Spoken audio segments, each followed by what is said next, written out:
Welcome to Simplilearn's Ethical Hacking Full Course, your gateway to one of the fastest growing careers in cybersecurity.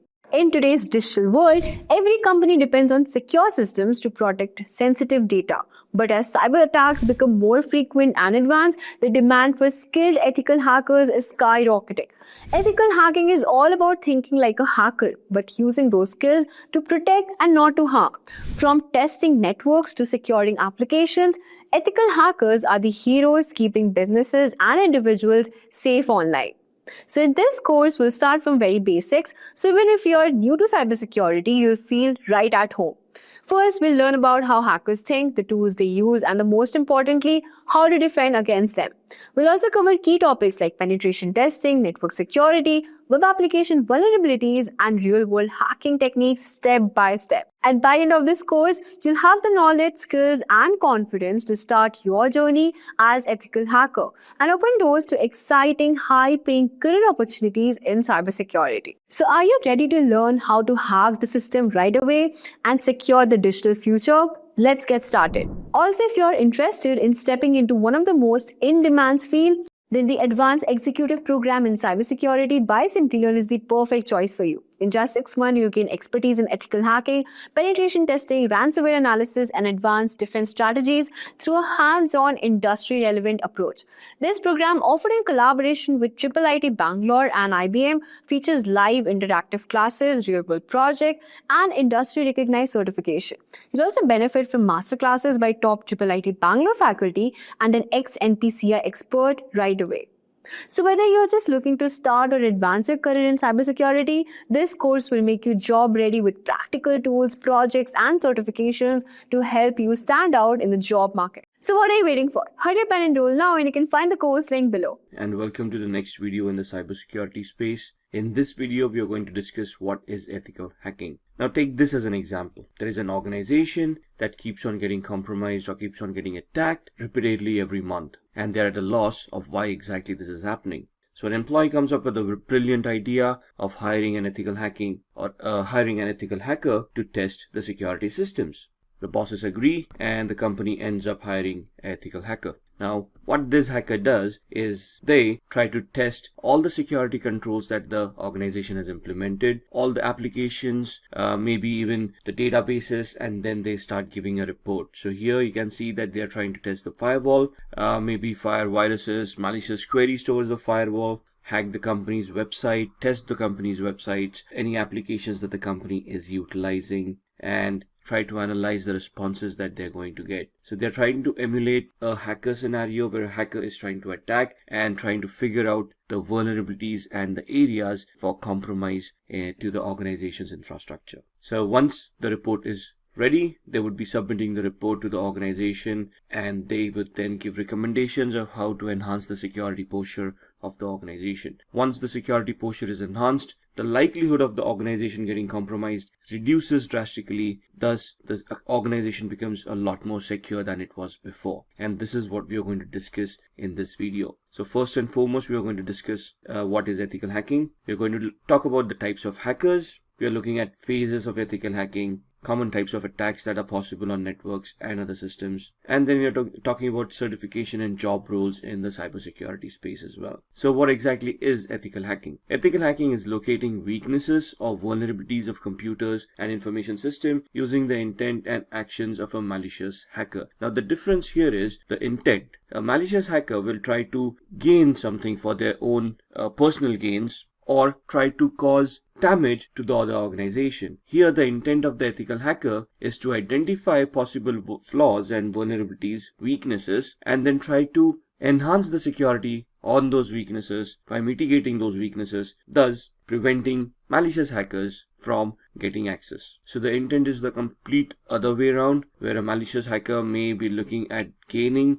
personally from these attacks, where an ethical hacker would prevent the vulnerability, thus prevent the hack from happening in the first place. An ethical hacker is an expert who penetrates a computer system or network on behalf of its owners to find security vulnerabilities that the hacker can exploit. So the difference between the hacker and ethical hacker here is that the hacker is not authorized by the organization, whereas in case of ethical hacker, it's the organization themselves who have hired the services of the ethical hacker to test the security controls, to test the network, to test applications and find out flaws within them so that they can be fixed. Ethical hacker is also known as a penetration tester. So the job role here is to find vulnerabilities and to fix them so that malicious hackers may not be able to misuse them. What are the advantages of hiring an ethical hacker in an organization? First and foremost, ethical hackers can emulate or simulate the scenarios that a hacker would. They have the same knowledge, might use the same tools, except for the intent. So they will be able to identify the security threats for the organization. Once the security threats have been mitigated, the organization can actually focus on their business and increase productivity. Once the attacks have been mitigated and the compromises have been minimized, the organization can full-fledged work towards their goals, their objectives of the business, and be more productive. The reputation of the company can be safeguarded. We obviously don't want to deal with organizations that keep on repeatedly getting hacked and compromise our data. We wouldn't trust those organizations with our private and personal data in the first place, which means that this is going to inspire customer confidence.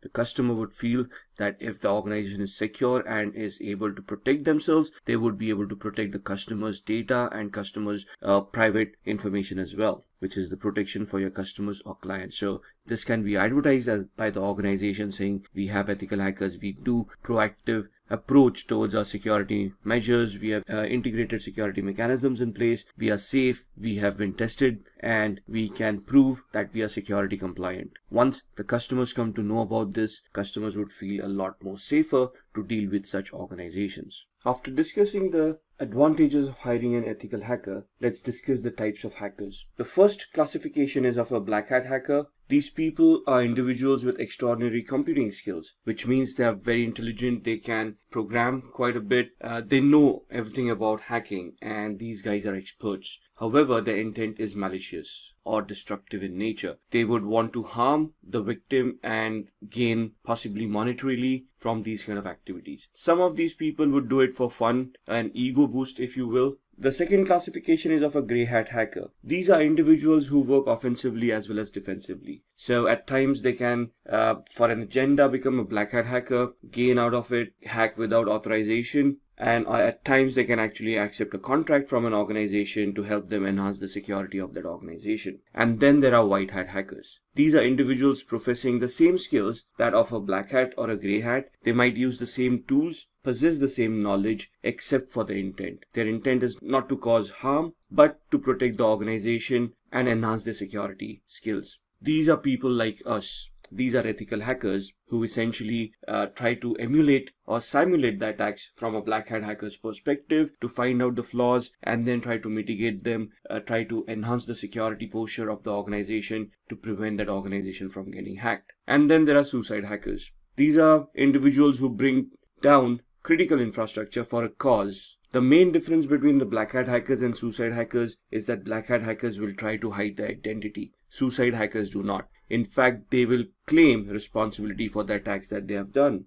Then we have script kiddies. These are unskilled hackers. They have no idea what they're doing. They may not be technically very adept, but they rely on tools already created by black hat hackers and then try to use those tools and leverage them to try to hack an organization. A cyber terrorist would be any organization or individual who are motivated by religious or political beliefs and they try to create fear by large-scale disruption of computer networks. So they might attack countries, they might attack organizations to promote their political or religious causes and might create harm to the population at large. State-sponsored hackers are individuals who are employed by the government to spy on neighboring countries or their enemies. The attempt is to gain top-secret information that would be damaging to other governments, which would enhance the security posture of one's own country.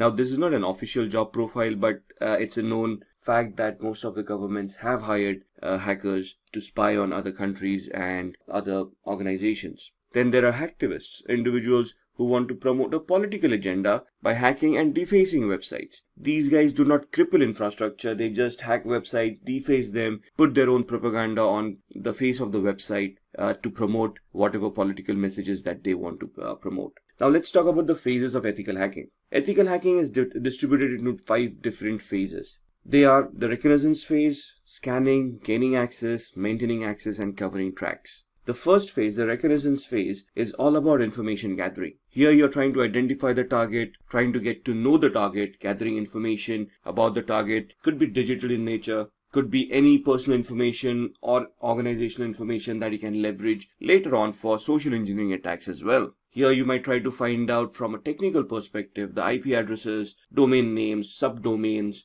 email addresses, phone numbers of people working in the organization. Once you have all this information, you would then proceed to the scanning phase. We are going to actively scan for devices that are live and you can interact with. Then you're going to scan those live devices to identify ports, protocols, and services running on those systems. Now these ports or protocols, these would be your entry points to try to gain access to that system. It is here where those flaws would exist. So in this phase, you're basically identifying which ports are open, which services are running on top of them, what protocols are being utilized by the machine. Once you've identified this, you might want to enumerate them by gathering more information from a specific protocol. And then you might want to go into the vulnerability scanning phase where you're going to scan these services, protocols for vulnerabilities, trying to create a list of all the possible vulnerabilities in that system. Once you have the list of possible vulnerabilities, you're going to move on to the gaining access phase where you're going to attack those vulnerabilities, try to exploit them, and try to gain access or embed a Trojan, virus, keylogger, or any software that can spy on the victim. Once you have hacked into this machine, you're going to try to maintain access. Maintaining an access is you're trying to retain those access for a longer period of time so you can spy on the device, spy on the user, try to collect more information as time goes on. You're not going to rely on the hack forever, because the hack may no longer work after a period of time, especially if the system gets patched up or somebody runs an antivirus scan or figures out something is wrong. Maintaining access is where you're going to install a backdoor, an unauthorized backdoor obviously, without the knowledge of the victim, which will allow you to interact with the machine or gather information from the machine without any hindrance. Once you have installed these kind of softwares, you don't want them to be discovered. That's where the covering tracks come into the picture. When you have installed a rootkit, a Trojan, a spyware, it will create directories, it will create files. In this phase, the covering tracks, you're going to try to erase the trace of the creation of these files. When you're accessing something while maintaining access or gaining access, there would be logs that would be created by the applications, which would announce what you've been doing. In the covering tracks phase, you will be trying to delete those logs and try to erase the traces of your activity as well. So in these 5 phases, the entire gambit of ethical hacking is covered. Let's move on to discuss the common types of attacks. The first and foremost and the most common attack in today's world is a denial of service attack or a distributed denial of service attack. This attack is launched by an attacker not for personal gain, but to harm the other organization by crashing those services or making the services unavailable for legitimate users, thus causing monetary harm and reputational harm to the organization. They actually try to restrict the access to these resources for legitimate users by consuming all the bandwidth or the resources made available. Then there are password attacks. These attacks are essentially where you're trying to crack the password of a user so that you can get access to their account, and through their access you can then leverage those access and capture data that you wouldn't have otherwise gotten access to. Then man-in-the-middle attack is where you are trying to capture data packets over the network that are flying between the victim and the target server. So you're essentially placing yourself between the communication channel that has been opened between the victim and the targeted server, and you're trying to capture the data packets. You're trying to analyze those data packets and capture any secret information like usernames, passwords, any other transactions that the user might be doing. Then you have email attacks. The attacker sends bait, often in the form of an email. So these would be phishing attacks that would come under the gambit of social engineering. Phishing attacks are nothing but fake mails that look very genuine to the end user and thus persuade them to click on links that lead to malicious servers, thus compromising the device of the victim. SQL injection attacks are normally targeted to websites or web applications that have a database connected to them. The database and the application interact with each other using SQL language or structured query language. If not configured properly, and if there are no firewalls watching, a user can craft malicious SQL queries which can then dump data or give out unwanted information to the hacker that should have been protected in the first place. And then if you have the eavesdropping attack, where the attacker observes the traffic on the system and the work you are doing on your computer. Eavesdropping could be where you're tracking VoIP calls, or you have installed a Trojan on somebody's mobile phones and you're looking at all that information. Let's look at the certifications that are available in this field. The foundational knowledge that you would require is a graduate in computer science or any IT security related field. Most of the universities nowadays provide this kind of certifications. You should have solid grounds in IT fundamentals. That means you should be technically very adept. You should understand how protocols work, how networking works. You should be somewhat conversant with some scripting languages and should be able to understand programming. Knowing networking and mastering networking is a very fundamental requirement. Even if you later on decide to go into application security and you're looking at programming languages, applications still work over the network, and you need to know how these networks are going to be configured and how data is going to be transmitted over this network.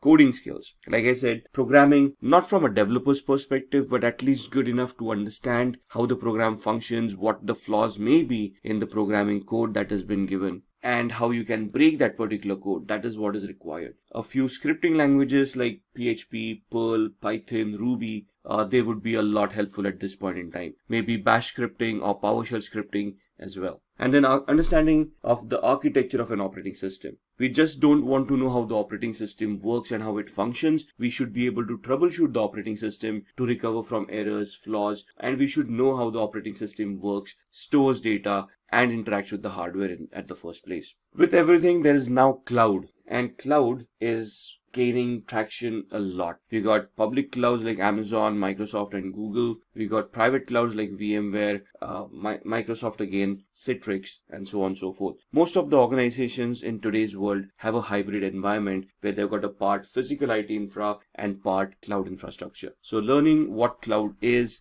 the nuances of cloud, the services that a cloud can provide, software as a service, infrastructure as a service, and platform as a service, understanding them, and then knowing how you can secure these or what the vulnerabilities are in the first place, and then trying to secure them is of very much essence in today's world.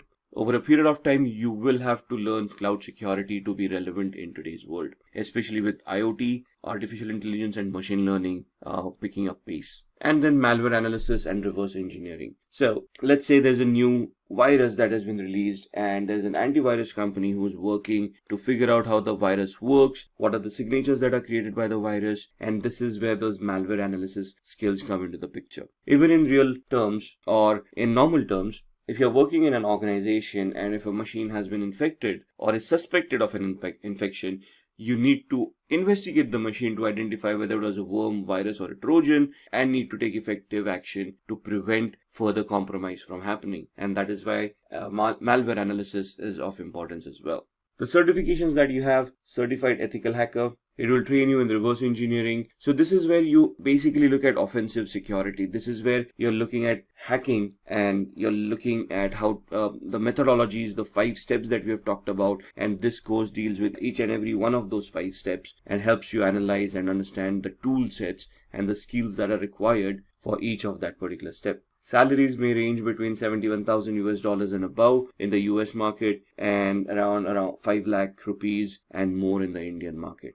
After CEH, we have got the ECSA/LPT course. ECSA is the EC Council Certified Security Analyst course. Once you get certified on that, you can then apply for the LPT, which is the License Penetration Tester. So it's for CEH, then ECSA, EC Council Certified Security Analyst, and then LPT, License Penetration Tester. This gives certified penetration testers the opportunity to practice their skills and gives you a license where you have and a certificate that proves that you have understood the methodology and are very adept at the skills of hacking. We humans are highly tech savvy in today's times. With the extensive use of the internet and modern technologies, there is a massive challenge in protecting all our digital data, such as net banking information, account credentials, and medical reports, to name a few. Have you heard about the deadly WannaCry ransomware attack? The attack happened in May 2017 in Asia, and then it spread across the world. Within a day, more than 230,000 computers were infected across 150 countries. The WannaCry crypto worm encrypted the data and locked the users out of their systems. For decryption of the data, the users were asked for a ransom of $300 to $600 in Bitcoin. The users who used the unsupported version of Microsoft Windows and those who hadn't installed the security update of April 2017 were targeted in this attack. The WannaCry attack took a toll on every sector. Top-tier organizations like Hitachi, Nissan, and FedEx had to put their businesses on hold as their systems were affected too. Now, this is what you call a cyber attack. To prevent such attacks, cybersecurity is implemented. We can define cybersecurity as the practice of protecting networks, programs, computer systems, and their components from unauthorized digital attacks. These illegal attacks are often referred to as hacking. Hacking refers to exploiting weaknesses in a computer network to obtain unauthorized access to information. A hacker is a person who tries to hack into computer systems. This is a misconception that hacking is always wrong. There are hackers who work with different motives. Let's have a look at 3 different types of hackers. Black hat hackers are individuals who illegally hack into a system for monetary gain. On the contrary, we have white hat hackers who exploit the vulnerabilities in a system by hacking into it with permission in order to defend the organization. This form of hacking is absolutely legal and ethical. Hence, they are also often referred to as ethical hackers. In addition to these hackers, we also have the gray hat hackers. As the name suggests, the color gray is a blend of both white and black. These hackers discover vulnerabilities in a system and report it to the system's owner, which is a good act. But they do this without seeking the owner's approval. Sometimes gray hat hackers also ask for money in return for the spotted vulnerabilities. Now that you have seen the different types of hackers, let's understand more about the hacking that is legal and valid, ethical hacking, through an interesting story. Dan runs a trading company. He does online training with the money his customers invest. Everything was going well, and Dan's business was booming, until a hacker decided to hack the company's servers. The hacker stole the credentials of various trading accounts. He asked for a lump sum ransom in exchange for the stolen credentials. Dan took the hacker's words lightly and didn't pay the hacker. As a result, the hacker withdrew money from various customers' accounts, and Dan was liable to pay back the customers. Dan lost a lot of money, and also the trust of his customers. After this incident, Dan gave a lot of thought as to what could have gone wrong with the security infrastructure in his company. He wished there was someone from his company who could have run a test attack to see how vulnerable his systems were before the hacker penetrated into the network.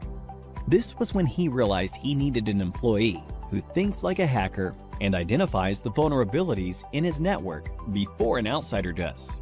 To do this job, he hired an ethical hacker, John. John was a skilled professional who worked precisely like a hacker. In no time, he spotted several vulnerabilities in Dan's organization and closed all the loopholes. Hiring an ethical hacker helped Dan protect his customers from further attacks in the future. This, in turn, increased the company's productivity and guarded the company's reputation. So, now you know hacking is not always bad. John, in this scenario, exposed the vulnerabilities in the existing network, and such hacking is known as ethical hacking. Ethical hacking is distributed into 6 different phases. Let us look at these phases step by step with respect to how John, our ethical hacker, will act.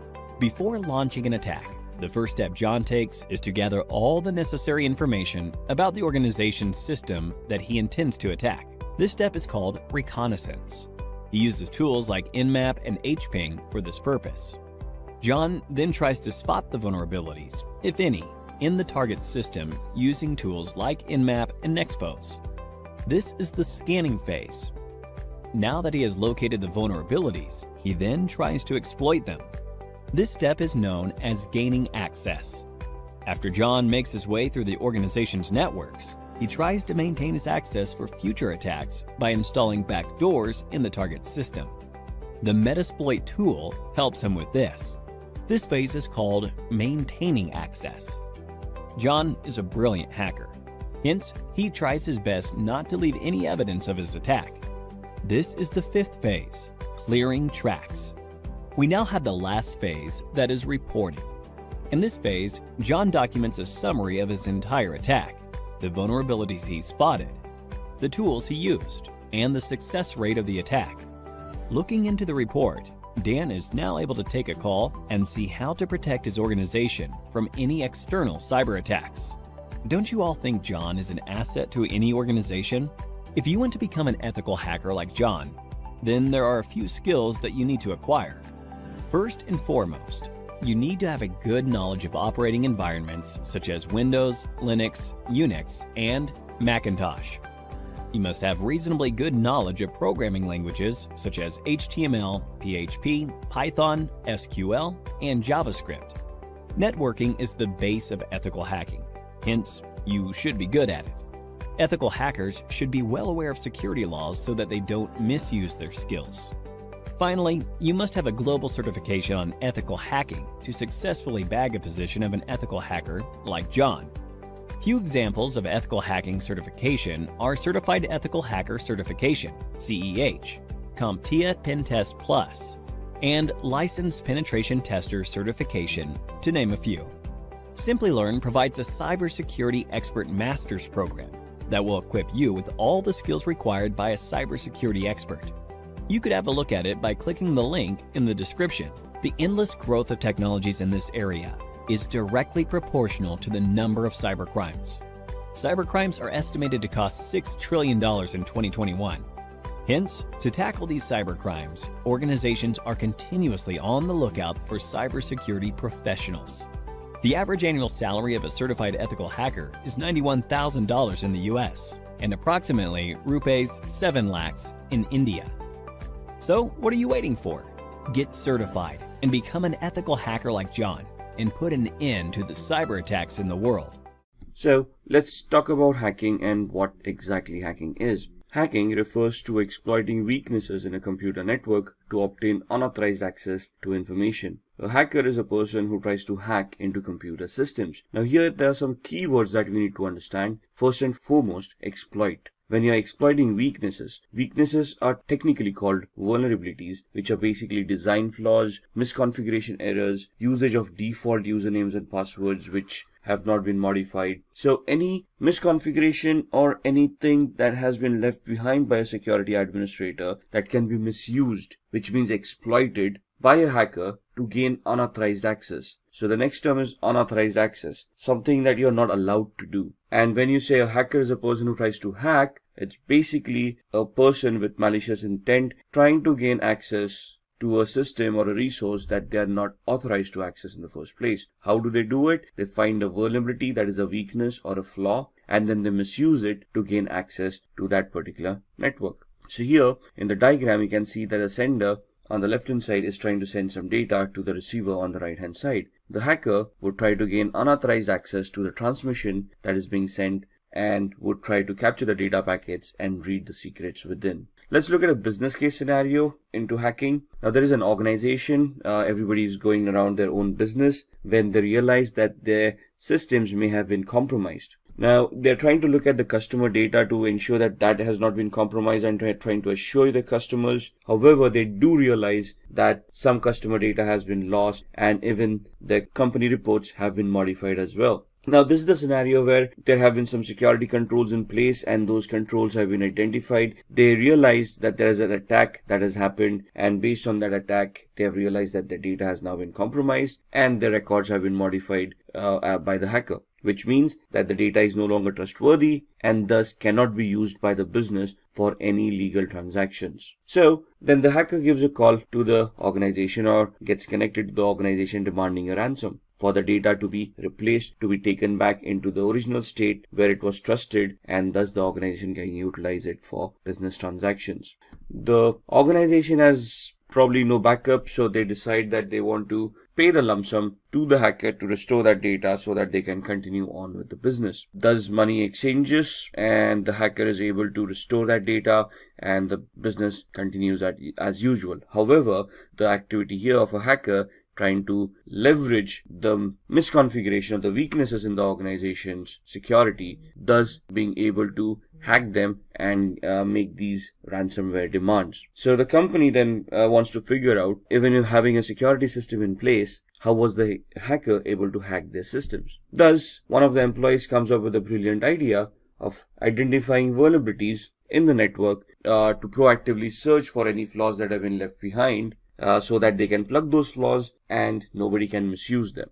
Thus, they figure out that they want to hire an ethical hacker who would help them identify the security posture of the organization, identify the weaknesses, vulnerabilities, and flaws, and help them remedy those flaws so that in future scenarios, these scenarios will not happen. So before we go into an ethical hacker, let's understand what are the types of hackers. So what are the types of hackers? Hacker is a technically skilled person who is very adept with computers. They have good programming skills, they understand how operating system works, they understand how networks work, they understand how to identify flaws and vulnerabilities within all of these aspects, and then they understand and know how to misuse these flaws to get a outcome which would be detrimental to the health of the organization.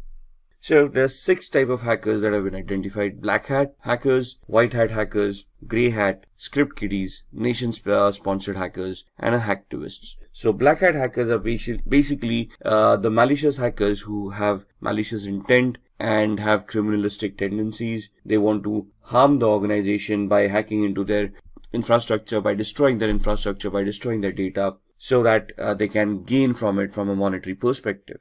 These guys are also known as crackers. The main aspect of these people are that they have malicious intent, they try to do unauthorized activities, and they try it for personal gain. Another important aspect to remember is that a black hat hacker will always try to hide their identity.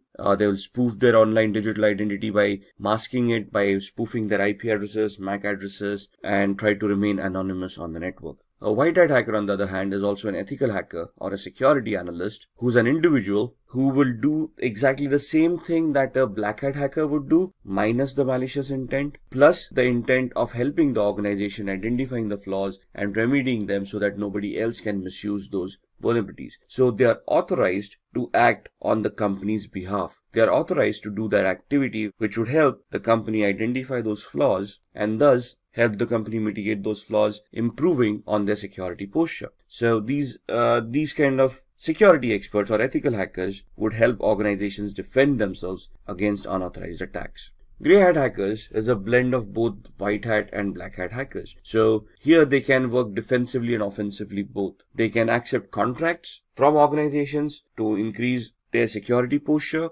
At the same time, they can also get themselves involved in malicious activities towards other organizations to personally gain or benefit from them by doing unauthorized activity. Script kiddies are people who are technically not much aware about what hacking is. They rely on existing tools that have been created by other hackers. They have no technical knowledge of what they're doing. It's just a hit or miss for them. So they just get their hands on a tool. They try to execute those tools. If the hack works, it works. Otherwise, it doesn't. So these people are basically who are noobs or newbies who are trying to learn hacking, or just people who with malicious intent who just want to have some fun or trying to impress people around. Then we have the nation or the state-sponsored hackers. As the name suggests, these hackers are sponsored by their government. Now, this may not be a legitimate job, but most of the governments do have hackers enrolled in their pay on their organizations to spy on their enemies, to spy on various countries and try to figure out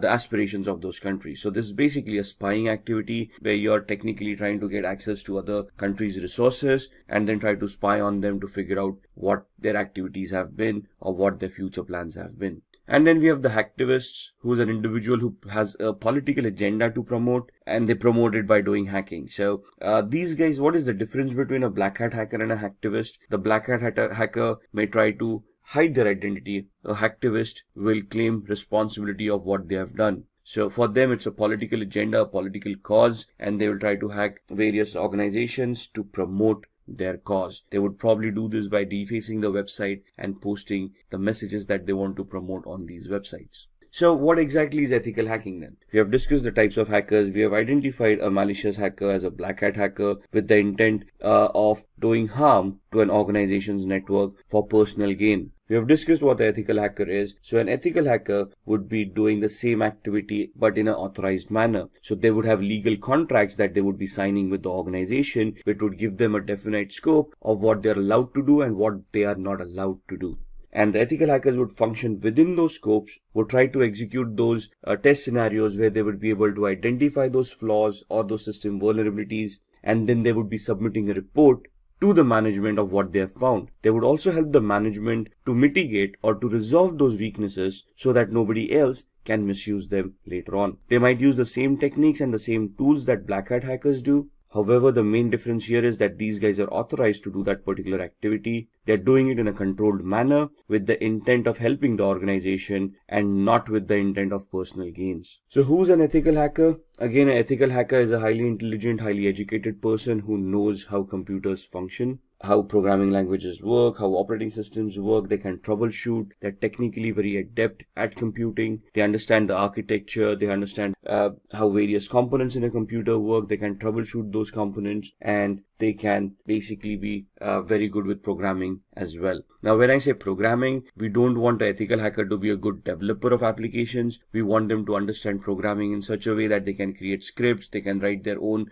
short programs like viruses, worms, trojans, or exploits which would help them achieve the objective that they have set out for. So here you can see the ethical hacker. They are individuals who perform a security assessment of their companies with the permission of concerned authorities. So what is a security assessment? A security assessment is finding out the exact security posture of the organization by identifying what security controls are in place, how they've been configured, and if there are any gaps in the configurations themselves. So an organization will hire an ethical hacker. They would give the ethical hacker the information about what information is or what security controls, what firewalls, what IDSS, IPSS, intrusion detection or intrusion prevention systems, antiviruses are already in place, and then they will ask the ethical hacker to figure out a way to bypass these mechanisms and see if they can still hack the organization. What is the need of an ethical hacker? The need of an ethical hacker is proactive security. The ethical hacker would identify all the existing flaws in an organization and try to resolve those flaws to help secure the organization from black hat hackers. So ethical hackers would prevent hackers from cracking into an organization's network by securing the organization, by improving on their security on a periodic basis. And they would also try to identify system vulnerabilities, network vulnerabilities, or application level vulnerabilities that would have been missed or have already been missed, and then try to figure out a way of plugging them or resolving them so that they cannot be misused by other hackers. They would also analyze and enhance an organization's security policies. Now, what are policies? Policies are basically documents that have been created by an organization of rules that all the employees need to follow to ensure that the security of an organization is maintained. For example, a password policy. A password policy would help users in an organization to adhere to the standards the organization has identified for a password complexity. For example, a password, when a user is creating them, should adhere to standards where they are using random words. They contain the alphabet A through Z, uppercase and lowercase, 0 through 9 as numerics, and special characters, and they are randomized so that the password becomes more stronger to prevent from brute force attacks. So what would an ethical hacker do at this point in time? They would try to test the strength of the passwords to see if brute force attacks or dictionary attacks are possible, and if any of these passwords can be cracked. They would ensure that all the employees are following the policies and all the passwords are as secured as the policies want them to be. If there are any gaps in the policies or the implementation of the policy, it is the ethical hacker's responsibility to identify those gaps and warn the organization about it. Similarly, they would also try to protect any personal information, any data that is owned by the organization that is critical for the functioning of the organization, and they will try to protect it from falling into the hacker's hands. Now, what are the skills that are required of an ethical hacker? These are the following skills. So first and foremost, they should have good knowledge with operating systems such as Windows, Linux, Unix, and Mac. Now, when we say knowledge about operating systems, it's not only about how to use those operating systems, but how to troubleshoot those operating systems, how these operating systems work, how these operating systems need to be configured, how can they be secured. For example, securing an operating system is not only installing a firewall and an antivirus, but you need to configure permissions on an operating system of what users are allowed to do and what users are not allowed to do. For example, limiting the installation of applications. How are we going to do that? We need to go into the system center, the security center of Windows, and we need to configure security parameters over there of what are acceptable softwares and what are not. Same with Linux and Mac softwares, operating systems. So we need to know how we can secure these operating systems. Similarly, all of these would have desktop versions and server versions of operating systems. As an ethical hacker, we need to know the desktop and server versions both, how to configure them and how to provide services within the organization on these servers so that they can be consumed in a secure manner by all the employees. At the same time, they should also be knowledgeable of programming languages or scripting languages such as PHP, Python, Ruby, HTML for programming, if you will, because web servers come into the picture. So again, they should not be great developers where they can create huge applications, but they should be able to develop scripts, understand those scripts, analyze those scripts, and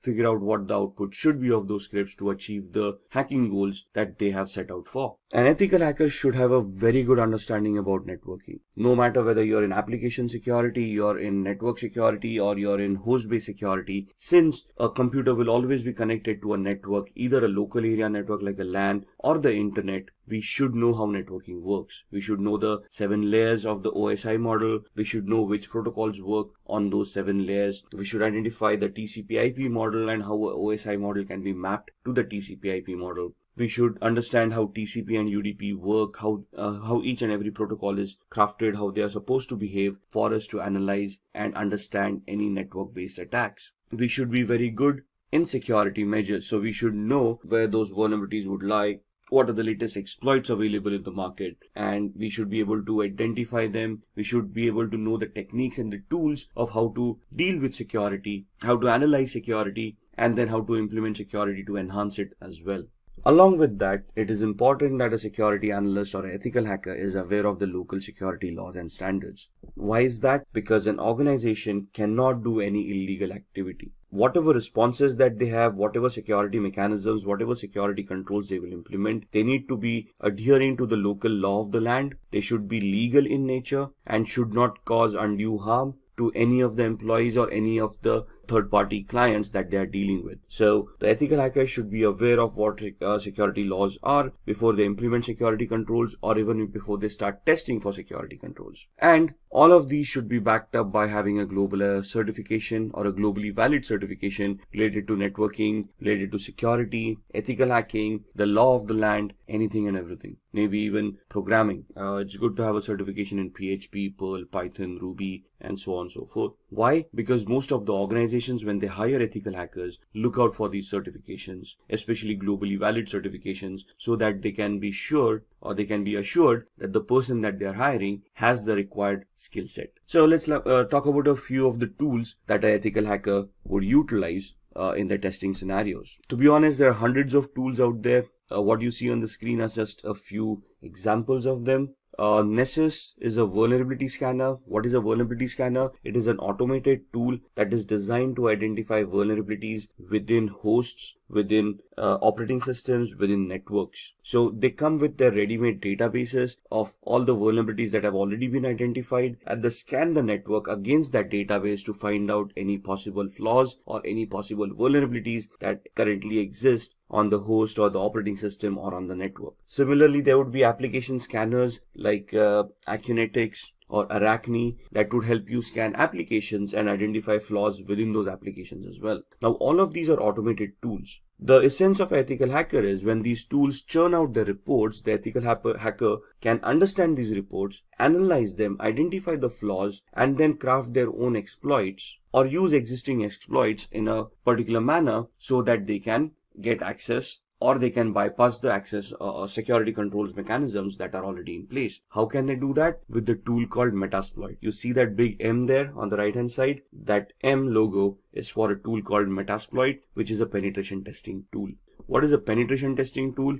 It is that tool that will allow an ethical hacker to craft their exploits or choose their exploits for the vulnerabilities that have been identified by Nessus. Since we are interacting with computers, we will always be interacting using tools, right? So the first tool, Nessus, identifies the flaws and the possible list of vulnerabilities. We do a penetration test using Metasploit to validate those flaws and to verify that those flaws actually exist. and try to figure out the complexity of those flaws. And that's where Metasploit helps us do that. Wireshark would be used in the background while we are doing both the activities using Nessus or Metasploit to keep a track of what packets are being sent and received on the network, which will help us analyze those packets. So whenever I run a Nessus scanner, I would run a Wireshark in the background. It will capture the data packets, and I can go through those data packets and analyze that data packets to identify what Nessus is actually trying to do. Similarly, when I try to attack a machine using exploit on Metasploit, I will keep on Wireshark running in the background to capture the data packets that have been sent and the responses that I've received from the victim, so that I can also go through those packets and analyze the responses and analyze the attack, whether it was successful, to what extent was it successful, and basically will also give me a validation, a proof of the activity that has happened. Nmap is another automated tool that allows me to scan for open ports and protocols. So why would I use Nmap? Because ports and protocols become an entry point for a hacker to gain access to devices. For example, when we connect to a web server, we connect through a web browser, but we automatically connect to port 80 using HTTP and port 443 is using HTTPS. So if I'm connecting to a web server using HTTPS, it is safe to assume that port 443 on the web server is open to accept those connections. Similarly, there would be other services that may be left open on the web server because nobody thought about configuring it, or they misconfigured the web server and they left unwanted services running. So Nmap will allow me to scan those ports and services and allow me to understand what services are being offered on that server, so then I can start analyzing that server, identify those flaws within those services, and then try to attack them. If the application that I'm analyzing is connected to a database and I want to do a SQL injection attack, or if Nessus tells me that there is a SQL injection attack that may be possible on that particular application, I can use an automated tool called SQL Map or SQL Map that would allow me to automatically craft all the queries that are required for a SQL injection attack and help me do that attack at the same time. So here I do not have to manually create my own queries. The SQL Map tool would automatically create them for me. What I would do is I would use Nessus to identify that particular flaw. If Nessus reports that flaw, I would then go use the tool SQL Map, configure it to attack that particular web server, and when I fire off the tool, it will then automatically start directing queries, SQL injection queries, to the database to see if those databases are vulnerable, and if yes, what data can be retrieved from those databases. So all of these tools in a nutshell would help me hack networks, applications, operating systems, and host devices. And this is what an ethical hacker does. They use these kind of tool sets, they identify what attacks they need to do, they identify the right tool for that particular attack, and they write their exploits, they create those attacks, and then they start attacking, analyze the response, and then give a report to the management, providing them feedback about how the attack was created or crafted, what was the response to that attack, and whether the attack was successful or not. If successful, they would also give recommendations of what to do to prevent these attacks from happening in the future. So when we are doing these attacks, or when we want to launch these attacks, what is the process that we would follow? So there are 6 steps that we would do as an ethical hacker. If you're just a hacker, you probably wouldn't do the 6th step, which is a reporting step. So the first step that would be done is the reconnaissance phase, which is the information gathering phase, which is very important from an ethical hacker's perspective or a hacker's perspective. Because if I want to attack someone or something as a digital device, I need to know what I'm attacking. I need to know the IP address of the device, the MAC address of those devices. I need to know the operating system, the build or the version of that operating systems, applications on top, the versions of those applications, so I know what I'm attacking. For example, if I want to attack a server, I assume it's a Windows-based server and I use a particular tool to attack it, but it actually turns out to be a Linux-based server, my attacks are going to be unsuccessful. So I need to focus my attack based on what is there at the other end. So in my information gathering phase, I want to identify all of that information. Once I have that information done, I'm going to scan those servers using tools like Nmap that we just talked about, and we're going to try to see the open ports, open services, and protocols that are running on that server that can give me possible entry points within the network or within the device or within the operating system. At the same time, along with the scanning with Nmap, I would run a vulnerability scanner the Nessus vulnerability scanner we talked about, or Akunetics for applications, and then I would try to identify vulnerabilities in those applications, operating systems, or networks. Once I have identified those vulnerabilities in the scanning phase, I would then move on to the gaining phase, where I would then craft my exploits or choose existing exploits and start attacking the victim. At this point in time, if my attack is successful, I will probably have gained access by either cracking passwords or escalating privileges or exploiting a vulnerability that I may have found during the scanning phase. Once I have gained my access, I want to maintain my access. Why? Because the vulnerability may not be there for long. Maybe somebody updated the operating system and hence the flaw was no longer existing, or somebody changed the password that I may have cracked, thus I no longer have access. So what do I do to maintain my access? I install Trojans or backdoor entries to those systems, using which I can secretly, in a covert manner, get access to those devices at my own will, at my own time, as long as those devices are available over the network. So that's where I maintain my access. I have hacked them. Now I want to maintain my access, so I install a software which would give me a backdoor entry to that device no matter what. Once I have done this, I want to clear my tracks. So whatever activity that I've been doing, for example, installing a Trojan. A Trojan is also a software that would create directories and files once installed on the victim's machine. So I want to hide that. If I have accessed data stores, if I have modified data, I want to hide that activity, because if the victim comes to know that something has happened, they would start increasing their security parameters. They might start scanning their devices. They may take them offline. Thus, my hack would no longer be efficient. The reason I'm clearing my tracks is that the victim doesn't find out that they have been hacked or they have been compromised, or even if they do find out that they've been compromised, they cannot trace the compromise back to me. So I would be deleting references of any of the IP addresses or MAC addresses that I may have used to attack that particular device. And this is where I will be able to identify where those logs were created, where those traces are. Once I take off those traces, the victim would not be any wiser of whether they have been compromised or who compromised their system. And if I am successful at all of these stages, or to whatever extent the success that I've achieved in any of these stages, I would then create a report based on that, and I would report to the management about the activities that we have been able to do and whatever we have been able to achieve out of those activities. For example, we identified 10 different flaws. There were 20 different attacks that we wanted to do. What attack did we do? What was the outcome of that attack? What was the intended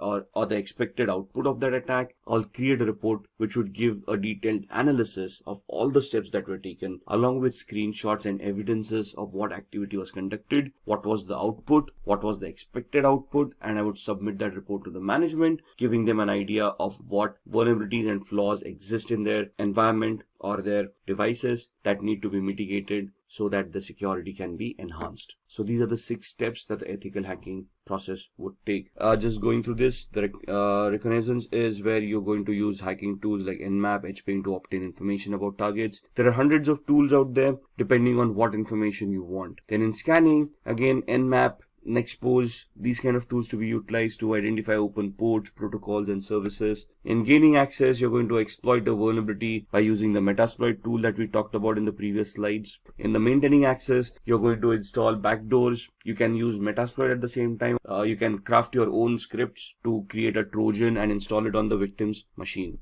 Once you have achieved that, clearing tracks is where you're going to clear all evidences of your activity so that you do not get caught or the victim doesn't even realize that they have been hacked. And once you're done all of this, we are going to create reports that are going to be submitted to the management to help them understand the current security evaluation of their organization. So now let's see how we can hack using social engineering. Now, what is social engineering? Social engineering is the art of manipulating humans into revealing confidential information which they otherwise would not have revealed. So this is where your social skill and your people skills come into the picture. If you are able to communicate effectively to another person, they would probably give up more information that they intended to give out. Let's look at examples, right? If you see on the screen, phishing activity. What is phishing? We receive a lot of fake mails on a regular basis. We have always received those emails where we have won a lottery of a few $1 million, but we have never realized that we didn't purchase a lottery to win a lottery in the first place. We have always had those Nigerian frauds where a prince died in some South African country and you out of 7 billion people on the planet have been identified where they want to transfer a few $100 million through your account and they want to give you 50% of that money in return as thank you. So some very basic attacks where you go onto websites and there's a banner flashing at you saying, congratulations, you're the 1 millionth visitor to this website. Click here to claim your prize. All of these are social engineering attacks, phishing attacks, fake websites, fake communications being sent out to users to prey on their gullibility. Most of humans always have that dream of striking it rich, winning a huge lottery once and for all, and living their life lavishly ever after. But sadly, in the real world, that doesn't happen that often. And if you're receiving those mails, it is very important that you first research the validity of those communications before you even want to act upon them. So why are humans susceptible to social engineering? Because humans have emotion. Machines do not. Try pleading with a machine to give you access to an account that you have forgotten a password to. The machine wouldn't even know what you're doing. Try pleading with a human, sympathy or empathy, where you could try to create a social engineering attack where you can plead with them saying, if I do not get access to this account immediately, I might lose my job. And then that would put my family into problems. Somebody would feel empathy or sympathy towards you and help you reset that password and give you access to that account. It's how good the attack is and how convincing you are for the success of this attack to happen. So what is a familiarity exploit? Attackers interact with victims to gain information which will benefit the attackers to crack credentials. As passwords, if we want to reset our passwords, what do we have as a mechanism to resetting passwords? We have some security questions that we set up. Those questions are nothing but personal information that we would know. But through a social engineering attack, it would be easily be able to gather the information that you have set for your security questions. The security questions can be as simple as the first school that you attended. You probably have that listed on your LinkedIn profile, where a person can just go in there and see your academic qualifications and identify the school that you were in, right? Similarly, it might also be a question, what was your mother's maiden name? That's a very good attack. And that's, if a person can interact with you, let's say they are trying to take a survey and they approach you for a feedback on a particular product that you have been utilizing, and they ask you these questions, you wouldn't think twice before giving those answers. As long as the request sounds legitimate to us, we are able to justify that request, we do answer those queries. So it's upon us to verify the authenticity of the request coming in before we answer it. Phishing, as discussed, would be fraudulent emails which appear to be coming from a trusted source. So email spoofing comes into mind, fake websites, and so on and so forth. Exploiting human curiosity. Curiosity killed the cat, right? So there's so many physical attacks where hackers just keep pen drives lying around in a parking lot. Now this is a generic attack. Whoever falls victim will fall victim. So if I just throw around a few USBs in the parking lot, obviously with Trojans implemented on them, some people who are curious or who are looking for a couple of freebies might take up those pen drives, plug them in their computers to see what data is on the pen drives. At the same time, once they plug in those pen drives on their computers, the virus or the Trojan would get infected and cause harm to their machine. Then exploiting human greed. We just talked about the Nigerian frauds and the lotteries, those kind of attacks, the fake money-making gimmicks. Now, basically, this is where you prey upon the person's greed kicking in, and they are clicking on those links in order to get that money that has been promised to them in that email. So one of the safest mechanism to keep data private and to keep yourself secure is using encryption. Now, encryption can happen through cryptography. What is cryptography? Cryptography is the art of scrambling data using a particular algorithm so that the data becomes unreadable to the normal user. The only person with the key to unscramble that data would be able to unscramble it and make sense out of that data. So we're just making it unreadable or non-readable by using a particular key or a particular algorithm, and then we're going to send the key to the end user. The end user using this same key would then decrypt that data. If anybody compromises that data while it is being sent over the network, since it is encrypted, they would not be able to read it. So the encryption algorithm would be something like this. Now, if you see the computer word, once made into unreadable format, would look like EQORXVGT. For an end user, it wouldn't make any sense, but the person who has a key to unscramble that would be able to convert it back to computer and then understand the meaning of that word. So this is just a substitution cipher that is being shown on the screen. So what is the alphabet? The key is alphabet plus 3. So C plus 3 alphabets, that becomes E. O becomes Q. M becomes O. So the key that is utilized to scramble the data is the character that you are at. The third character from there would be the corresponding key. So the encrypted message is also known as a cipher. The decryption is just the other way around, where you know the key now and you can now figure out what that E corresponded to by going back 3 characters in the alphabet. Most of the times a certified ethical hacker must decrypt a message without knowing the secret key. So let's say a ransomware has affected your organization or has affected a device, and you want to figure out or you want to decrypt that data. Now, as an ethical hacker, you wouldn't be for paying a ransom to the hacker, would you? So it is now your prerogative of how you're going to work around and how you're going to try to crack the encryption mechanism, how to crack the cipher to decrypt that message and see what's within it, right? Decryption without the use of a secret key, that is known as a cryptanalysis. Cryptanalysis is the reversing of an algorithm to figure out what the decryption was without using a key. So cryptanalysis can be done using various formats. The first one is a brute force attack, second is a dictionary attack, the third one is a rainbow table attack. A brute force attack is trying every combination, permutation and combination of the key to figure out what the key was. It is 100% successful, but may take a lot of time. A dictionary attack is where you have created a list of possible encryption mechanisms, a list of possible cracks, and then you try to figure out whether those cracks work or not. Rainbow tables are where you have an encrypted text in hand and you're trying to figure out the similarities between the text that you have and the encrypted data that you wanted to decrypt in the first place. So in the brute force attack, you're trying every possible combination, permutation of what the key would be. In dictionary attack, you have a word list that would tantamount to the key, and if you're trying to match all the words listed in the text file or the word list to see if any of those words are going to work to decrypt that data. Here in the rainbow table, the ciphertext is compared with another ciphertext. You find out similarities and then you try to work or reverse engineer your way accordingly. So let's have a quick demo on cryptography before we end this session. So to begin with the demo of cryptography, we are on a website called spammimic.com, which will help us scramble the message that we created into a completely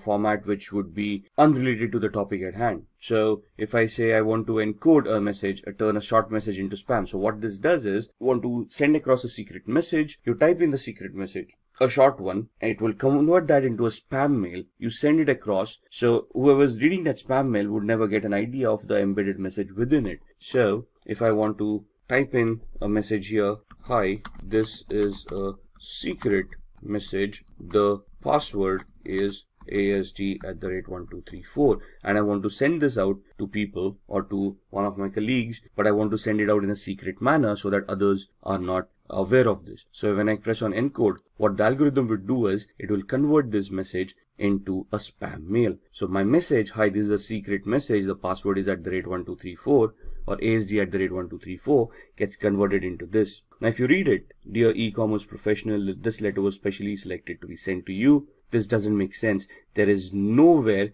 or no reference to the actual message that I've already said. So if I copy this entire message and I send it, let's say via email, to the recipient. Now the thing is that the recipient needs to know that I've encoded it using spam mimic. The algorithm needs to remain the same. So once they know that it is spam mimic, what they can do is, now in this instance what I'm going to do is I'm going to open up a new browser and I'm going to go to the same website. And at this point in time, I'm going to click on decode. When I click on decode, I'm going to paste the message that I've just copied. There we are.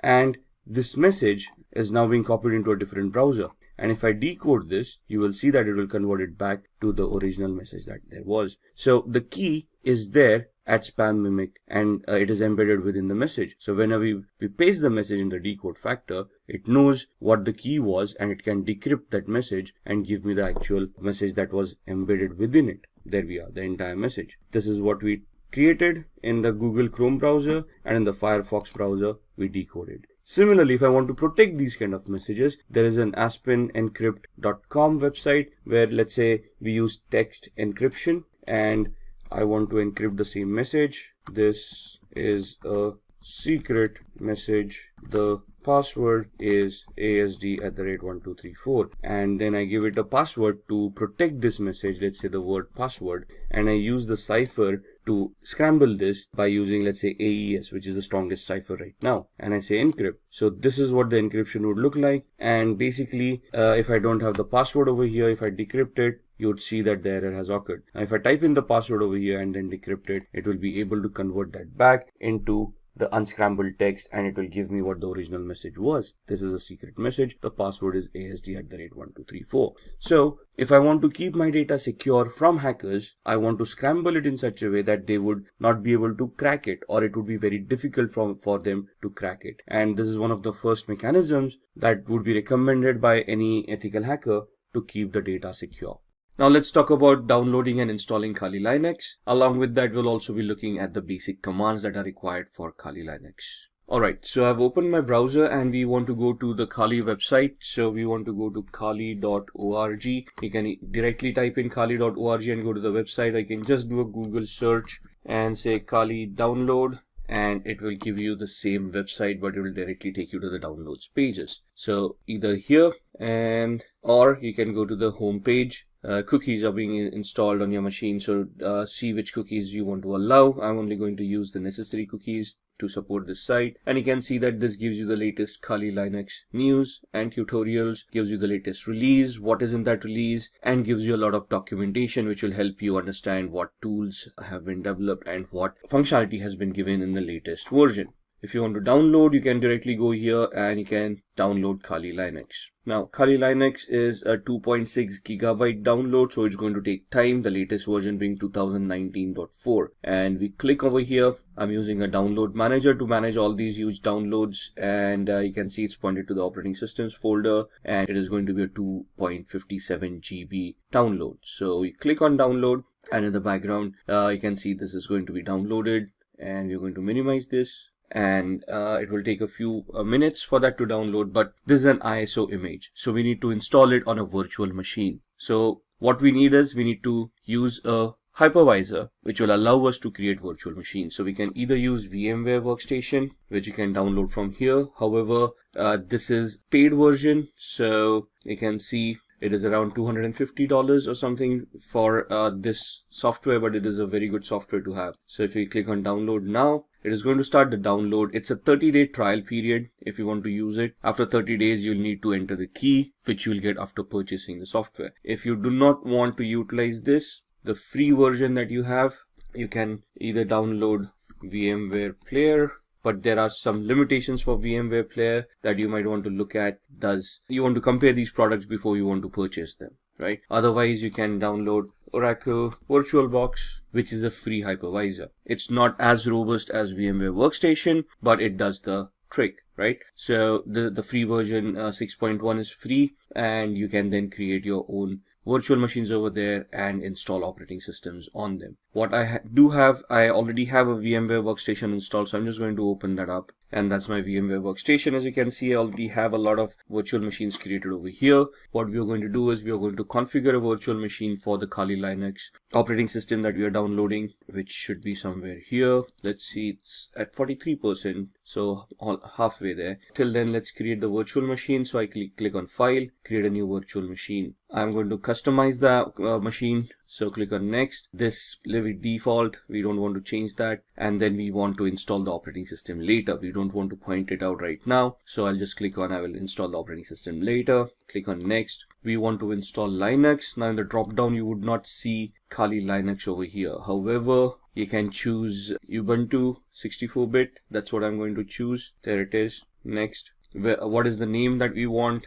I want to give it Kali Linux without the typo, and I want to store it in one of the folders that I've created. By default, it stores on the C drive, which is not a good place to store. You don't want to run out of space on your C drive. So I'm going to click on this PC, and this is my data, and in here I'll have a folder called VirtualBox or Virtual Machines. There it is, within which you can see the other softwares that I already created. I'm going to create a new folder and call it Kali 2019 L. L for is latest for me, because you can see I already have a Kali Linux. So I'm just going to identify this folder with the L at the end. Going to select it and click on OK. You can see the path being changed over here. Click on Next. It's going to ask you how many processors Now, depending on the processor that you have, you can see I've got an 8-core i7. So if I give it 16 cores or 16 processors, that's not going to work. I cannot go beyond what the physicality already is. So for this machine, one processor with 1 core is more than enough. If you're going to use a lot of tools at the same time, you might just want to give it 2 cores. So we're giving it 2 cores. It will ask us for RAM to be provided for this virtual machine. By default, 2048 megabytes. That's 2 GB of RAM is more than enough. If you require more, we can change this later on.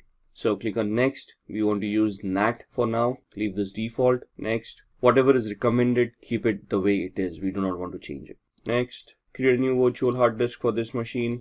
And it is going to ask us the size. 20 GB is more than fine. Store it as a single file. We don't want to use multiple file options. Click on next. And then click on browse where we want to store the VMDK file or the virtual hard disk file. And we go back again to the same folder that we had created, virtual machines. And we look at the Kali Linux, Kali 2019L, and we want to store the VMDK file over there. Once we save it, we want to click on next, and then we want to click on finish. So this is the virtual machine that has been created right here, right? Now, this is the basic configuration. Now, where are we at with the operating system? And you can see the operating system has been downloaded and it is stored in this particular folder. So we go to E drive. So we are looking for the operating system that we have downloaded. We downloaded it in the operating systems folder. And if we go in here, you can see the current one, the Kali Linux 2019.4 ISO right here. So what we do, we go back to the Kali Linux machine that we have created, edit virtual machine settings, and we point this virtual machine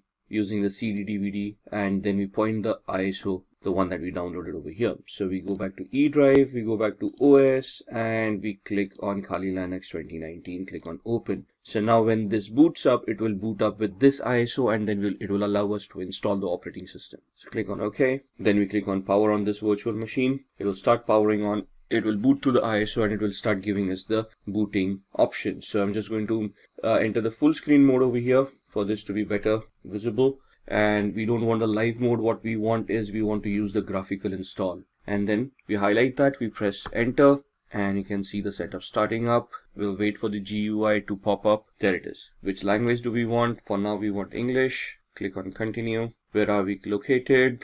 Click on continue. And the configure your keyboard. We want the US keyboard, American English.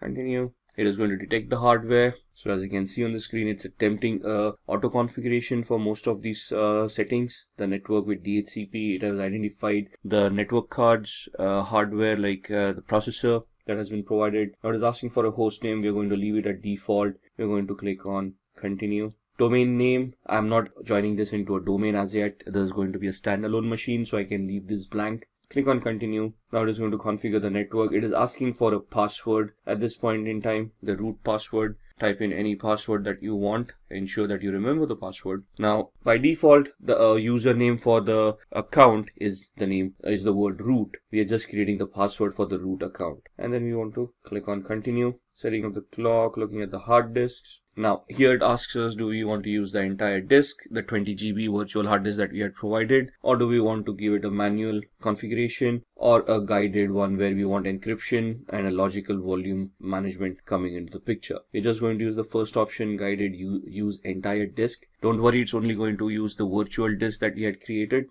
Click on continue. It will give us that it's a 21.5 GB VMware virtual disk that we had. And click on continue. All files in one partition, that's what we want, recommended for new users, whatever it is. We don't want to change these folders. Continue. And this is what we have configured. Once we click on continue, it is going to say, are you sure you want to make these changes? Click on yes. Click on continue, and it will start installing Kali Linux on your device. Now this is going to take a few minutes for the installation to work. Alright, so that's the installation that's completed. Now it's asking us to configure a package manager. A network mirror can be used to supplement the software that is included on the installation media. This may also make newer versions of software available. Do you want to use a network mirror? We can click no for now and then click on continue. Now this is going to install the grub bootloader. This might take a few minutes as well. Install the grub loader to the master boot record. Yes. Click on continue. click the hard disk that we have just utilized. This is the one. Click on continue. It will install the grub bootloader, running through the last phases of the installation. And now it says the installation is complete. We want to click on continue, finishing the installation, and then it will do a reboot.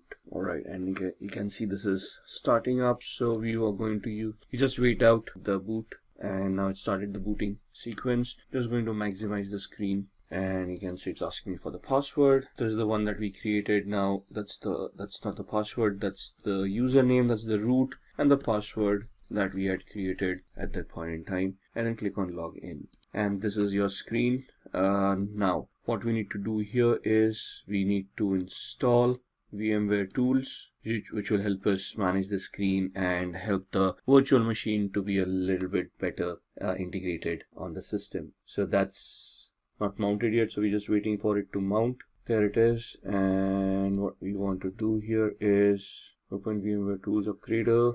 Alright, so what we want is we want to extract, or we want to use this OpenX archiver, and once we do that, we'll see the VMware install.pl. Double click on that. Alright, we've got the VMware tools here. What I've done is we have extract to, and I've extracted that on the desktop, right? So what we just did was click on the desktop over here, open, and this is what it will do. And click on extract. Now the error is happening because I've already extracted this. Open this up. We want to run this VMware install.pl. So what do? We open up the terminal window, which is the command line interface over here, and now this is where some of the commands come into the picture. So for example, pwd will show us the present working directory. ls will show us the list of the folders that are there. So the folder that we have is on our desktop, so we'll just change directory to desktop, press enter, do an ls, that will show us the list, and you can see VMware tools distrib. That's the folder that we have right here. Right, so we want to go into that folder, cd VMware. At this point, you can just click on tab and it will populate everything over there. Press enter, do an ls, and we want the VMware -install.pl to be executed. Alright, so we tried executing that command. We had an error over there. So what we need to do is we need to execute this command. So /VMware -install.pl, and it will start creating. Now it will ask you for your input installing VMware tools. In which directory do you want to install the binary files? By default it is going to use /usr/bin. If I just press enter, it is going to use the default. As you can see, the input over here. What directory do you want the init directories? I'm just going to press keep on pressing enter for the defaults to come in. This part does not exist. It is going to create it. Default yes, defaults everywhere, and then it tries to start initializing it.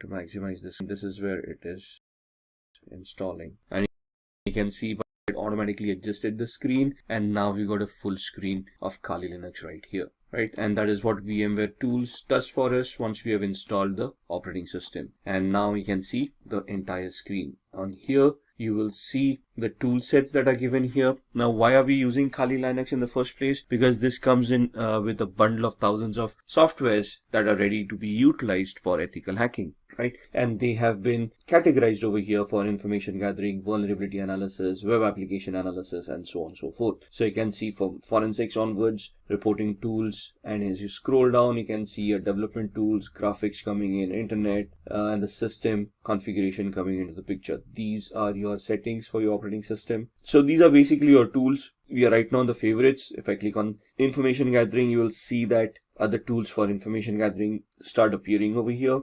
For vulnerability analysis, we have got Sparta, Nmap, fuzzing tools, web application analysis, we have got comics, Kipfish, SQL map, database assessments, password attacks, and so on and so forth. So if you just go in the favorites, this was the terminal emulator that we utilized. This is the command line that we saw. We used the cd command, we used the pwd command, we did the ls command as well to give us the list of the directory that we are in. Similarly, there would be commands like cat. So let's go to cd downloads. Let's see what's there. You can see this case sensitive. So if I type in a capital D and then do a tab ls, there's nothing over here on downloads. So cd ... will take us back one directory. And you can see we are back from downloads to root. If I want to go to desktop, this is how I go to desktop. Do a ls, you can see the VMware tools folder over there, cd VMware tools, and we go into that folder ls, where it will give us the list of all those files. Now you can see install is a file that we had edited back then. So if I do a cat install, you will see the cat basically is the command that will help us look at the contents of the file, all right, without opening up the file or without editing the file. So you can see just if I scroll up, this is where we gave the cat command. It then printed the contents of the file over here, and then it exited and gave me back to the command line right here, right? Now if I want to copy this, cp root desktop VMware install, and if you want to copy it to root downloads and press enter. Now what we are going to do is we are going to see if this file, the install file that we just edited over here, has been copied to the downloads folder. So we do we are currently in the VMware, on the desktop VMware tools district folder. We do a cd dot dot, that takes us down one directory, so we are still in the desktop. Do a cd dot dot. Now you can see we are back in the root, and now we are going to do a cd downloads, do an ls, and you can see the copied file right here. So if I do a cat install, you can see the same content of that file coming in. So these are some of the commands that we would need to learn as we go ahead. The remove command is, let's say we've got install, we do a man rm. Man is the manual page command that gives us the pages with the description of how that particular command is to be utilized. So rm is remove files or directories. Synopsis, the description, the options, -f for force, -i for prompt, capital I prompt once before removing more than 3 files, and so on and so forth. If you want to exit this, you can press Q to exit, and you come back to this page. So if I say rm install ls, you will see that the install file has now been deleted. So in Windows we use the del command. In Linux it is the rm command. So this is what we wanted to look at, the demo for Kali Linux, how to download it, how to install it, and some of the basic commands that we can utilize. Alright, let's begin with the phishing tutorial. We have the Kali Linux operating system booted up over here. What we are going to do is we are going to open up a tool called SET, Social Engineering Toolkit, which you would find in this option, and that's the tool that we want. It's a command line tool, a menu driven tool. We are going to host a fake Facebook page, and you can see how we can harvest credentials by this kind of an attack. So these are some disclaimers you might want to go through there. Do you want to agree to the terms of service? Yes, press enter. And that's your social engineering toolkit. And we are talking about a phishing attack which comes under the social engineering attack. So like I said, it's a menu driven tool. So we just have to look at these options and then just type in the number of the option that we want. So we want to do a social engineering attack. So I type in 1, press enter. In that it is asking me whether I want a spear phishing attack, a website attack vector. We are going to choose a second option. So I type in 2, press enter, and then it asks me what I want to do. I want to take the third option here, credential harvester attack methodology, and we want to do the third attack. Now it is asking whether we want to use the in-house website templates that it already has, or do we want to clone a site, or do we have a customized site that we have prepared that we want to migrate into this tool. If you're going to do the site cloning option, so we're going to type in 2, press enter, and then it is going to ask me the IP address where it wants to capture and store the credentials. By default, this is the IP address that I'm using, so if I leave it blank, it will take my default IP address. So I'm just going to press enter, and now it is asking me the URL to clone. So I type in https://facebook.com. What it is going to do, it is going to connect online, and it is now it has cloned the website, Facebook login.php. The best way to use this attack is if the username and password form are in the same field or the same page. Regardless, this captures all posts on a website. So you may need to copy ** into HTML depending on where your directory structure is. Press return if you understand what we are saying here. So press enter. The social engineering toolkit credential harvest attack is running on port 80. Information will be displayed to you as it arrives. So the site was 71.134, right? The default IP address, and this is where the website is being hosted. Let's check that out. So let me open up a browser on my host machine, and let me point it to the Kali Linux machine that we have just created, 192.168.71.134,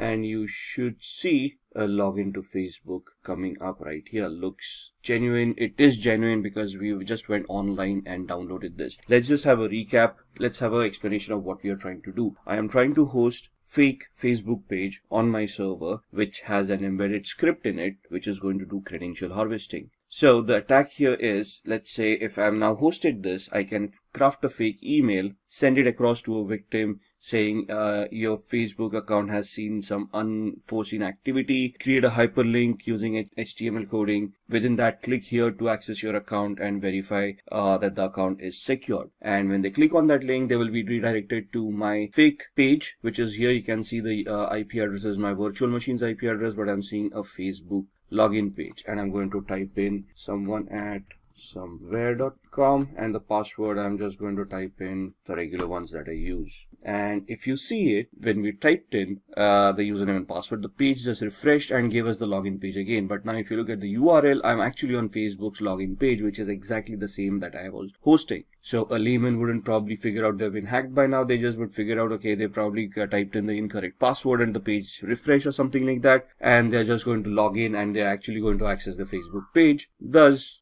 they might not even realize that something went wrong. But if I go back to my virtual machine, you can see that it has captured some data and it is reporting over here of what has happened. So if I just scroll up, let's see what happened here and if we have been able to capture anything. So we got a hit printing the output. This is the HTTP 1.1.200. Okay, response coming in, password field found, and we're just looking. There it is. Email someone@somewhere.com, and password that I typed in ASD@1234. So it has captured the username and the password right here. Once we are done, I mean, this is the way attackers work. Now, this is a very basic attack. Again, in the actual trainings, you would then look at how you would host this on a real website, make it a global attack. Right now, it's a virtual machine with a class C IP address. So here, the thought process is, where can we get a free hosting where we can host this kind of sites? Maybe I'll have to purchase a domain, which looks like similar to Facebook or the victim that I'm trying to attack. So this is just a POC.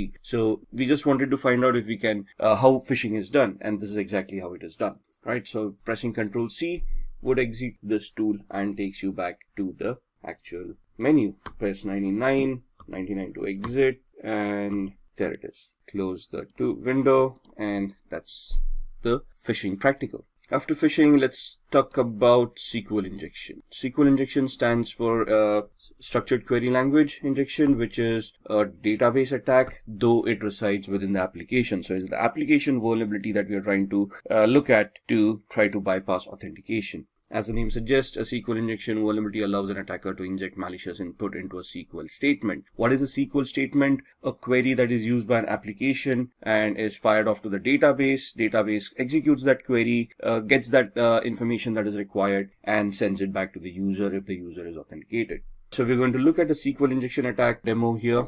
And what we are going to do is we are going to go back to our VMware workstation.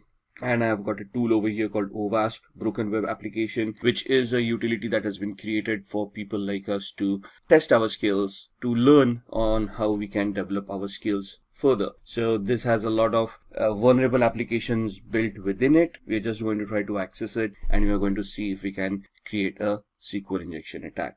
Just waiting for it to boot up. Once it boots up, it will give us an IP address. There we are. So we need to connect to 71.132. So I can just use the same browser I was using, close off Facebook, and now go to 192.168.71.132. And this is the OWASP Broken Web Application project. What we are going to do is we are going to go to Utiliday, and this is an application that has a lot of information within it. You can see it gives you links about what you should do, help me, video tutorials, listing of vulnerabilities that they have, and so on and so forth. So you can see we are not logged in right now.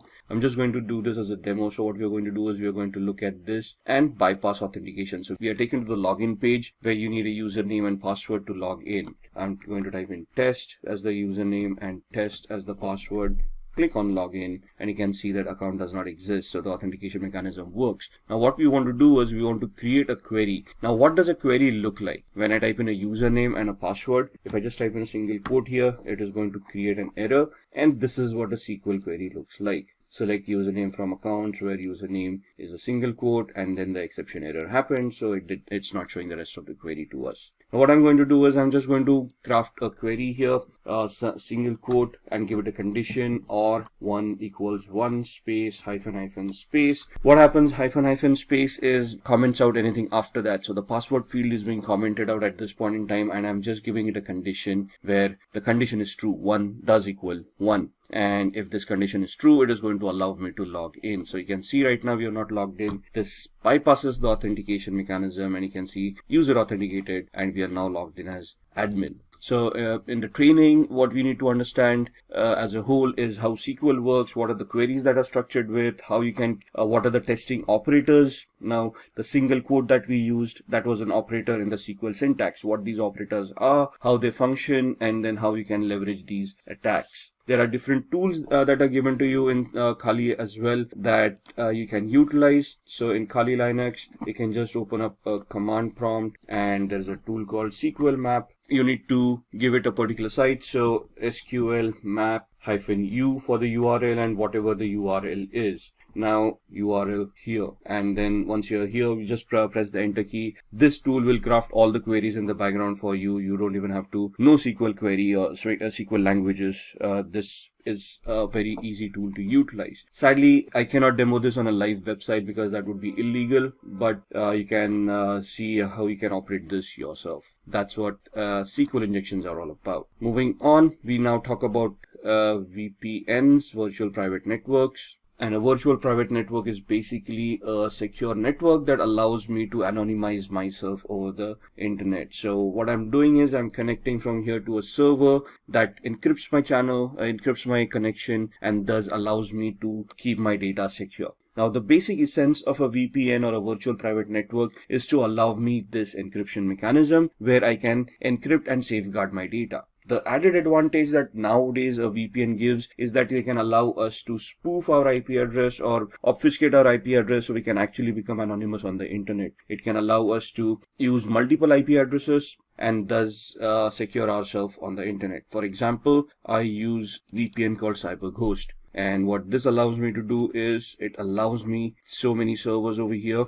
If you look at the entire list, all the servers, then there are no spy servers, which guarantee me that they are not going to keep and store any logs. And thus, they are not going to record any of the activity that I'm doing. Right? Since they are located out of Romania, this becomes a little bit more safer for me because the government and the laws over there are a little bit more relaxed than other countries.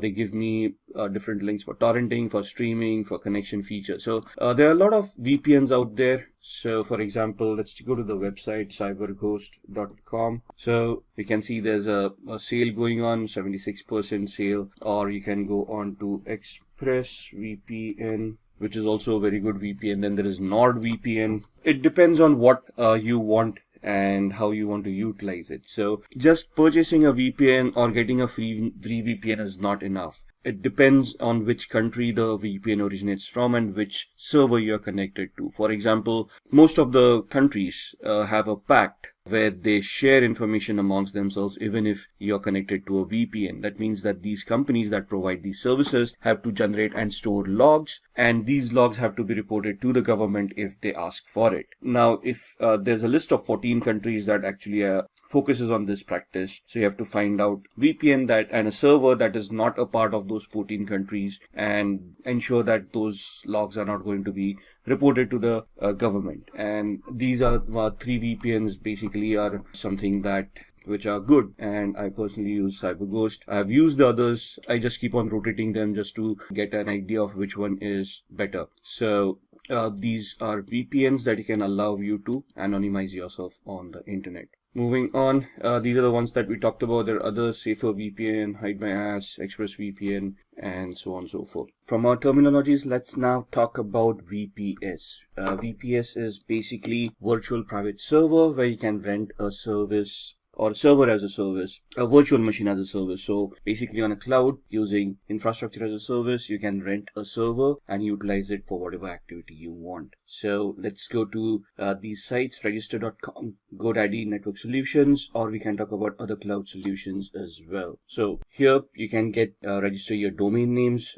So in the previous exercise, for let's say when we talked about the phishing exercise, what we want is we can go on to register.com, or we can go on to godaddy.com, and we can purchase a particular domain. For example, something like this. Instead of the O's, I'm typing in a couple of zeros for the Facebook, and let's see if anything of that is available. Now something.photo is available, or facetips.com is available. There are other options that are making over here that they're giving us over here. And once we purchase this, we can then have our own hosting with a web hosting as a service. And you can have a Linux-based hosting or a Windows-based hosting, depending on what you want. And that's where your shared hosting comes into the picture. If you just want, if you want to look at a virtual server and you want to rent a server over there itself, you can move on to rackspace.com, and here in your services, you can have physical server or a virtual server in a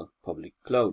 Your other cloud providers, for example, would be Amazon, AWS, and on AWS, you can basically look at EC2, Elastic Compute Cloud, which is basically virtual servers in the cloud. And over here, you can rent out a server with whatever capacity you require. You'll obviously have to pay the rent for what those servers are going to cost. But once you have those servers, you can then launch any services on top of it. Looking at other services that we have, we talked about Tor. Tor is a onion routing software that allows users to browse the web anonymously. So we can just go online and we can try to spoof our identity, and I'm going to show you how. So I've got a VMware workstation right here, the one. So we're just going to pull that up, and we're going to power on a Windows 7 machine where we're going to look at the onion routing. So our Windows machine has booted up. We're just going to log in, and this is my Windows 7 machine. Now I've got a Chrome browser right here, and we're going to go to a website called cmyip.com, which is going to give the IP address that I'm currently using. So right now I'm not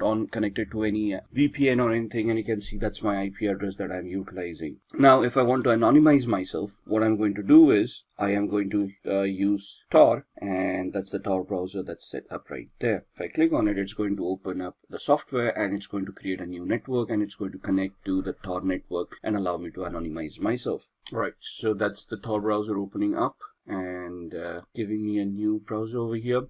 So I've got one, which is the old one, which is my current IP address. If I just refresh that, you'll see that I'm still on the same IP address as far as this browser is concerned. There's a refresh, and it's still showing me the same IP address. Where if I go on to Tor right now, and if I go to cmyip.com, you will see that it is going to give me, and you can see the amount of time it is taking to reach that site. That's because I am using a VPN, and there's a lot of encryption running off, and you can see now I'm suddenly connected via Hong Kong. And even to reach this site, what Tor does is it gives me a proxy chain. A proxy chain is where it creates multiple hops to hide my identity, and before I reach cmyip.com, I am using 3 different IP addresses over here, one in France, one in Germany, and one in Hong Kong. So if I do something over here to trace back my steps to my actual IP address, the law enforcement agencies or anyone who's going to search, like a forensic investigator, would have to go through these IP addresses before they come back to me. Now it's not impossible, but the effort and time that's going to be taken to come across 3 different countries is going to be phenomenal. So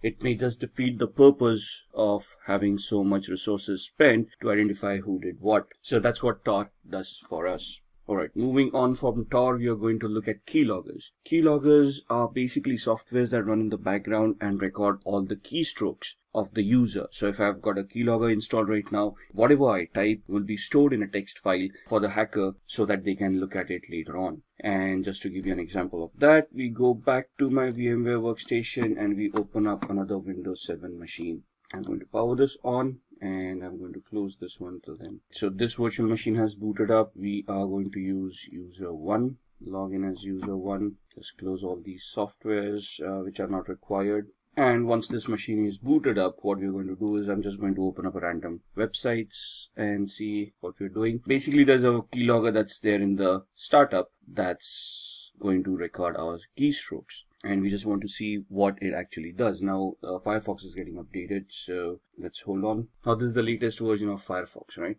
And we're just going to go to, let's say, facebook.com. Wait for the website to open up. All right, let's try opening it up again. And that's facebook.com. And we're just going to type in some random username and password, someone@somewhere.com, and the password being again ASD@1234567890. Login, obviously that login is not going to work. User probably doesn't exist, or if it does, the password probably is incorrect. And so we're going to close this. We're going to, let's say, open up another browser window, go to another site, rediff.com, and then go to rediff mail. Try the same thing over here, someone@somewhere.com. Password ASD@12345678, whatever it is. Don't say, we can see the combination is incorrect. Now there's a keylogger running in the background, and what we want is, we now want to open up the keylogger. Now it is visible here because I've kept it visible. You can hide it in the start menu, and there's a shortcut key for you to pull it up later on, so this completely becomes invisible. And what it can do is, it basically creates a record of whatever you have been doing so far. So you can see these things populating on the 25th of December. So if I look at the visited websites, you can see I opened up Mozilla Firefox, the first where there was a problem loading the page. Then we opened up Facebook, then we opened up rediffmail.com, and so on and so forth. So it just gives me the list of visited websites. Whereas if I look at keystrokes and clipboard, you will see whatever we have typed in. So we first typed in facebook.com. Then again, the second time I try to type in, then I hit backspace, then I type in facebook.com, and then you can see I typed in someone@somewhere.com, and in tab ASD@1234567890. We closed up the browser, we opened up a new one, and we went on to rediffmail.com, and then you can see me typing this one, then going back one space, then the rest of what I typed, and then the password coming in. So that's what a keylogger does. If you look at the taskbar, it's not going to show you a keylogger running in the background. It's in processes, you're not going to see anything at all, but it's going to mask itself as a service. So if you look into the properties, you can see that icon coming in over here, which matches this one. And so you can see that this is masking itself as a service.exe. If this gets hidden as well, it would be very difficult for a user to even identify this. All right, so that's what a keylogger is. Moving on, let's see what else we want to talk about. So we've talked about Tor, we've talked about keyloggers, and now we want to talk about firewalls. Now, for keyloggers to be prevented, we need antiviruses, right? So we need a good antivirus program that's going to be installed, updated, and run on a regular basis to protect ourselves from malwares. But what about network connections? And you need a firewall and a system to prevent or to detect what kind of connections are going on in the first place. Now, we cannot rely on software 100%. So even if a firewall is not configured properly, that's going to be a problem. So what we need to do is, we have to have a firewall, configure it correctly, and then disallow certain activity from happening. And what we're going to do is, I've got such a system on my machine here. I use a software called Glasswire. What it does is, it is a network analyzer. So it allows me to analyze whatever is going on. You can see all the apps that I'm utilizing and how much upload and download they have been doing, all the traffic. So you can see the protocols that I'm utilizing. So I come to know what's going on in the background. And this gives me the entire graph of how much I have been doing for the past 24 hours, past 3 hours, past 5 minutes, and so on and so forth. Right, so this is what the activities, and these are the alerts that it has been generating. I can click on those alerts and it will start telling me what it was all about. If the graph doesn't work for me, it gives me usage as well. So how much I have utilized since I've installed this software, right, and what applications have been utilized, which hosts have been connected to, and the traffic type that was utilized. And then the things on my network. So these are the devices that I have currently on my network that have been identified. And then comes the firewall. So on the firewall is clicked on. You see all those services that have been identified, and you can just click on a particular service to lock that service. So this becomes a discovery tool, identifies whatever networking is going on, gives me all that information, and then I can look at, and I can just click on any of these services that I find it as malicious and block them. I can create different profiles for different applications as and when I want them. And these are the alerts. So you can see that this was the first time a network connection was looked at from VMware. And what this allows me to do is whenever I execute a file, it can upload it to virustotal.com and scan it as a third-party antivirus to ensure that there is nothing malicious on it. So I already have an antivirus over here, but if this ever gets compromised, I still can rely on a third-party service where in real time when I execute my applications, they would be verified and I would be assured that nothing is wrong with my system. And this software that I'm utilizing, Glasswire Basic, is free, and then there are paid versions as well. It's just glasswire.com is where you're going to find this. Moving on, rootkit. Rootkits are also malicious softwares that you allow an unauthorized user to have access to a computer to restrict areas of its software. Now, a rootkit in a sense is a malicious software that infects a machine and prevents some functionality from it, like hiding data or preventing users from running antiviruses. And it's basically a malicious software that is used to hide information from the victim so that they would not realize that they have actually been compromised. It's going to be a difficult showing of a rootkit, so I cannot show that demo to you. So we're just going to move on, and we are going to talk about ethical hacking techniques now. Now, when we say ethical hacking techniques, we want to look at what kind of audits are available when we want to do ethical hacking. So there's a black box audit, a white box audit, and a gray box audit. So if I'm invited in an organization to conduct a test, to conduct a audit, to conduct a vulnerability assessment or a penetration test, to identify vulnerabilities and then try to plug them out, they are going to give me 3 different variations. In a black box audit, they're not going to tell me about the infrastructure. They're not going to give me any information, and they want me to start from the basics of gathering information, identifying the systems, and based on the information that I gather, whether I'm able to develop any hacks and compromise their infrastructure. So it will be a simulation of a hacker who's sitting outside the organization and trying to find a way in. Whereas a white box audit is where full infrastructure knowledge is given, anything and everything that is required for an audit is given. And this is a simulation of an insider attack, a person sitting inside the organization misusing their permissions and then trying to compromise, trying to get access to data that they do not have access to. So the simulation is from a malicious insider. A gray box is where some partial knowledge is available, and from that partial knowledge, you're going to try to build up more information, and then you're going to try to get access to those resources. What are the tools that we utilize? So we've already had a couple of demos on keyloggers, SQL injection, SQL map, and so on and so forth. Metasploit is a very much used tool for penetration testing, and having knowledge on Metasploit is very much necessary as far as ethical hacking is concerned. Nmap, this is a tool used for network discovery. Nessus, a vulnerability scanner. Wireshark is a packet capturer that allows you to capture packets and analyze whatever is going on. SQL map is something that we have seen, a SQL injection attack tool which generates its own queries. And John the Ripper is a password cracking tool. Backtrack used to be an operating system that was utilized for penetration testing. However, Backtrack has now been replaced by something called Kali Linux, and that's the operating system that we have utilized in all our demos where we try to look at SQL map and those injection attacks that we did. So what are the areas of ethical hacking?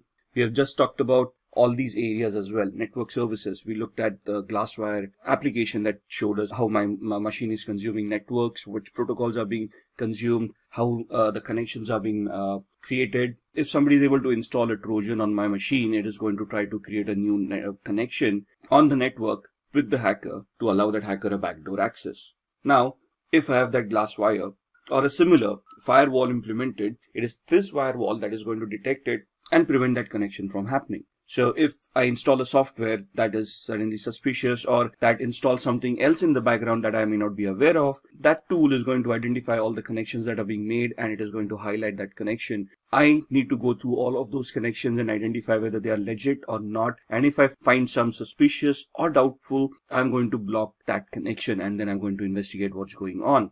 And that's where ethical hacking comes into the picture. You want to find out if your firewall that you have implemented is going to work correctly or not. If the configuration of the firewall is done properly, or if the firewall is misconfigured, is it leaking out information, right? At the same time, you're looking at web applications. We looked at the OWASP broken web application where we did some SQL injection attacks, right? So that was a weakness or a vulnerability in that application, which would allow us to bypass authentication and get access to resources that we were not authorized for. And then client-side attacks would be where you install keylogger at the end of the client system, and then you try to capture whatever data the user is typing in, like usernames and passwords on the Facebook and the rediffmail.com website that we saw, and then try to misuse that information to get access to those resources. Then Wi-Fi networks, right? Wi-Fi is something that we use on a regular basis. We got our smart devices nowadays, smartphones, tablets, phablets, that we can connect to Wi-Fi and start using all our services, our banking applications on our smartphones. And thus we want to ensure that wireless connectivity is simple and is secured. So you want to use encryption mechanisms, you want to use tools on your smartphones, antiviruses, firewalls on your smartphones to ensure that whatever you are utilizing is going to remain secure.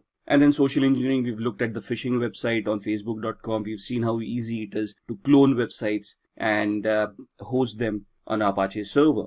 So if you look at it as from an ethical hacker's perspective, the job of an ethical hacker is to simulate these kind of attacks that a hacker may conduct. And first of all, you're basically going to find out areas where these attacks can happen. Think of it from a hacker's perspective. Try to simulate those attacks and see if those attacks are going to be effective. Can those attacks be prevented? And can your current security controls that you have put in place identify, detect, and prevent these attacks from happening in the first place? And that is what ethical hacking is all about. Let's look at the Metasploit attack.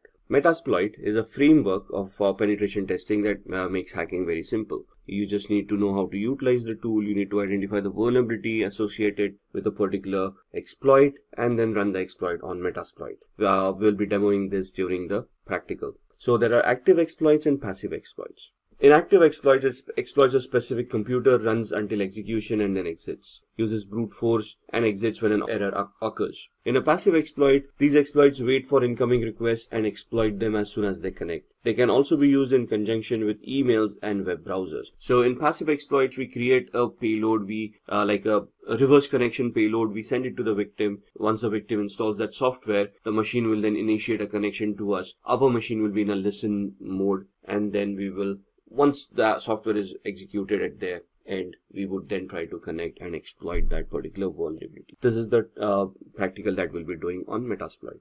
So let's move on with the demos, and then we'll see what we can discuss amongst them. All right, let's have a look at some of the demos that we had talked about in the ethical hacking and penetration testing module. We are going to look at 3 different demos. The first one is going to be a SQL injection attack that we are going to perform on this tool that we have. The second one is a password cracking attack on Windows 7. And the third one is a MetaBreeder based or a Metasploit based shell shock attack on a Linux based web server. So let's get cracking. I've powered on this virtual machine, which is the OWASP Broken Web application. It is a tool that is provided for people who want to enhance their skills, and they can practice how to do these attacks in a legal manner.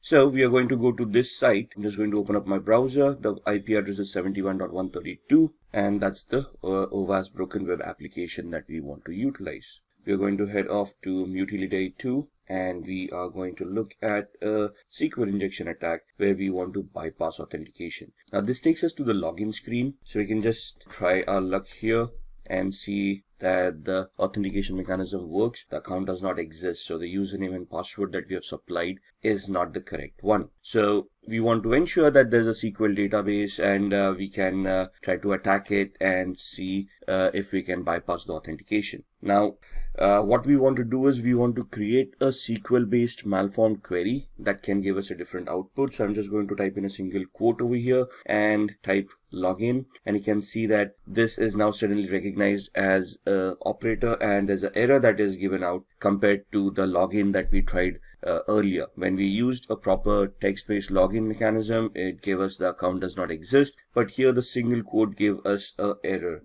and it shows us how SQL works. This is the query that we had created. Now in the trainings that you have for ethical hacking, there would be explanations of what these queries are all about, how the syntax works. Here we're just going to see if we can create a malformed query to log in as a user in this case. So what I'm going to do is create the query over here, and we're going to give it a comparison. So we're going to give it a or 1 equals 1 space hyphen space. And if you now click login, you should be able to bypass authentication, and you can see user has been authenticated, and we now have admin access to this application. Now here the SQL queries need to be crafted in such a perspective that they're going to work. So there would be a lot of exercise in identifying what the database is. There's a Microsoft database, an Oracle database, and so on and so forth, and then you have to choose those proper commands. But identifying that would come in the training. Right now we're just looking at a demo. This is how a SQL injection attack works. Now let me log out here. Similarly, now we are in a login page. The same query worked wonders where it allowed us to bypass authentication. So it also depends on what kind of a page I am and what query would be accepted at this point in time. So here application understanding would also come into the picture, where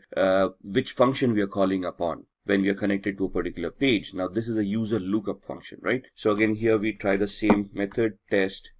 That's not going to work. Authentication error, bad user or password. And if we type in the same query over here, single quote or, and give it a condition, single quote or 1 equals 1 space hyphen space. Now here it is not going to log us in because this is not a login page. This is a user lookup form. So here it would instead give us a dump of all the databases that it has. So you can see all the usernames and passwords coming in that are stored in the user lookup field. So this is where the understanding comes in of which query to create at what page, we are depending upon the function that is being called, right? So that's the SQL injection attack that we wanted to look at. Let's move on to password cracking. Now this is a Windows 7 machine that we have. I'm just going to do a very basic password cracking example. We're just going to log in. Now here the assumption is that we are able to log in. We have access to a computer and we want to check out other users who are using this computer and see if we can find out their passwords, so that we can log in as a different user, steal data if required, and we wouldn't be to blame if there are any logs that are created. So here we've got a tool called Enable that is installed right here. Now I'm already an administrator on this machine. I'm checking out other administrators who share the same privileges, or any other user who may be on this system whose password I can crack, and thus I would be able to get access through their account and then do any malicious activity, right? So this allows me to go into a cracker tool, and it allows me to enumerate this machine and identify all the users and passwords that are there in this particular machine, right? So I'm just going to click on the plus sign and I'm going to import hashes from a local system. So where are these files stored? Where does Windows store its passwords? In what format are they stored? And what this tool does to retrieve those? That's something that we all need to know as an ethical hacker, right? So import the hashes from the local system, click on next. It's going to enumerate that file and it is going to give you a list of all the users that are there. So you can see the users are hacker admin, test, the one that we are logged in as, and then there's a user called virus as well. And you can see that this is the hash value of the password that is being utilized. Now there's a particular format for a hash value for Windows and how it stores. But once we have these hash values, let's say if I want to crack this password, there are various attacks that we can do. For example, a dictionary based attack or a brute force attack. Let's try a brute force attack, right? NTLM is the hashing mechanism that is used by Windows. So we're going to try to create an NTLM hash attack. And here we are going to use a predetermined rule set. For example, we are not sure what characters are being utilized over here. So we just create an attack like this using all characters and lowercase a through z, uppercase a through z, numeric 0 through 9, and all the special characters. Let's say the password is between 7 and 16 characters. And this is the character set that we want to try the brute force attack on. What is a brute force attack? It is an attack where the computer is going to try each and every permutation and combination out of this character set and try to figure out if the password is going to be correct. So if we click start, it's going to start with a particular characters, and then it is going to identify if that NTLM hash is going to work against this character. And you can see the time is going to be phenomenal over here. So it's not necessary that this attack would be viable. It will be 100% successful given the time frame.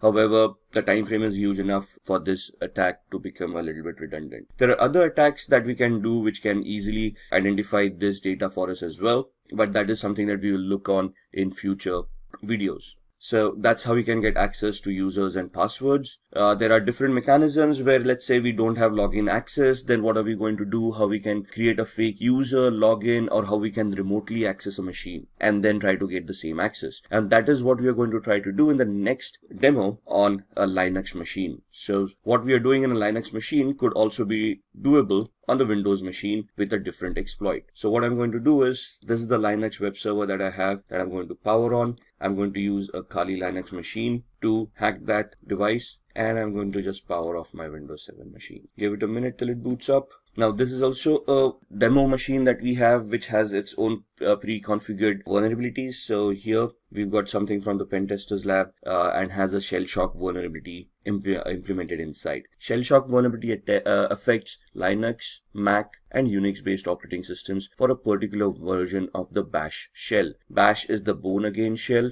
which is the command line interface in these operating systems. So what we are trying to do here is we are going to use the Kali Linux machine, try to find out the vulnerability over here, and if it exists, we are going to use Metasploit to attack this machine. Now the first and foremost thing is we want to identify the IP address. We have no idea what the IP address is. We are in the same subnet, so we are assuming that we are able to connect to this machine. So what I'm going to do is I'm going to open up a tool called ZenMap. I'm going to open up a command line interface, find out what my IP address is, and my IP address is this with a subnet mask of 255.255.255.0. So I want to see if there are any other machines that are live in the same subnet, and we are doing a ping sweep over here to identify which machines are live. In a minute we'll get all the IP addresses. 71.1, 2, 133, 254, and 128. We know that we are 128 at this point in time. 254 is the DHCP server. So we are assuming that 133 is the machine that we want to look at. And let's then try to see if we can scan that machine, 133, and we're going to do an intent scan to find out which ports are open, what services are running over there, and if it is whether the pen test machine that we were looking for. You can see off the start port 22 and port 80, and somewhere here it's going to give us the ports that are open and the details about those ports, and somewhere here it will tell us that this is the pen tester lab machine that we wanted, which is correct. So now we want to do a vulnerability analysis on this. What we are going to do is I'm going to use another GUI based tool called Sparta, which I can just find out from here. Sparta uses two tools in the background, Nmap tool and a tool called Nikto. So we're just going to start scanning. 192.168.71.133 was the IP address. Add to scope, and over a period of time you can see all of these will start populating with information. There we are. That's the Nikto tool coming in, scanning on port 80, which means that it's a web server using HTTP. It tells us it's an Apache HTTPD 2.2.21, and gives us the 22 port number as well. If we head over to the tab of Nikto, or let's look at the screenshot first. This is what the website will be looking like, and Nikto gives us the options over here. It tells us that there is a vulnerability over here for shell shock, and this is the path where the vulnerability is going to exist. So what we are going to do, we go back to the command line, we open up a new one, minimize all these other windows, and we are going to open up Metasploit. Metasploit is a penetration testing tool that is used by most hackers and ethical hackers to test applications and test existing exploits and vulnerabilities. So just give it a minute till it starts. You can see there are already around 1700 exploits right here. We are going to see all those exploits with these commands. There we are, sorry for the typo. And it will just give us a list of all the exploits that are stored in Metasploit in this version. So all of these are Windows based. If we scroll up, we will be looking at other vulnerabilities as well, or exploits, the Unix based exploits, Linux, OS X, multi-exploits. And we are looking for an exploit for multi-based Apache or HTTP. Let's go up, let's look at, so this is the one that we are looking for, Apache mod CGI bash environmental executable. So what we're going to do is we're just going to copy it, go back to the bottom, say use exploit, and paste the one that we wanted. Press enter, say show options. So it will ask us to configure this. I'm just going to configure it based on the knowledge that we have. Set our host, which is the remote host, the victim's machine. So we put in the IP address. It asks us for the target URI. So that's the path that we saw. Set target URI to cgi-bin/status. Enter. Now with the exploit, we need to find a payload that is going to give us the output that we want. So we say show payloads, and it will give us a list of all the compatible payloads with this exploit. And we want to create a reverse TCP connection, which is this. So we know it's a Linux operating system. We want this payload to be set. So set payload. Press enter. That's the payload coming in. Show options.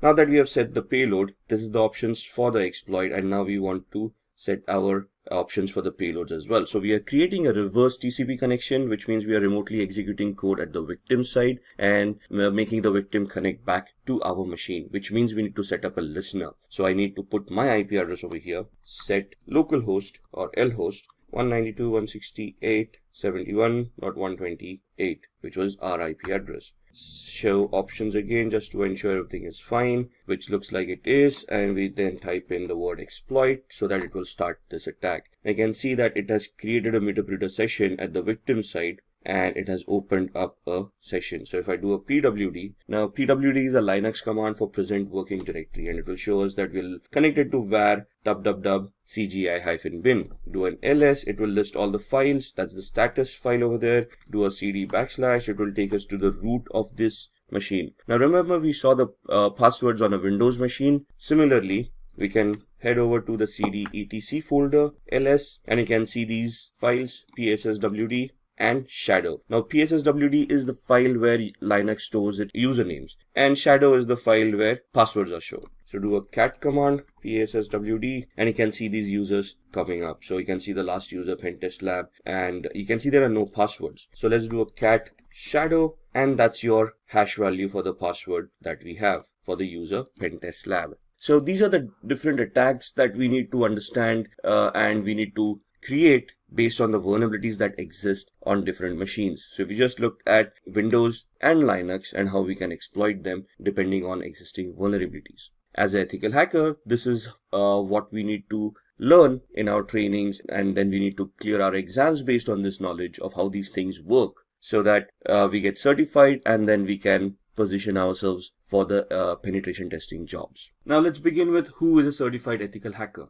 A certified ethical hacker is a person who's also known as an ethical hacker. An ethical hacker is just the opposite of an hacker. A hacker is a person who, with malicious intent, tries to misuse vulnerabilities that they have identified in an organization structure and then gain access to unauthorized data. Whereas an ethical hacker does the same thing. They try to locate the weakness, they try to locate the vulnerabilities, and they see how they can be misused. However, the intent is completely different, and that is what differentiates a hacker from an ethical hacker. Hacker would be a criminal with a malicious intent who would try to misuse and personally gain by doing criminal activity from that particular activity that they have done. Whereas an ethical hacker would try to help the organization in an authorized manner. So that's where the permission comes into the picture. The ethical hacker has permission from the organization to conduct some activity that would identify vulnerabilities or weaknesses in the information technology structure of that organization. And then once they have been identified, the ethical hacker would then help the organization to plug those vulnerabilities rather than misuse those vulnerabilities.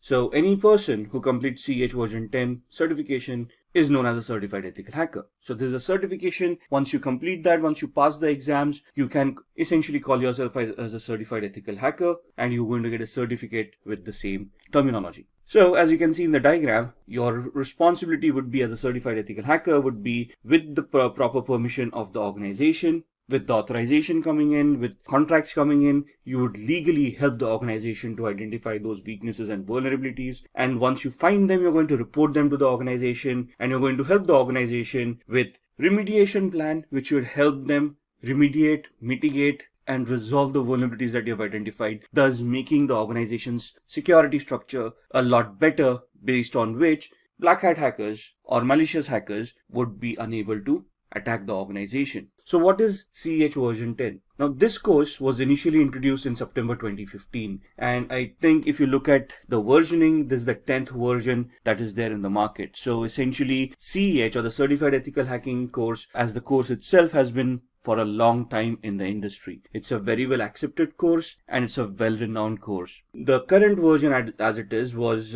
introduced in September 2015 and is one of the toughest certifications in the cybersecurity field. This includes a lot of information that you have to learn, that you have to know before you can attempt the certification. You will master all ethical hacking methodologies that are used in penetration testing and ethical hacking situations. What does that mean? That means that CEH version 10 is a structured course that will help you look at all the phases that are used in ethical hacking, all the terminologies that are utilized, all the tools that are utilized in such a manner that you can penetration test or a vulnerability assessment and identify and test the vulnerabilities for their complexity. And this course, once you complete the course, you would have mastered all the ethical hacking techniques that are required. There are two exams. One is a written exam and the other is a practical exam. Now you can opt for either or. The written exam is basically a multiple choice question exam where they'll ask you scenario based questions and you have to answer those questions. That is something that we're going to look into during this video. The practical exam is basically a simulation exam where they give you a scenario and you have to complete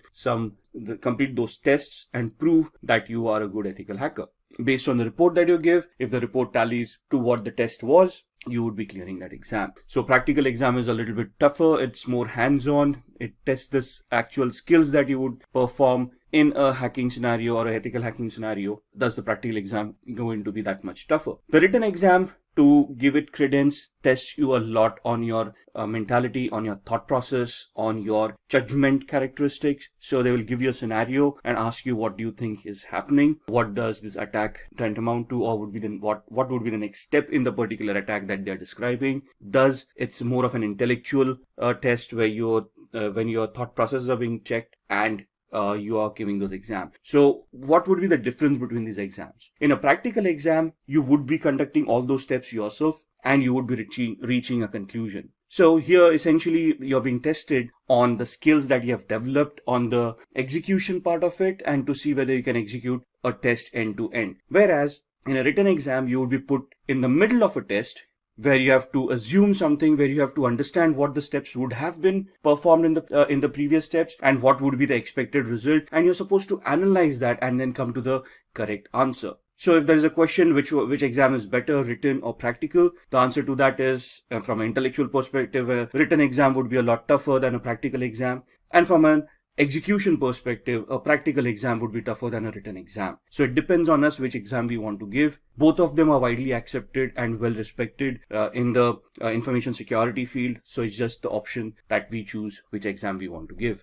Now, this course, the version 10 course, is purely attack-based course. Okay, it is an offensive course. There is no defensive mechanisms. So if you're looking for questions of how to secure yourself on the internet, how to securely configure an operating system, or how to securely configure a server, how to configure a firewall, this is not the certification. This basically talks about attacking those devices. So if you come across a firewall, how would you test a firewall? How would you identify vulnerabilities in those? And how would you bypass a firewall? Similarly, if you come across a server, how are you going to attack and hack the server? Let it be Windows or Linux based. So this basically becomes an attack based course. You're looking at offensive mechanisms over here and not defensive ones at all.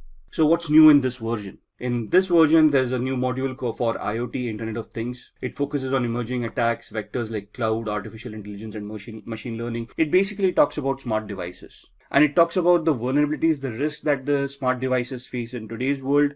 For example, it will tell you about the industries that are utilizing all these smart devices, why are they utilizing it for, what kind of devices they are utilizing, and what are the risks within those devices. It will also give you a lot of tools for you to practice upon to identify such IoT devices. What would constitute an IoT or an Internet of Things device? Any device which has an IP address and can connect to the internet and create data. So even your smartwatch, your smartphone, your cars that have internet connectivity nowadays, your Google Homes, Amazon Alexas, all of these devices would come under the IoT umbrella. And have you ever wondered about sitting at home, having a Wi-Fi, having all of these devices, even a smart TV, if you will, connected to the Wi-Fi? And have you ever questioned how a hacker would then be able to access your home through all of these devices, record information, and basically just spy on you? Similarly, an organization where they are utilizing IoT, they would be vulnerable for the same vulnerabilities. And this course does include IoT security to a certain extent,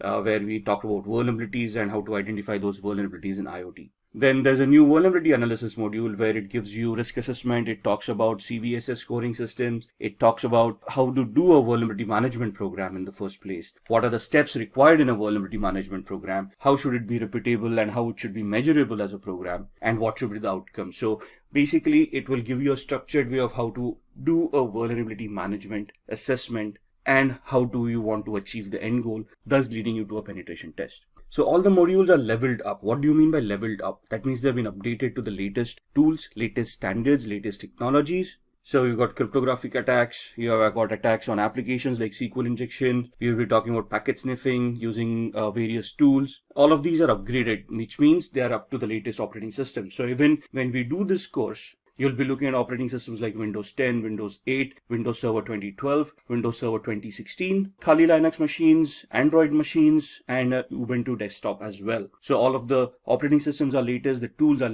latest, and you will be interacting with these tools. And then there's a mobile security toolkit as well, which will help you do a penetration test on a mobile device. So these are what is new in version 10. Now let's talk about the roles and responsibilities that an ethical hacker should have when they actually go into the world. Now, what are the responsibilities, roles, what are the capabilities that we should have? That we should be able to look at scripts that would test for vulnerabilities. So for example, a SQL injection attack, it's a script-based attack. Let's say a cross-site scripting attack, that is again going to be a script-based attack. So we maybe we want to go ahead a little bit, look at Windows systems and do a PowerShell attack and know about PowerShell scripting a little bit. If you look at Linux Windows, there's a bash shell where there is bash scripting, and you'll want to learn that scripting as well. Now the course doesn't include all these scripting languages. It does help you understand what these scripting languages are, and it does have some basic introduction to how these languages can be utilized to create those scripts. Then we also want to develop tools to increase security. You want to look at those commands that are utilized on all operating systems. You want to look at the capabilities of the operating systems, of how to create security parameters and ensure the operating systems and applications devices are secure. You should be able to perform risk assessment. Now, when you say risk assessment is the likelihood of an attack being actually executed on an organization based on the threats and the vulnerabilities that we have identified. So risk assessment is something that you find out a vulnerability and then you try to figure out in a hypothetical manner of what is the likelihood of that vulnerability being exploited by a hacker if they find that vulnerability. And if they do execute that, what is the impact that is going to happen on the organization, and what is the penalties or the repercussions that the organization is going to face if that vulnerability is exploited. That's what a risk assessment is. Then we should also be able to develop security policies or set up security policies and implement them to ensure that the security mechanisms are standardized and are consistent. And then we should also look at training staff for network security to ensure that they are aware of these vulnerabilities and they know what their responsibilities are to maintain some semblance of security in the organization. So why do we want to become a certified ethical hacker? Now, since you're watching this video, it's easy to assume that we all are interested in security, we all are interested in hacking, but hacking is not a real job.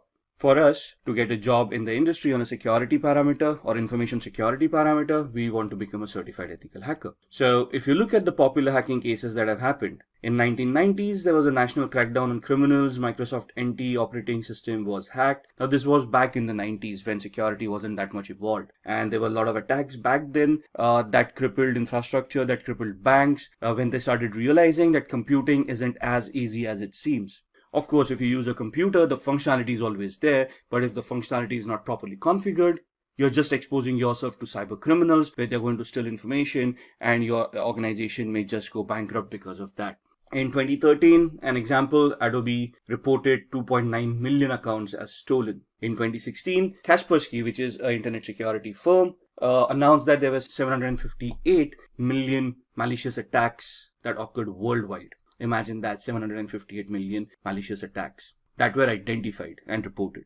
In 2018, Facebook reported a loss of 30 million accounts that were stolen. 2018 again, Quora reported 100 million customer accounts being stolen. And in 2018 again, Marriott, 500 million travelers' accounts stolen and manipulated. Now, when you say accounts were stolen, how does it affect the organizations? Now, first and foremost, if those accounts were stolen, that means usernames and passwords were cracked, and those accounts may have contained credit card information or may have contained some personal information that would identify the person and thus make them gullible for a social engineering attack or an identity theft attack.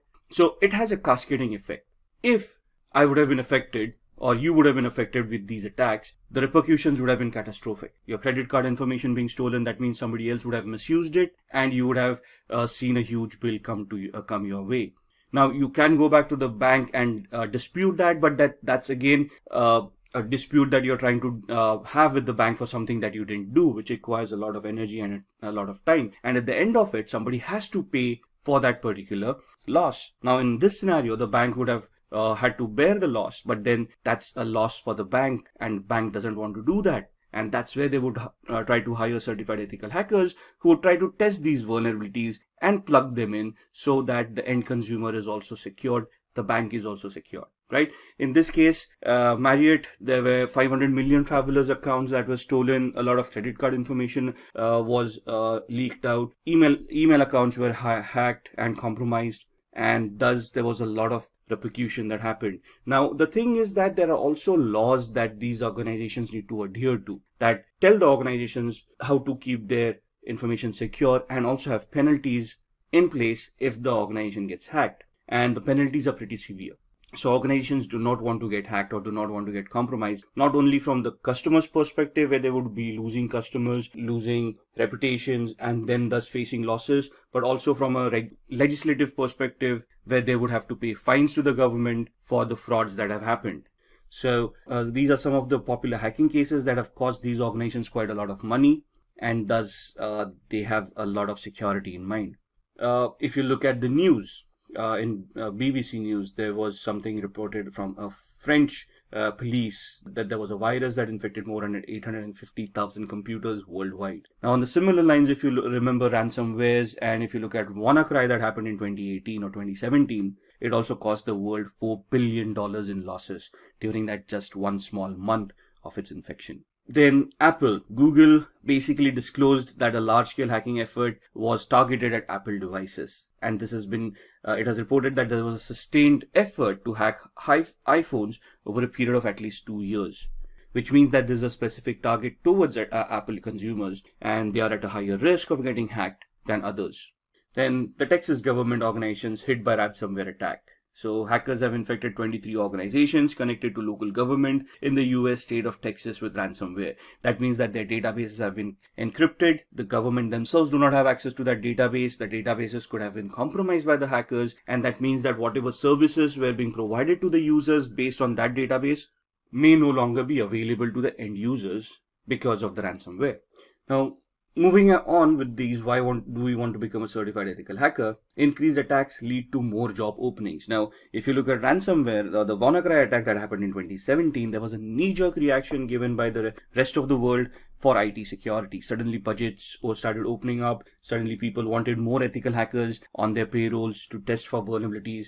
In UK and Europe, we have GDPR, which is again another law that imposes severe penalties on organizations that get hacked and for not having proper security and a vulnerability assessment and penetration testing program in place. So that leads to a lot of job requirements as well, where organizations look at people with this special skill set to help them mitigate the vulnerabilities, to safeguard them and their customers from hackers and also from penalties from law enforcement and governments. So thus the demand keeps on increasing for ethical hackers, which automatically means that the salaries are going to increase as well. So more the demand, lesser the supply, higher the salaries. That's plain economics. Then challenge hacker with malicious intent. So from an ethical hacker's perspective, it is our duty to safeguard an organization, which means that will be pitched against hackers, and we have to ensure that those hackers would be challenged to the maximum limit before they even try to get access to any of the resources that we are trying to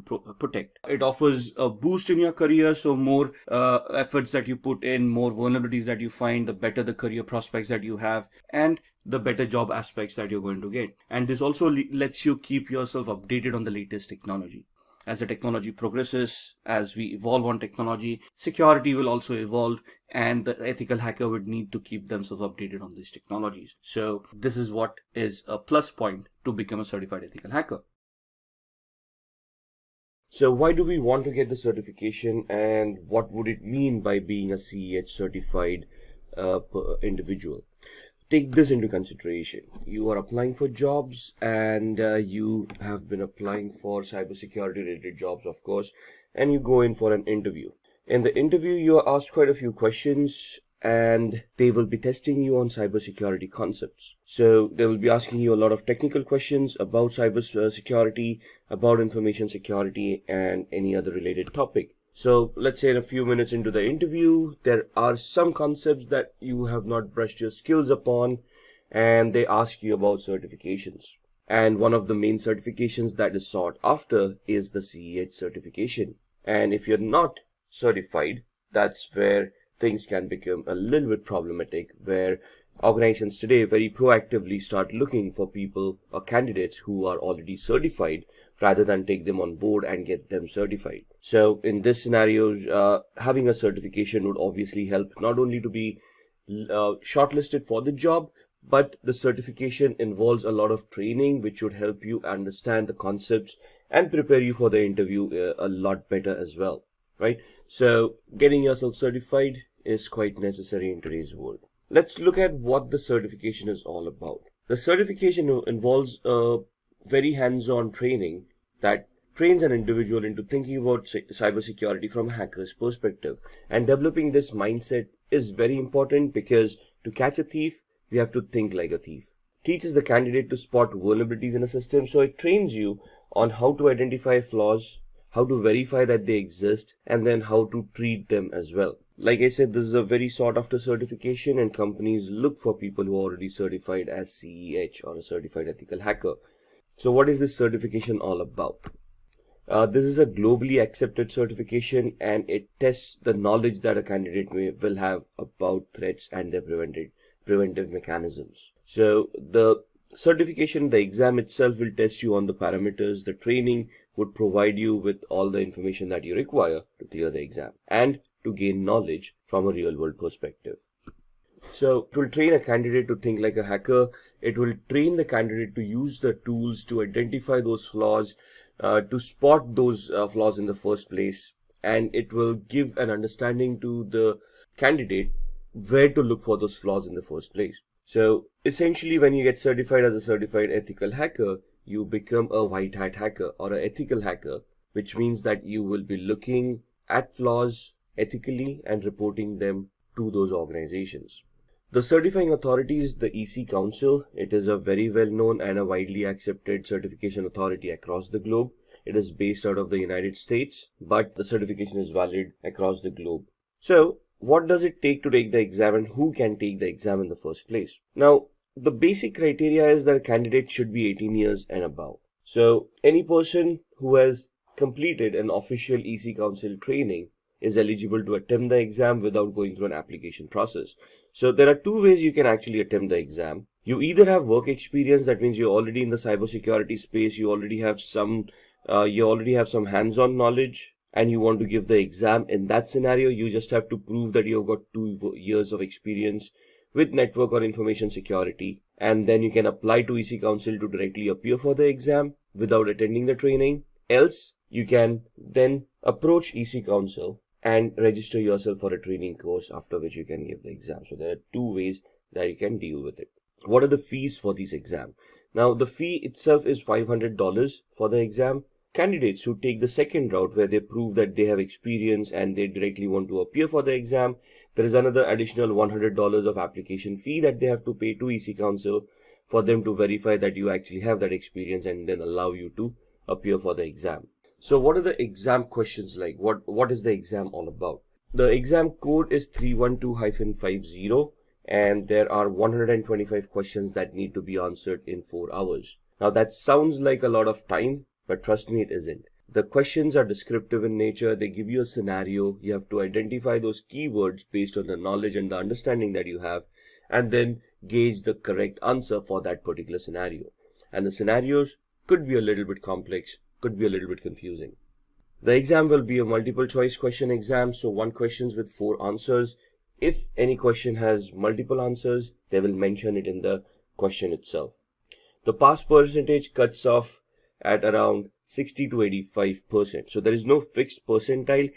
Every question has a different grade, every question has a different value, and based on the questions that you have been asked and the correctness of the answers, you would either pass somewhere between 60 to 85%. The results are immediate, so once you complete the exam and you submit it, it will let you know there itself whether you have cleared or not. So what are the skills that you require for this exam? You must have very good networking skills. And when we say networking skills, you should know your protocols. You should know how computers communicate with each other. The protocols like HTTPS, FTP, SMTP, and anything about the OSI layer. You should be good with your operating systems. The candidate should also have a very good knowledge about operating systems. And when we say operating systems, we want the candidate to know about troubleshooting methods and how the operating systems work in the first manner. So you should have some basic skills about operating systems and the configuration of these operating systems. You should also know the different types of cyber attacks such as social engineering, phishing, and how to prevent these attacks. So this is the exam skills. The training prepares you with all these skills. The candidate must be able to hack into an organization system with permission and erase all digital evidences. So the training itself will get you accustomed with all the hacking phases, how a hack is constructed, how a hack is made more effective, and how the hack evolves, and later on how you can delete all the evidences of the hack that has happened. So for the exam, you should have, or you should be very good with your networking skills, understanding protocols and how they work, configuring operating systems and troubleshooting them. You should be able to classify different cyber attacks and know how to launch them as well. And you should be able to hack into devices and erase all digital evidences that may have happened. Password cracking and cryptography is also a very much required skill to clear the exam.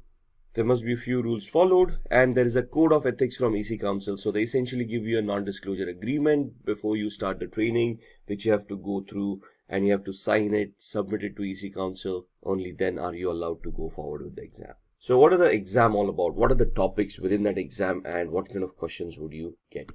So there are 7 domains in this training based on which they will ask you questions. When you say background, background is nothing but your knowledge on networking skills, your knowledge on a little bit of operating systems, how communications happen, how protocols work, and so on and so forth. Analysis would be where you analyze certain attacks and you're able to analyze, let's say, packets, and based on those packets, you can identify whether it's a legitimate packet or is it a malicious packet with any malicious data within it. Then with security tools, you are able to talk about security as in the concepts of security like confidentiality, integrity, and availability triad, the IEEE identification, authentication, authorization, and accountability aspects, and various other concepts that are there in security. So you'll be questioned on those topics as well. Tools and programs. Ethical hacking carries a lot of tools, and you should be conversant with those tools. During the training, there will be hundreds of tools that you would be going through, and you would be facing questions on these tools. So there would be some basic questions like commands that would be given to you to identify what that command would execute, or there would be a specific scenario given to you, and then they would ask you which is the most suitable tool that you would utilize to crack that particular scenario. And then there's the methodology, of course, of how or which steps would you take in this particular attack to be successful. Then we talk about policies and the ethics. So as you can see, all of these domains have different weightage in the exam. 21.79% for your backgrounds. So you can see the background information is very much important. Operating systems, networking, a little bit of applications, a little bit of architecture of how things are deployed. Now, CEH is normally an advanced certification, right? So there are a few presumptions that you already know a little bit about Active Directory, how operating systems work, how identity management works. So there's a little bit of presumption that you have these background knowledge, but in the training you can be prepped up for that knowledge as well. So it does contain a little bit of insights about how these things work. Analysis is where you're looking at some scenarios, and based on the evidence given to you, you can analyze what's going on. So that's at 20.73%. Security, which is the main topic, is at 23.73%. Tools and programs related to security would be at 28.91%. The methodologies would carry a weightage of 8.77, policies 1.90, and ethics 2.17%. So you have 125 questions. You can figure out percentile wise how many questions you would get on each of these domains. So let's have a look at these domains a little bit more. The background is about network and communication technologies. Again, like I said, protocols, procedures, services, how computers work. So ports on a computer, how ports are utilized by services, and how communications happen over these services and these ports. How we can scan these ports to identify what's going on, and then try to find out vulnerabilities within them. Then we have got information security technologies and the information security threats as well. So when I want to launch an attack on a device, where would I find vulnerabilities? Is it just on the network? Do I look at the operating system? Do I look at different applications that are there on the operating system, and so on and so forth? So where are the threats? That's something that we need to identify, and that's what this domain deals with. So 27 questions from this domain. Then analysis and assessment, information security assessment and analysis, and the security assessment process. So let's say you're in a penetration test and you want to launch an attack. What is the assessment that you want to do before you launch that attack? What is the process you want to conduct? And how you're going to analyze the vulnerability in the first place to identify which penetration test or which attack you should do at that particular point in time. Then security would talk about information security controls. Controls would be all the security elements that you can implement to prevent hacking. So firewalls, IDS, IPS, antiviruses or endpoints, all of these would be included in this domain. Information security attack detection. So it's not only about how you can attack, you also want to know if you're being attacked in the first place. So analysis would basically identify how you're being attacked, and the detection is where you first detect that something is wrong, after which you can analyze it, right? And how you can prevent security attacks happening at your organization as well. So which firewall would fit at what OSI layer, what in the architectural aspect, where do you want to place an IDS or an IPS, where would you want to place a firewall, where would you want to place a UTM, to have a layered approach, a structured approach towards security, where a hacker would have to peel off layers of security to reach the data that they wanted to get access to in the first place. So there will be 30 questions from the security domain, 16 questions on the analysis and assessment domain. The fourth domain is the tools, systems and programs. So this is where all the tools that you would have utilized resume. So this is where all the tools that you have utilized in the ethical hacking scenario, and there will be questions asked about those tools. So in the training, there are some tools that are prescribed in the course where you'll have to concentrate on those tools. You'll have to get your hands on those tools to understand how those tools work, and then give appropriate answers in this domain. So there would be 36 questions for tools, systems and programs. Then the fifth domain is procedures and methodology. Information security procedures and assessment methodologies would be asked over here. So how would you conduct a test? How would you conduct a vulnerability assessment? What is the method and the procedures that you would follow in conducting these tests? So there would be around 11 questions for this domain. The sixth one is regulations and policies. So this is all about some basics that you need to be aware about for information security policies and frameworks, like ISO 27001, PCI DSS, and these regulations that are available in the real world that can help you or guide you to place a security architecture on your organization. These questions are not going to be in depth about any of the laws or policies. It's just checking your awareness, whether you're aware of these laws or policies and where they can be implemented. So you can see there are only a couple of questions that would come in regulations and policies. And then ethics. Ethics is the code of conduct of how you are expected to behave as an ethical hacker, what is expected out of your job role, what you should be doing and what you shouldn't be doing. So there would be around 3 questions of ethics in the exam. Now let's look at a few sample questions from the exam as well. So this will help you get an idea what the exam questions would be. So consider the attack scenario given below. There are 5 steps listed. Step 1 starts with user browses a web page. The second step is where user web server replies with the requested page and sets a cookie on the user's browser.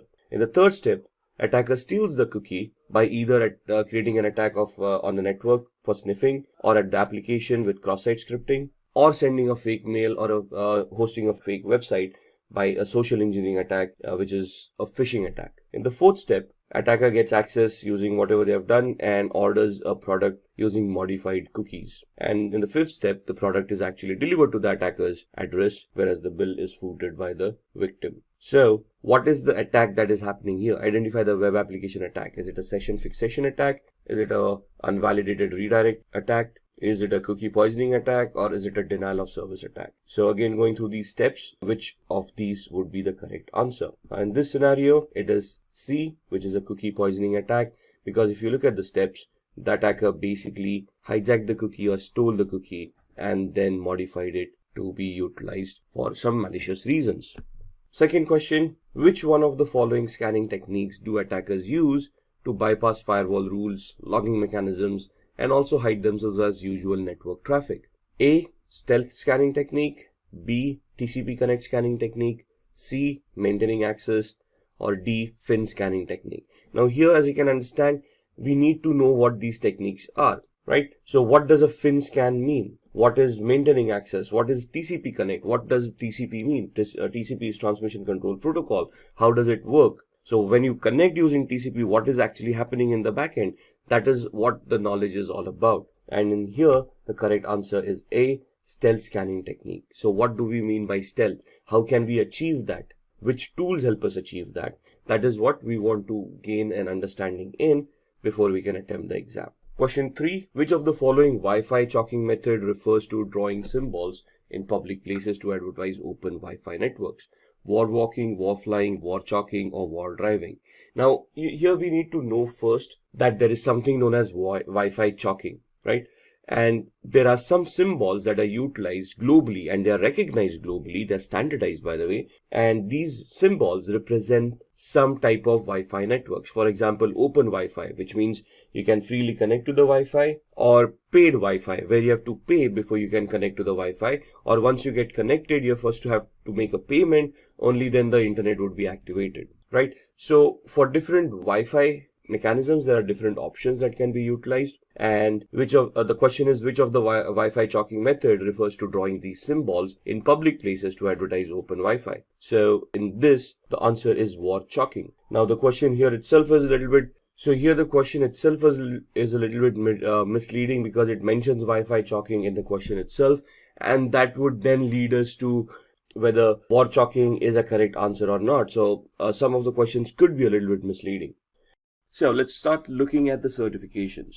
So to be an ethical hacker, you must hold a certification which specializes in ethical hacking or in cybersecurity. Companies look for candidates who are globally certified. When we say globally certified, they're looking for a certificate that has been given by an organization that is recognized globally and is well accepted in the industry. So these are the top 5 certifications a candidate can obtain. The first one, become a certified ethical hacker. Then there is Global Information Assurance Certification Penetration Tester. Then Offensive Security Certified Professional, CompTIA Pen Test Plus, and finally the Licensed Penetration Tester. Now, these certifications are offered by different organizations. All of these organizations are recognized globally and their certifications are well accepted in the technical space. So let's start off with the Certified Ethical Hacker, and we'll look at the organizations that provide these certifications and how we can attain them. So CEH, or Certified Ethical Hacker, in its current form is in its version 10. It's been revised and updated over a period of time. EC Council is the certifying authority for CEH.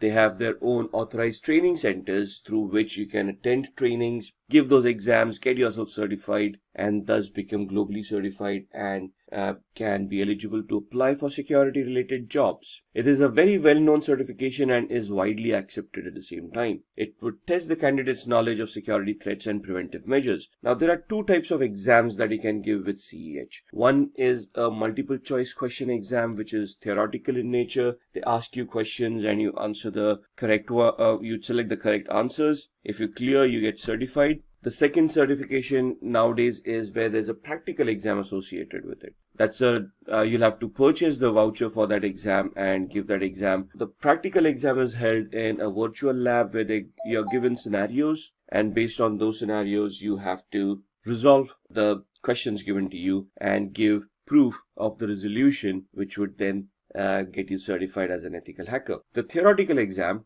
in this scenario is the fees is around $500. This is for the multiple choice question exam where you can pay the fees and you can attend through a online portal and you can give the exam directly. The exam is 4 hours long, in which you have to answer 125 questions. Now 4 hours for 125 questions seems a long time, but it isn't. It's a very technical exam. There are scenario-based questions and it would take some time for you to analyze and understand the question and then identify the equivalent correct answer. So it's a very competitive exam and you'll have to study really hard to clear this exam as well. The cutoff for passing varies from 60 to 85%. So there is no exact grade and all the questions have different weightages. So depending on the questions that have been given to you and the way that you have answered them, you would pass at either 60% or you would pass when you have scored 85%. Once you are CEH certified, which is a very technical certification, you will be qualified to apply for job roles as a penetration tester or a security engineer.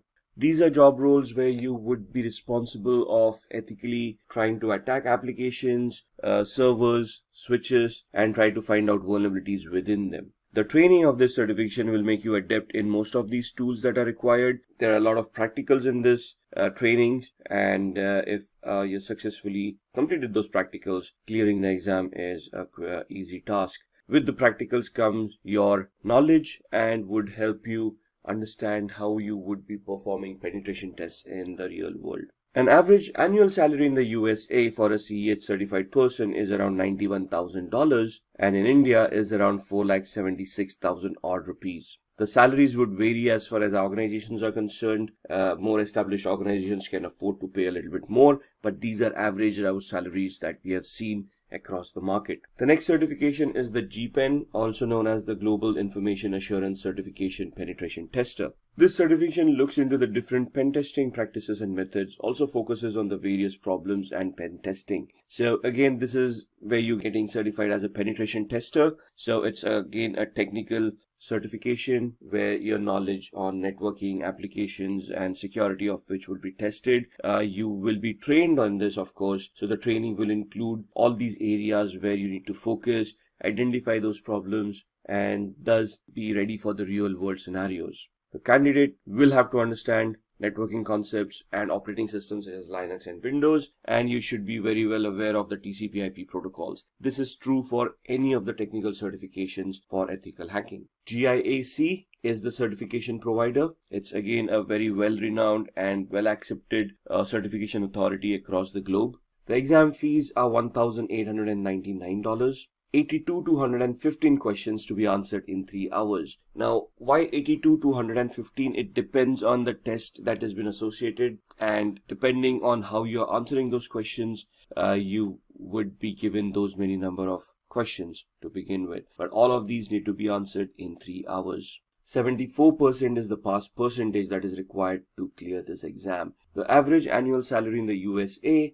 is around $96,000, while in India it is around similar to certified ethical hacking. Then looking at the next certification from Offensive Security called the OSCP, Offensive Security Certified Professional. This is another penetration testing certification, highly technical in nature, and it is an entirely hands-on certification. The previous 2 certifications that we saw, we talked about CEH, where there are 2 different exams. You could either take the theoretical exam and give your MCQs, or you could take the practical one. Here you don't have an option. This is a practical exam. So the test is conducted on a virtual network. So they send out instructions to you. There's a virtual lab that is given out to you, and they give you the questions, and you have to perform those assessments, create those reports, and provide it to the certifying authority, in this case Offensive Security.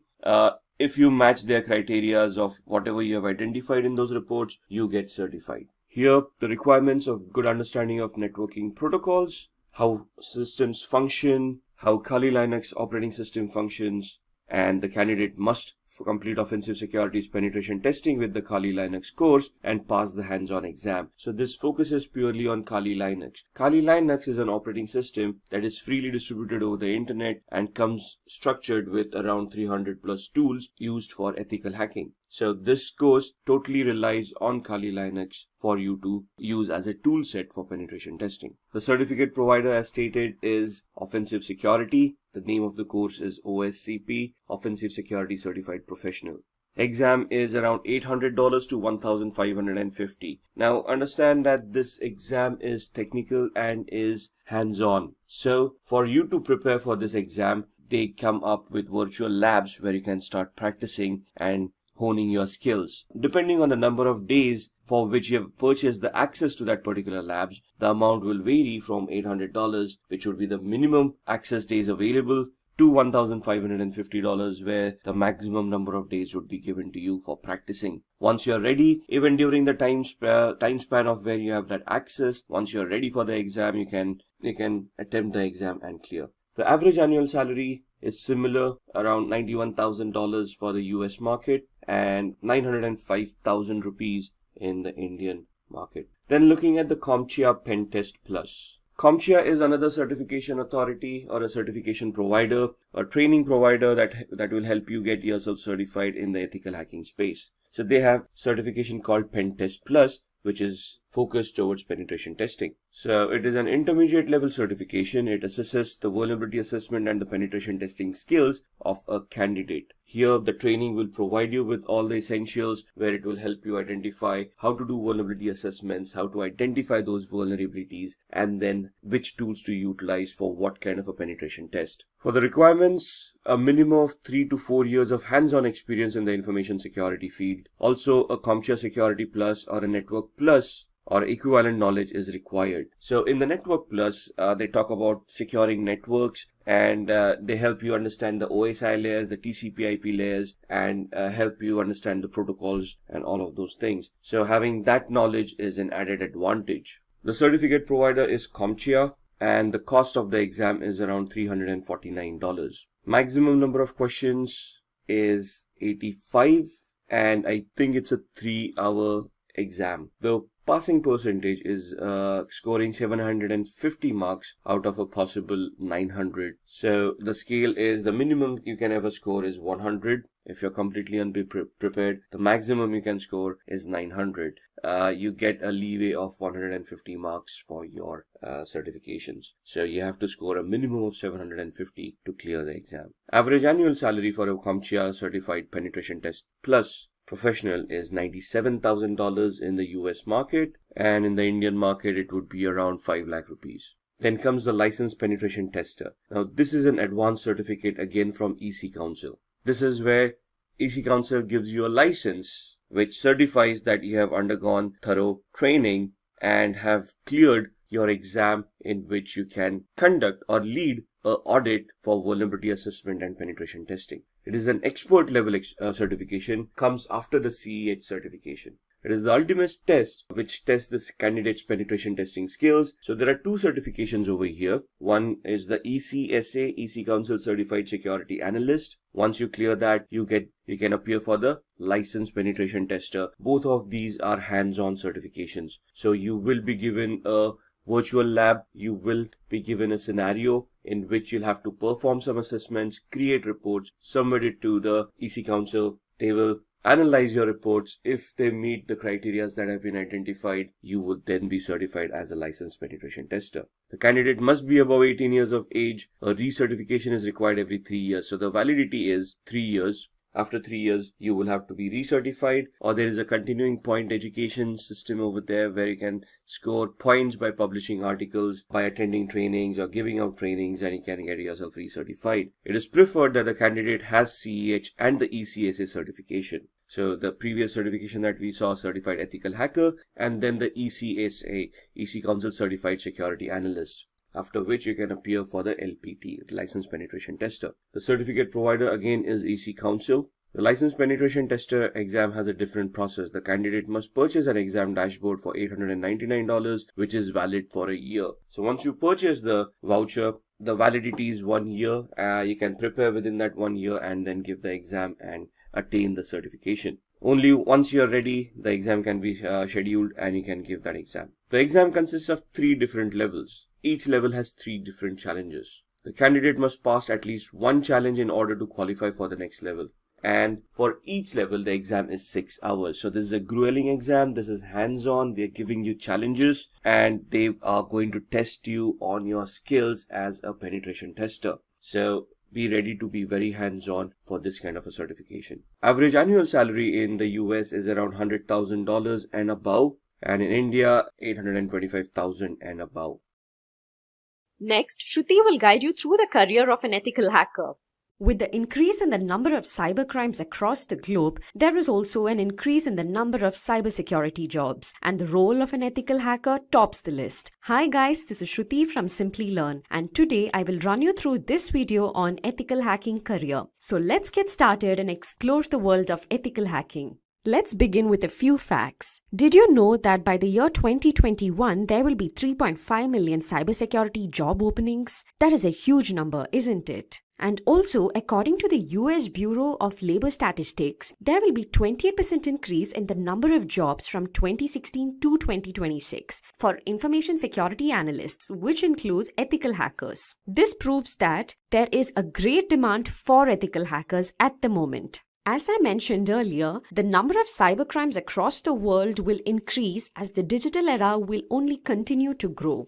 Organizations will be on the lookout to hire professionals who can fight these cybercrimes and protect the company's data. And to fight these cybercrimes, we will require individuals who can think like a hacker. And who is that? Well, to do this job, we have ethical hackers. As you might be knowing, an ethical hacker is trained to discover system vulnerabilities. An ethical hacker is also known as a white hat hacker. He or she is given authorization from the company to perform security assessments. And at the end, an ethical hacker would have to report the findings back to the company so that the vulnerabilities can be fixed. An ethical hacker performs these security assessments with the help of various hacking techniques and tools. Let's now move on to our next topic, that is the steps to become an ethical hacker. You might wonder how to start your ethical hacking career, right? Well, I will take you through that step by step. Firstly, the candidate must have a computer science or an information technology bachelor's degree. It is also possible to become an ethical hacker without these degrees, but provided you have the required skill sets and experience. The next requirement to be an ethical hacker is that the candidate must have a minimum of 2 years of experience in the information security field.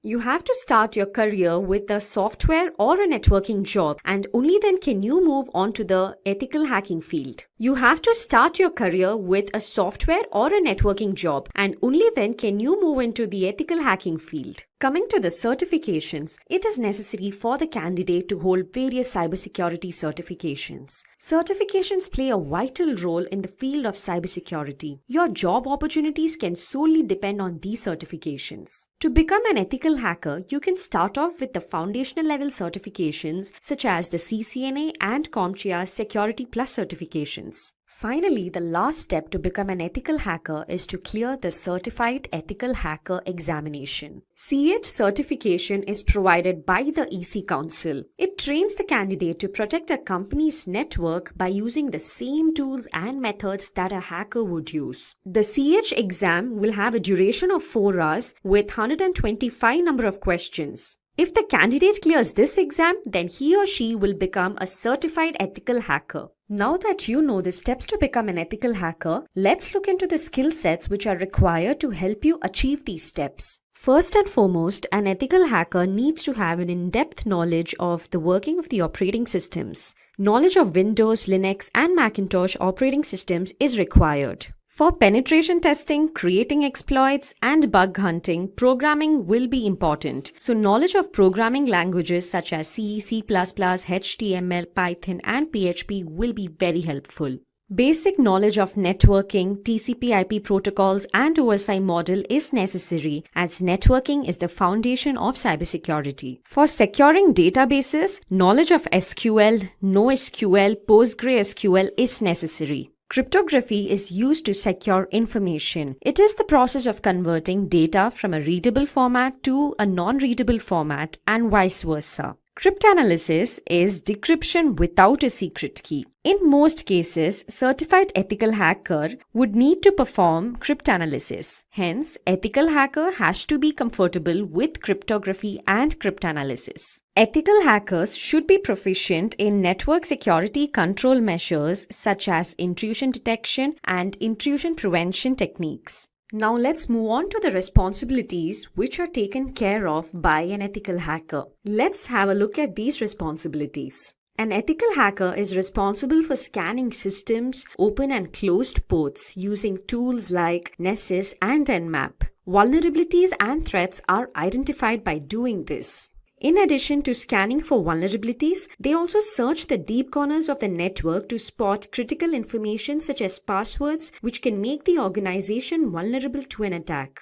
In addition to building and maintaining IDS, IPS, and firewalls, they also try to evade these security measures to gauge the performance of the systems. A lot of times, a company's online fraud or online theft incidents are looked into by an ethical hacker. An ethical hacker also checks for sniffing networks and hijacked web servers and applications. Those were the responsibilities of an ethical hacker. Now let's look into the various job roles an ethical hacker can apply for. It is a misconception that an ethical hacker will perform only penetration testing. Well, there are a number of other jobs an ethical hacker can apply for.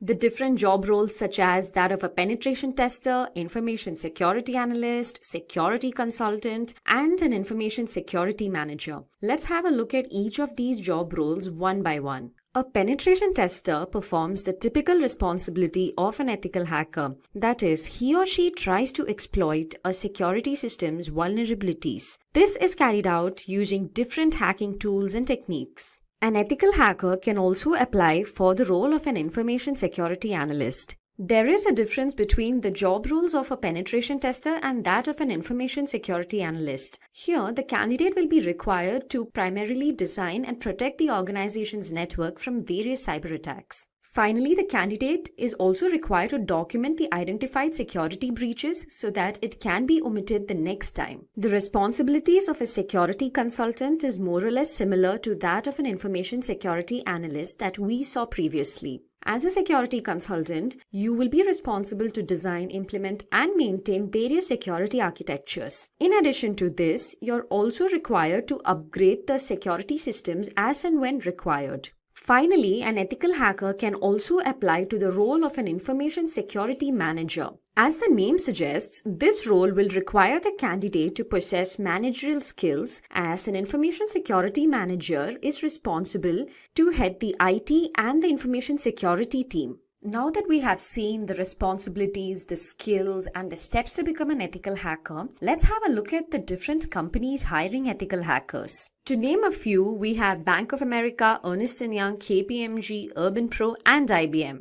Let's now look into the salary structure of an ethical hacker. Well, in India, the average annual salary of a certified ethical hacker is nearly 4,76,000 rupees. And in the US, the average annual salary of a certified ethical hacker is $91,000. Now I will guide you through a sample resume of a penetration tester. As you can see on your screens, this is a sample resume of a penetration tester. We will look into this resume closely and understand how your resume should look like if you are applying for the role of a penetration tester. As always, you can start off with your name and your email ID and your phone number, followed by a brief summary of your current job profile. It is preferred to add your LinkedIn profile link here and also your GitHub profile link if you have one. As I mentioned earlier, this is a sample resume for a penetration tester, and hence we have to have more than 2 years of experience in the information security field. As you can see under the experience section, the candidate has 2 prior experiences, out of which the first experience is that of a software tester and second is that of a penetration tester. You would have to mention your latest or current experience at the beginning. You can mention your job role and the company and the duration, under which you can list out the various responsibilities that you are looking into currently. If you are a penetration tester, you can mention responsibilities such as security monitoring, black box testing, documentation of the results, vulnerability scanning, and so on. Below this, you can mention your first company's experience with the roles and responsibilities that you have performed earlier. Here, the candidate was a software tester before becoming a penetration tester. Let's move on to the education section. Here, the candidate holds a bachelor's degree in computer science. You can mention your degree followed by the university name. Or if you're applying for any other role in the cybersecurity domain, it is recommended that you list out the certifications as well. To start off with, a CCNA certification will be preferred, followed by a certified ethical hacker certification, which is a must if you are applying for the role of a penetration tester. In addition to it, the Certified Expert Penetration Tester certification will also hold a great advantage. After mentioning the certifications, you can go ahead and mention your skill sets. Here we have the technical skills and non-technical skills. Under technical skills, you can mention the programming languages that you know. Here we have C, C++, Java, Perl. You can also mention the operating systems that you have worked on. For example, Windows, Linux, Unix. And in addition to the programming languages and the OS, you can also mention the tools that you know, such as Nmap, Metasploit tools, which will be helpful if you are applying for the role of a penetration tester. Then you can also mention encryption technologies, knowledge of SQL, and bug tracking systems if you have worked on them before. If you have participated in ecodathons, you can mention that here as well. Under the non-technical skills, you can mention various competitions that you have taken part in and the games that you like and other extracurricular activities. Finally, you can also mention the projects undertaken.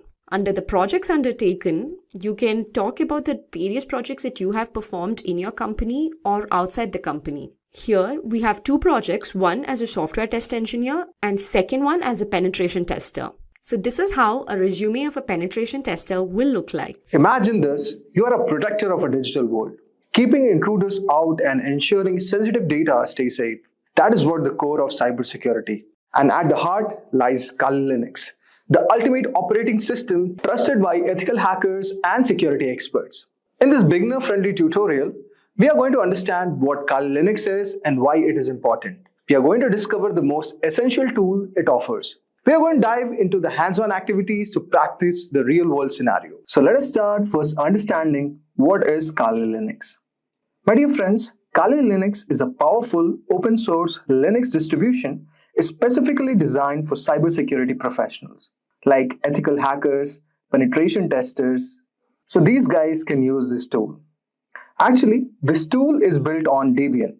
So Debian is an operating system, and it comes with pre-installed over 600 advanced security tools to perform various tasks like penetration testing, vulnerability assessment, digital forensics, and wireless network analysis.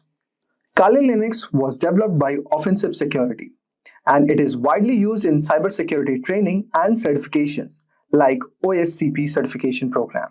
If I talk about Kali Linux is a versatile, offering various options for installation on virtual machines, USB drives, or even as live operating system. Additionally, it supports Windows subsystem for Linux for seamless integration into Windows environments with clean interface and customizable setup.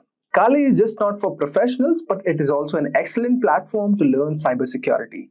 Now, if I talk about advantages of using Kali Linux, there are several of them.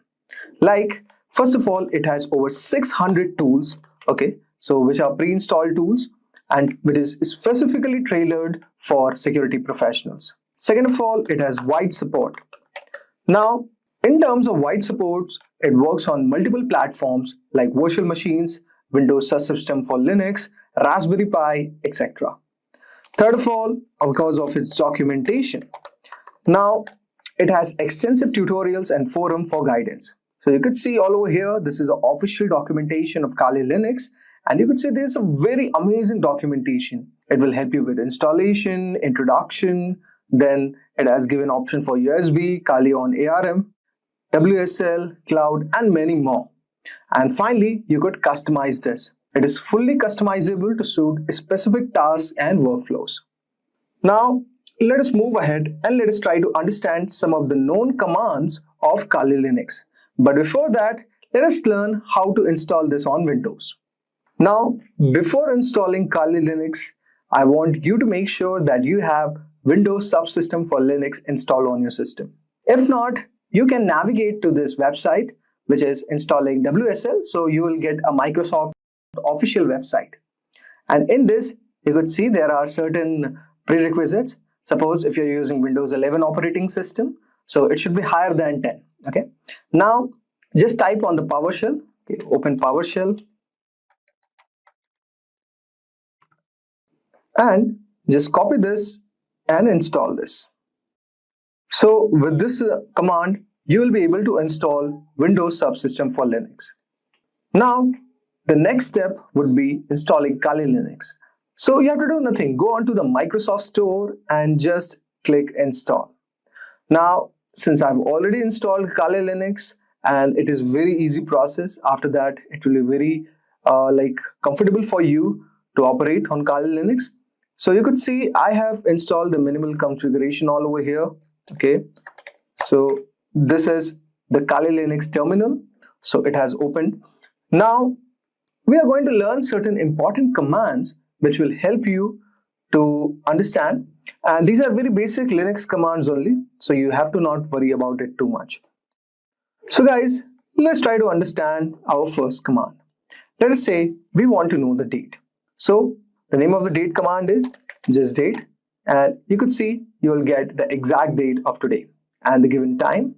And since I'm connected from the Indian time zone, so it is showing IST 2025. That's a very basic command. Next command is cal command. So cal command basically displays the current month's formatted calendar in our terminal screen. If you require more advanced version of cal, you can install the ncal package on the Linux machine, which displays calendar vertically and provides additional options. So for now, we are fine with cal. Just type cal. Okay, so you could see I have not installed cal. So let us try to install. So type sudo apt install ncal. Now you could see all over here, it is fetching all the packages and we have perfectly installed it. Now let us type cal. Okay, I think so, still processing. Now you could see all over here, we are getting calendar in the vertical format, and you could see the month, date, and all over here. Okay, so that is one of the most amazing package ncal. Okay, next is a very basic Linux command, that is cd. So cd is also called change of directory. Okay, so if you want to switch this command, if you want to move to any directory, so you could just type cd and the given directory name. Okay, but we are now fine all over here. Now next thing would be cp. Now cp is also same command as one of the most important Linux command, which basically helps you to copy files or group of files or directory to create the exact image of a file on a disk with a different name. So suppose let us say we are going to desktop. So let us try to first find out how many files do we have. ls. Okay, so you could see we have no files. So first we have to create a directory. So let us say mkdir and just type demo. Okay, now type ls. So you could see we have this file demo. Now type cd and go to demo. So you could see all over here, we are now in demo folder. So that was one of the thing. If you want to go back, just type cd ... and you'll be reverted back. Now before moving ahead, so ls, let's talk about this command. So it is one of the most powerful and useful commands in Kali Linux. Okay, so ls command basically lists all the directories or contents of the files. So with the help of ls command, we can easily list out every hidden file or directory with lsa attribute. Okay, and it helps you to find the list of directories present on your system. So that was one of the command. Now let us try to understand the cat command. So basically the cat command is one of the Linux, one of the most commonly used commands, permitting us to create single or many files and concatenate files, redirect, view, and contain of any output in a terminal file. Usually we use the cat command to display the content of a file. So suppose we created any file, say let us go to demo. So with the help of touch command, let us create one file. Okay, let us go to demo first and let's type touch demo.txt. Okay, and now type cat and demo.txt, and see, since we have nothing written all over here, so if you have already written, then you could get out certain output like what's written. So suppose let us do this activity by writing certain thing. So you could see this is a demo file. You could see all over here we are in the demo folder, and you could see this text file demo.txt, and since we have not written anything, so that's why it's not showing any output. So we have got a bit of hang around what are the basic commands of Linux, and same thing will be used in Kali Linux. Now let us download some of the amazing tools, because Kali Linux has support for a lot of tools, and let us try to do some hands-on activity on them. Okay guys, now let us try to download Nmap first. So what is Nmap? Nmap is basically for network scanning purposes. So that's a very amazing tool. So you could see this is official documentation of Nmap. So if you want to scan any network, then this is a very amazing tool, and this is available in Kali Linux. So you could see the documentation is written all over here. So you could go to the reference guide, and you could see all these things which they have given. Okay, suppose it has description, option summary, target specification, host, port scanning basics. Okay, so let us click on port scanning basics. So so it has given about all these ideas, and similarly we are going to do the same thing in the Kali Linux. So let us try to install Nmap first. So as I have already told you that Nmap is a very powerful network discovery tool. So for installation purpose, type this command: sudo apt install Nmap. Okay, some mistake was there. Sudo apt install Nmap y. So you could see, okay, again we have done some mistake. So you could see we have correctly installed Nmap, and now we could check the version number of the same. So type Nmap, go on version. So you could see we have Nmap version of 7.94, and we are using Linux GNU platform. Okay, so you could see it has also given us compiled with liblua 5.4.6. Okay, so these are the certain information that you will get. Now let us do a one hands-on activity with this tool. So let us first clear it all. Okay, now let us try to scan a network for connected devices and identify the open ports. So let us say we are targeting certain devices to a local network. So suppose we type nmap and then sp, okay, then the given name of your IP address. So suppose we type this local address 168.1.0/24, and let us see. So you could see it has started scanning.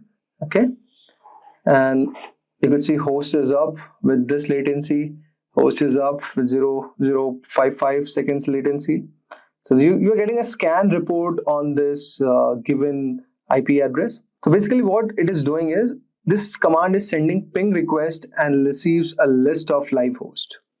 Now the basic command is, suppose nmap sp and the given name of your IP address. Okay, now next, if you are trying to scan a specific device for open ports, so what you could do, so we could use the same IP, okay, and type nmap, okay, /p, and we could give 1 to 1000, and let us say our target IP, we are trying to take it as 192.168.1.0/24, and you could see it is trying to it is going to scan a specific device for open ports. So let us see whether this has it or not. Now you could see all over here we have got the report. So after targeting what devices are connected, so you could see the scan report. Okay, so host is up, port ET/TCP filtered, the service is HTTP, then this is another port, then the service is HTTPS. Okay, so similarly you could see a scan report for all the devices, specific devices which are connected to this open port. So that's one of the amazing thing and insight you could get. Now for service version detection, you can identify services running on open ports also. So what command you have to type, guys? Just type nmap, and in this type sv, and say our target IP is same 192.168.1.0/24.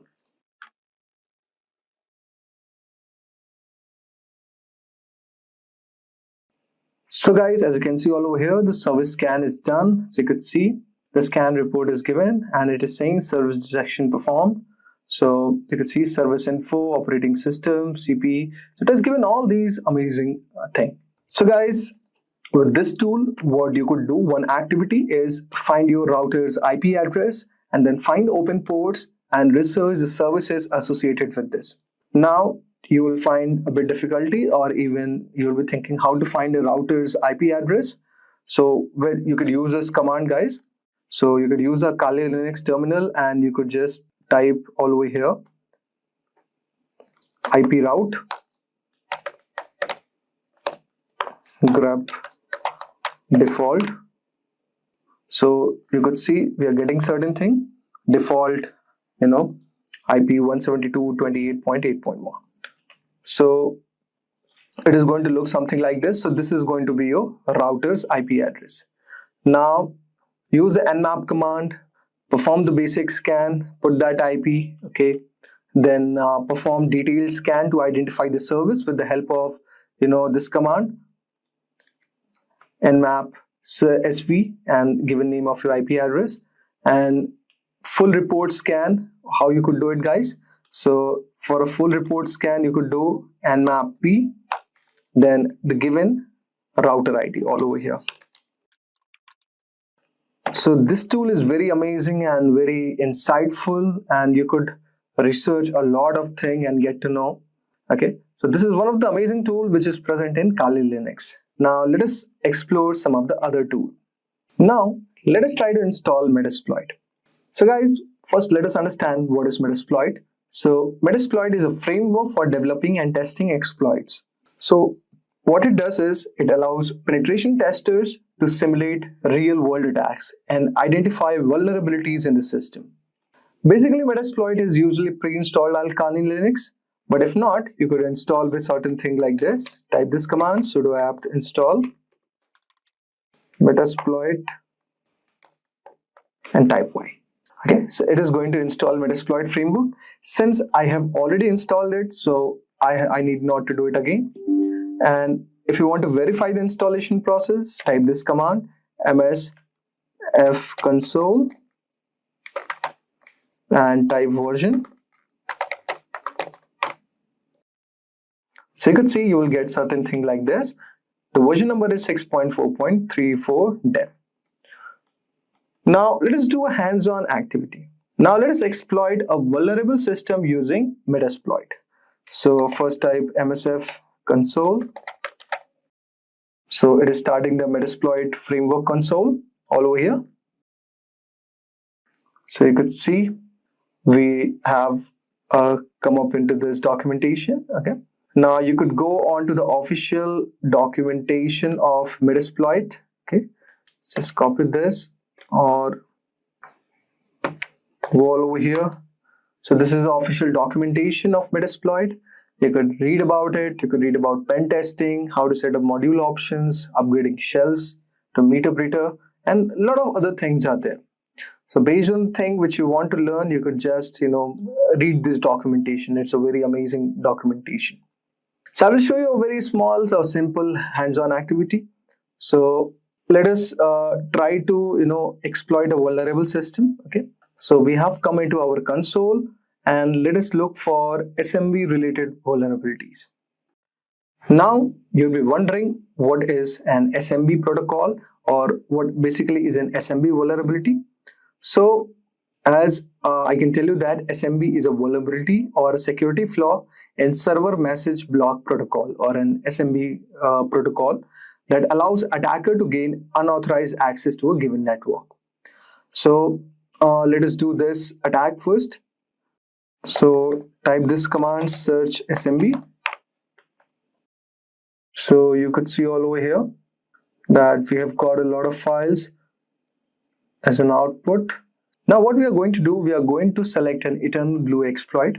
So you can type something like this: use exploit slash Windows slash SMB slash MS17010 and eternal blue.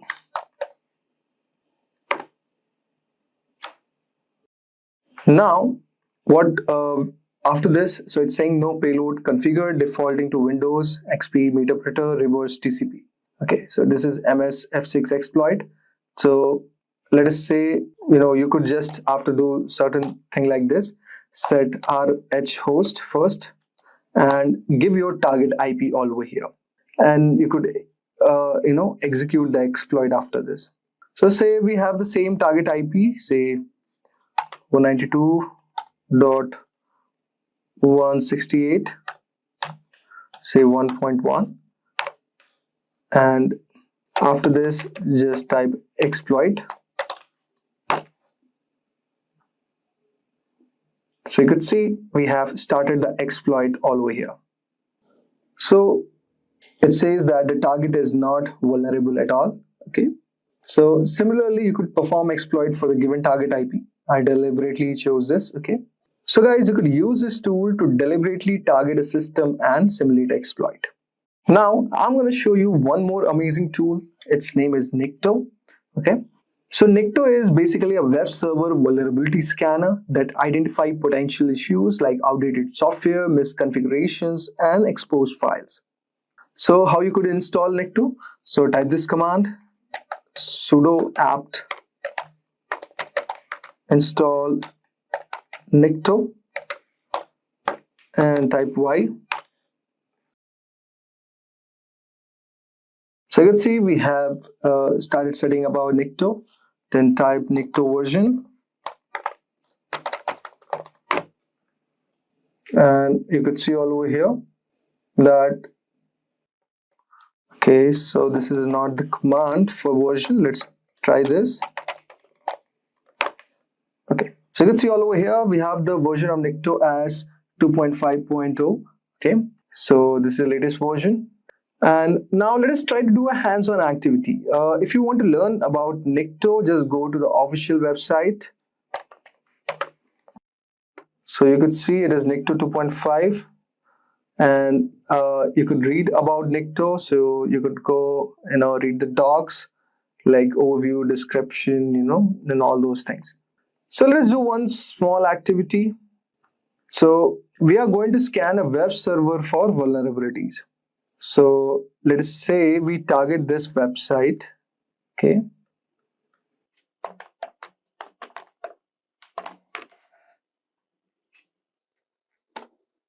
so guys, as you can see all over here, we will take this as our given website. So just copy the link of this website and go on to your terminal and type Nikto. Okay, then H, then you could just give the name of given target website, and since it is HTTP secured, but I want it to be HTTP version of this. Now you could see so it's saying server no banner retrieve, so the anti-clicking X-frame option header is not present. So target IP is this, target host name is this, target port, start time, and you can see this it says that this is basically secured website, no vulnerabilities like things are being found. So you can see also the X content type option header is not set. Okay, so you could do a lot of other things like with this. Now what you could do next is suppose we use the same IP address. Okay, and let's type, okay, and next what I'm going to do all over here is this, that for detailed SSL checks and header, what I'm going to do, I'm going to type SSL and capital C and out. So you can see all over here, it is going to give you a detailed output with the help of this command. Now you can see, since it is a very secured website, so it is not showing that thing. But suppose if you are building any dummy website, or you are just into the development phase of building a web application, then you could use this tool to test the given vulnerabilities. So what you could do, there is one exercise, like you could set up a web application. Suppose say you are making a juice shop, and you could use this tool to identify the given vulnerabilities. So guys, we have showed you some of the tools and what's the power of Kali Linux is, and how these tools can be easily worked upon Kali Linux to do the exploit, to do the testing, and perform a detailed analysis of the given server, devices, okay, and services also.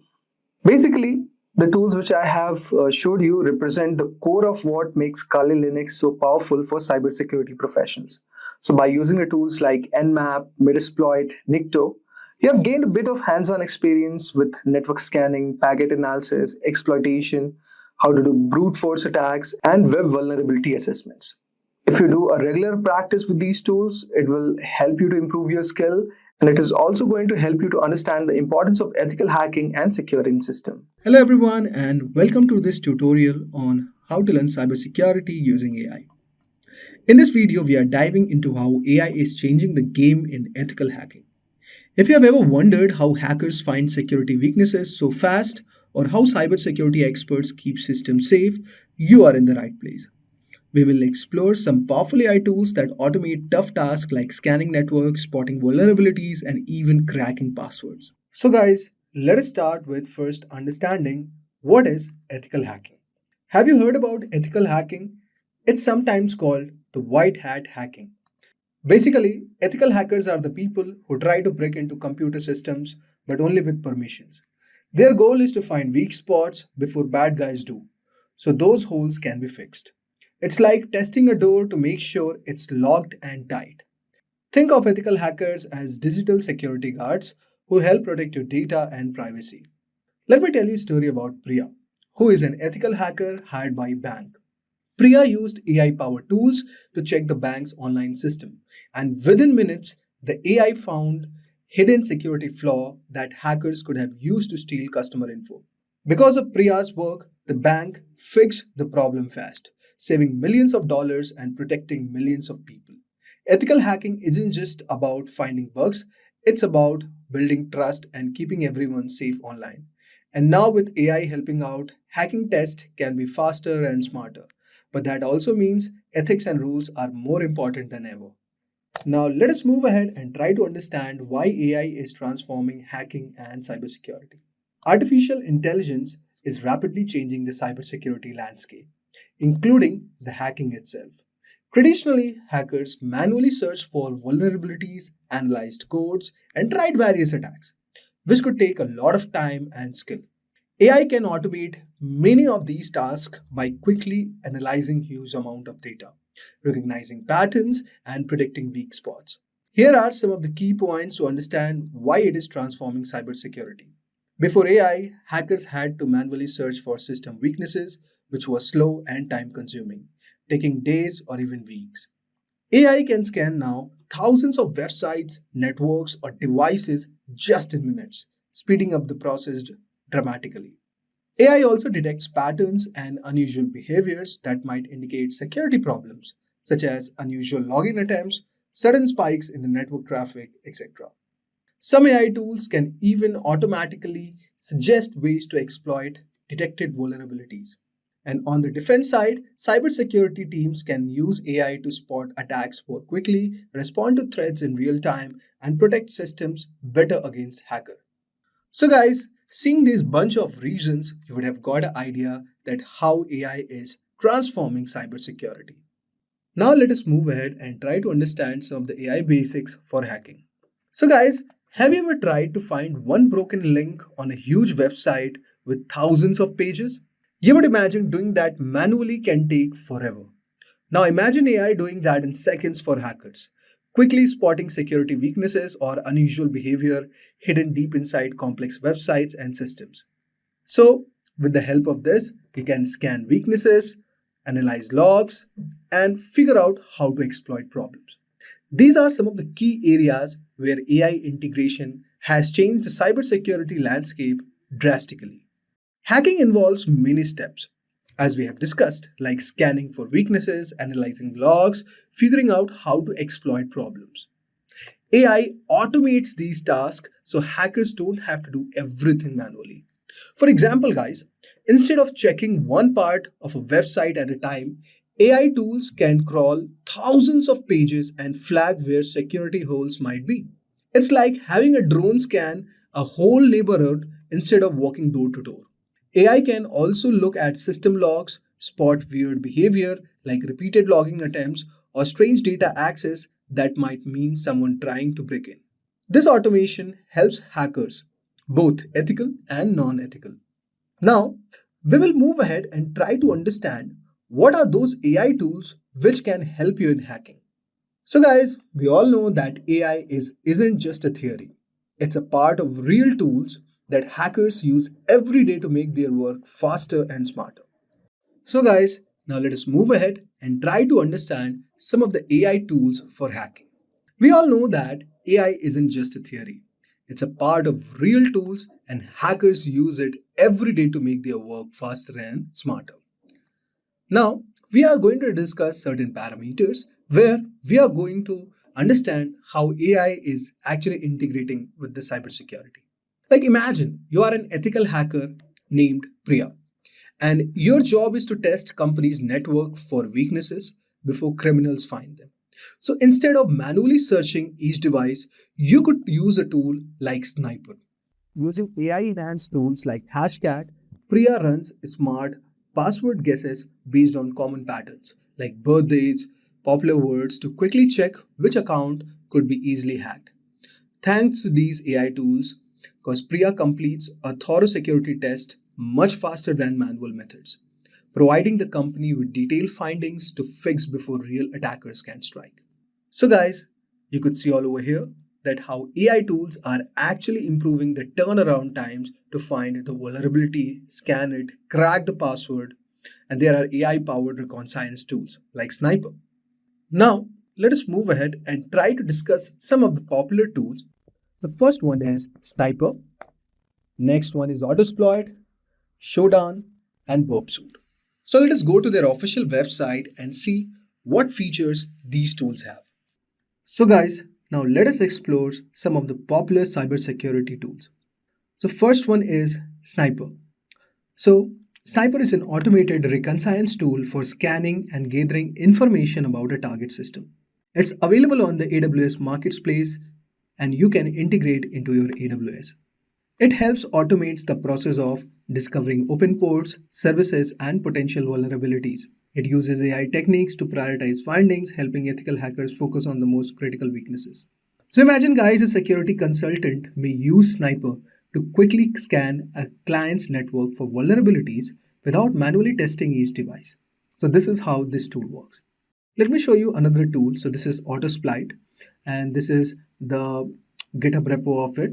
And the purpose of it is that it automates the process of exploiting known vulnerabilities. So after reconnaissance, Autosploit automatically attempts to exploit known security flaws by combining data from public sources like Shodan. It simplifies and speeds up the exploitation phase by identifying the most likely targets. An ethical hacker uses Autosploit to test for vulnerabilities in web application and tries different exploits to see which ones can be triggered. Third one, we have one of the most popular tools called Shodan. Shodan is a search engine for internet-connected devices. Ethical hackers use Shodan to find vulnerable devices that are connected to the internet. Shodan helps them identify weak spots in devices like cameras, routers, and other IoT devices. An ethical hacker uses Shodan to identify exposed devices in a company's network that shouldn't be publicly accessible, such as webcams or unsecured servers. And finally, guys, we have Burpsuit. Burp is a popular web vulnerability scanner that identifies security issues in web applications.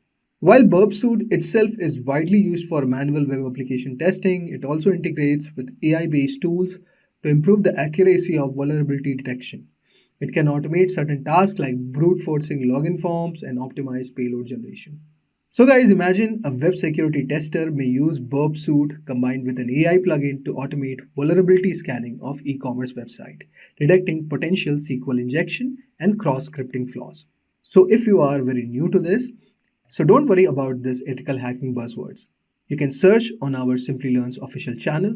There are amazing cybersecurity full courses and definitely you'll be getting the best out of that. So guys, these were some of the amazing tools that we have discussed. Hey everyone, today we will explore the world of cybersecurity with Hacker GPT, a specialized version of ChatGPT designed for ethical hacking and cybersecurity. In a digital landscape where cyber attacks occur every 39 seconds, causing billions in damages annually, Hacker GPT provides the essential tools and knowledge to defend against these threats. So Hacker GPT offers guidance on a wide range of topics including security practices, ethical hacking techniques, and scripting for system security. Cybercrime damages are expected to reach $6 trillion annually, making it a major challenge for organizations. And if we talk about some of the breaches, so in 2020, over 36 billion records were exposed due to data breaches. And the infamous Equifax breach of 2017, where 147 million people's information was compromised, highlights the importance of regular security assessments and vulnerability management. These are the areas where Hacker GPT excels, and Hacker GPT strictly adheres to ethical guidelines, refusing to assist with any unethical or illegal queries. So our commitment is to provide guidance that adheres to legal and professional standards, helping you become a responsible cybersecurity professional. So guys, let's get started with Hacker GPT that equip you with the knowledge and skills to defend against cyber threats ethically and effectively. So guys, this is ChatGPT and this is the paid version of ChatGPT 4.0. And what I was telling you is, this is the Explore GPT section. So here you can find all the GPTs that are created by ChatGPT, OpenAI, or the individuals, or you can find the companies who have created GPTs. So you can find these are the recently used, and this is the most used Hacker GPT. You can find other GPTs also, that is Hacker GPT, and you could see that, and they have been used by 5,000 plus users, and this have been used by 10,000 plus users. So you can just search for Ethical Hacker GPT here, and it has been rated 4.5 stars, 10,000 plus conversations, and these are the conversation starters if you need any assistance. And the capabilities you can see here, and the ratings given by users, and more by the creator who has created this. So we'll start with this. We'll start the chat here, and I want to tell you guys that ChatGPT doesn't answer non-ethical questions. So if you try to extract that information from ChatGPT, that won't be possible. But we can do a bit, like we can cross a bit line with Ethical Hacker GPT, but that should be used for ethical purposes only. So I will show you guys how you can utilize this GPT. And one more thing guys, if you want to create your own GPT, you can also create that also. You can go to Explore GPT section, and here's the create option. Click on create, and here you can start creating your GPT. If you click on configure, you can write the name of your GPT, description, instructions, and the conversation starters as you just saw with the Hacker GPT, Ethical Hacker GPT, and the capabilities what you want to be enabled, you can do that. And here in the create section, you could write the prompts here, and it will take that information and use it for more purposes. And here you could attach more files that could help create your GPT. Okay guys, so here you could see the configuration and the preview of your GPT, and you can finalize that. So moving back, we'll get back to Ethical Hacker GPT and start with our conversation with him. So starting with, the first thing we can do is we can ask him like, how can I perform a basic security assessment on a web application? So if I tell you guys, performing a basic security assessment on a web application is crucial for identifying vulnerabilities and ensuring the application is secure. And this process involves using various tools and techniques to test the application for common security issues. So you could ask him that how can I perform a basic security assessment on a web application.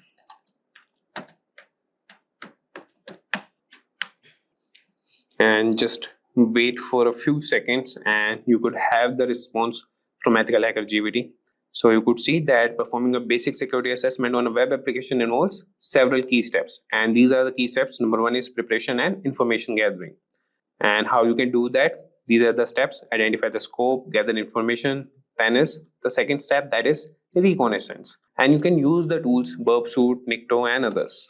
Similarly, you could see all the steps here. So I won't be guiding or I won't be reading what responses are generated by EthicalHacker GPT. I have used that and he provides very accurate, like I would say around 95 to 96% accurate results. Here I want to show you guys how you can utilize it. So I will show you prompts and what things you can ask him. So this was all about, repeat. So this was about the general security thing. Now we'll move to ethical hacking and we can ask him how we can perform a SQL injection attack ethically on a test environment. So these are the prompts that you can write. That would be, how do I perform a SQL injection attack, and that too ethically. If you write this, that would be good on a test environment.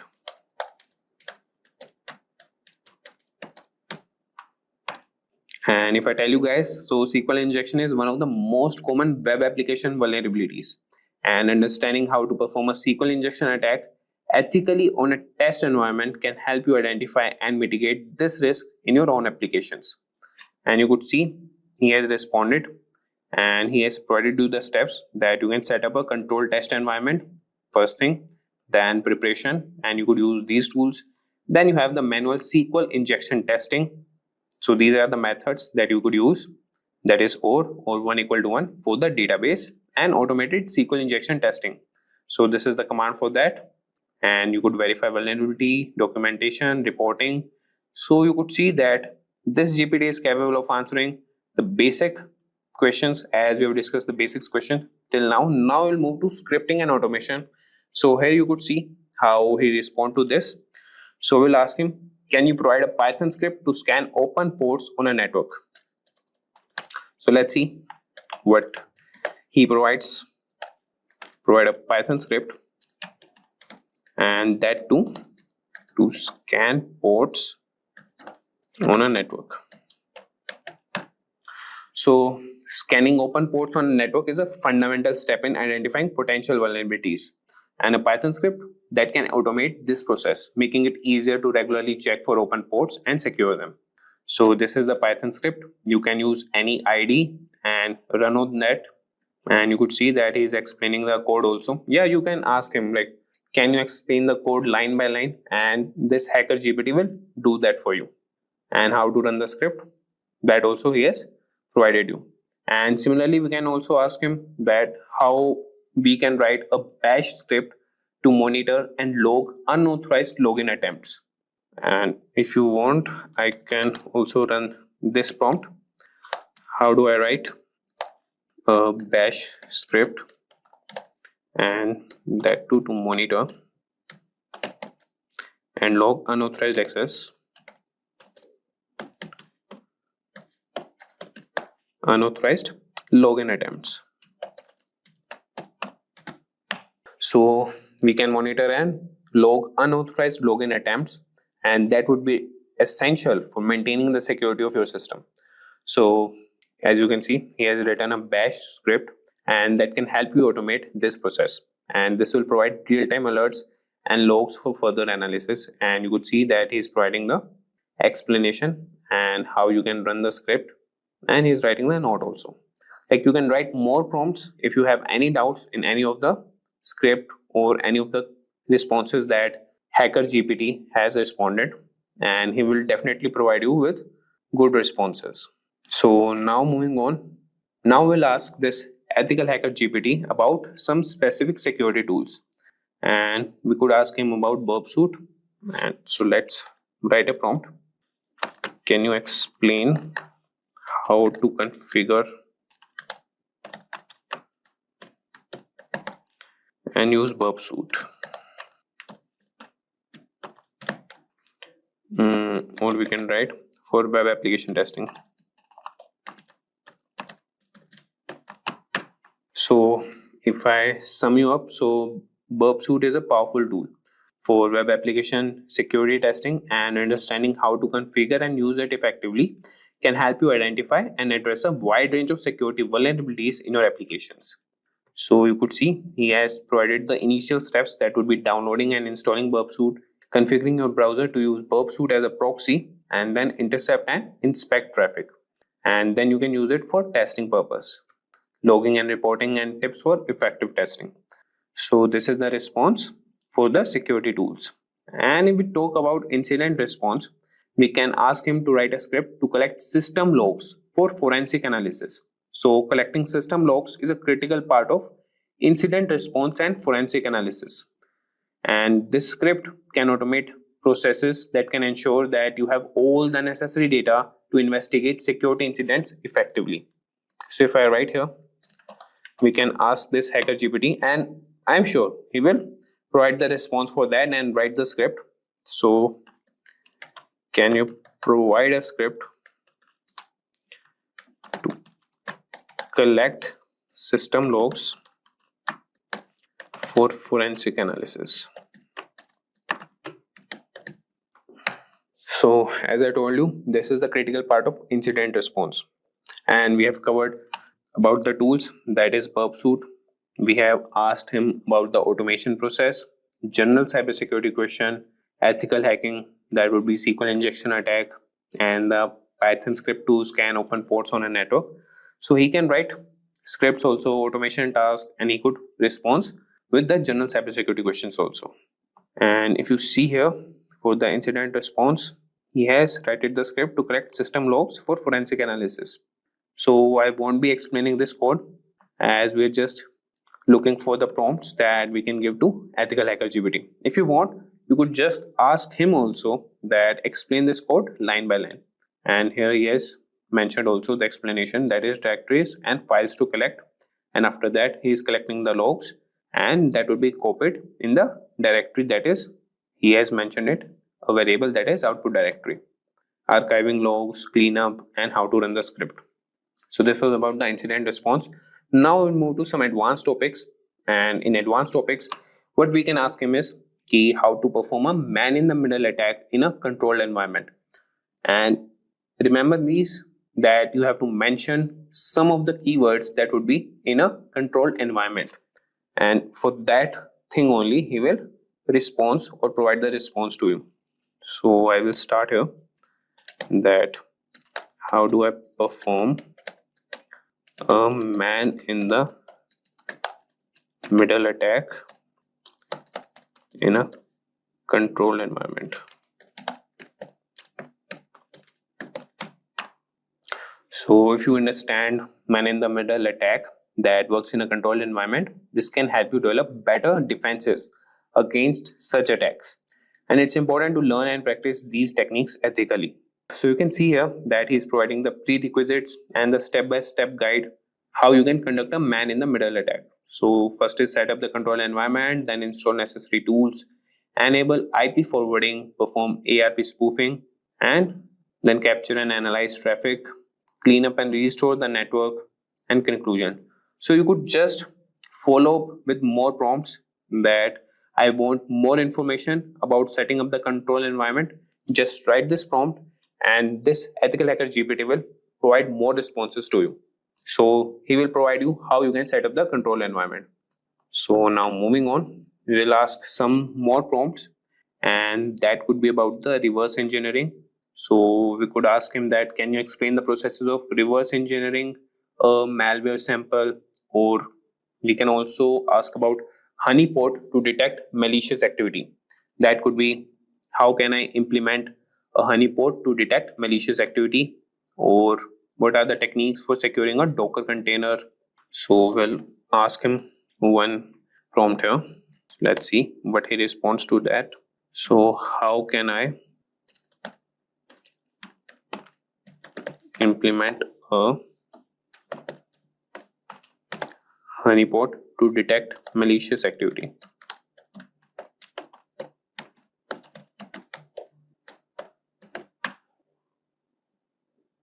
So you could see that he has started responding to that.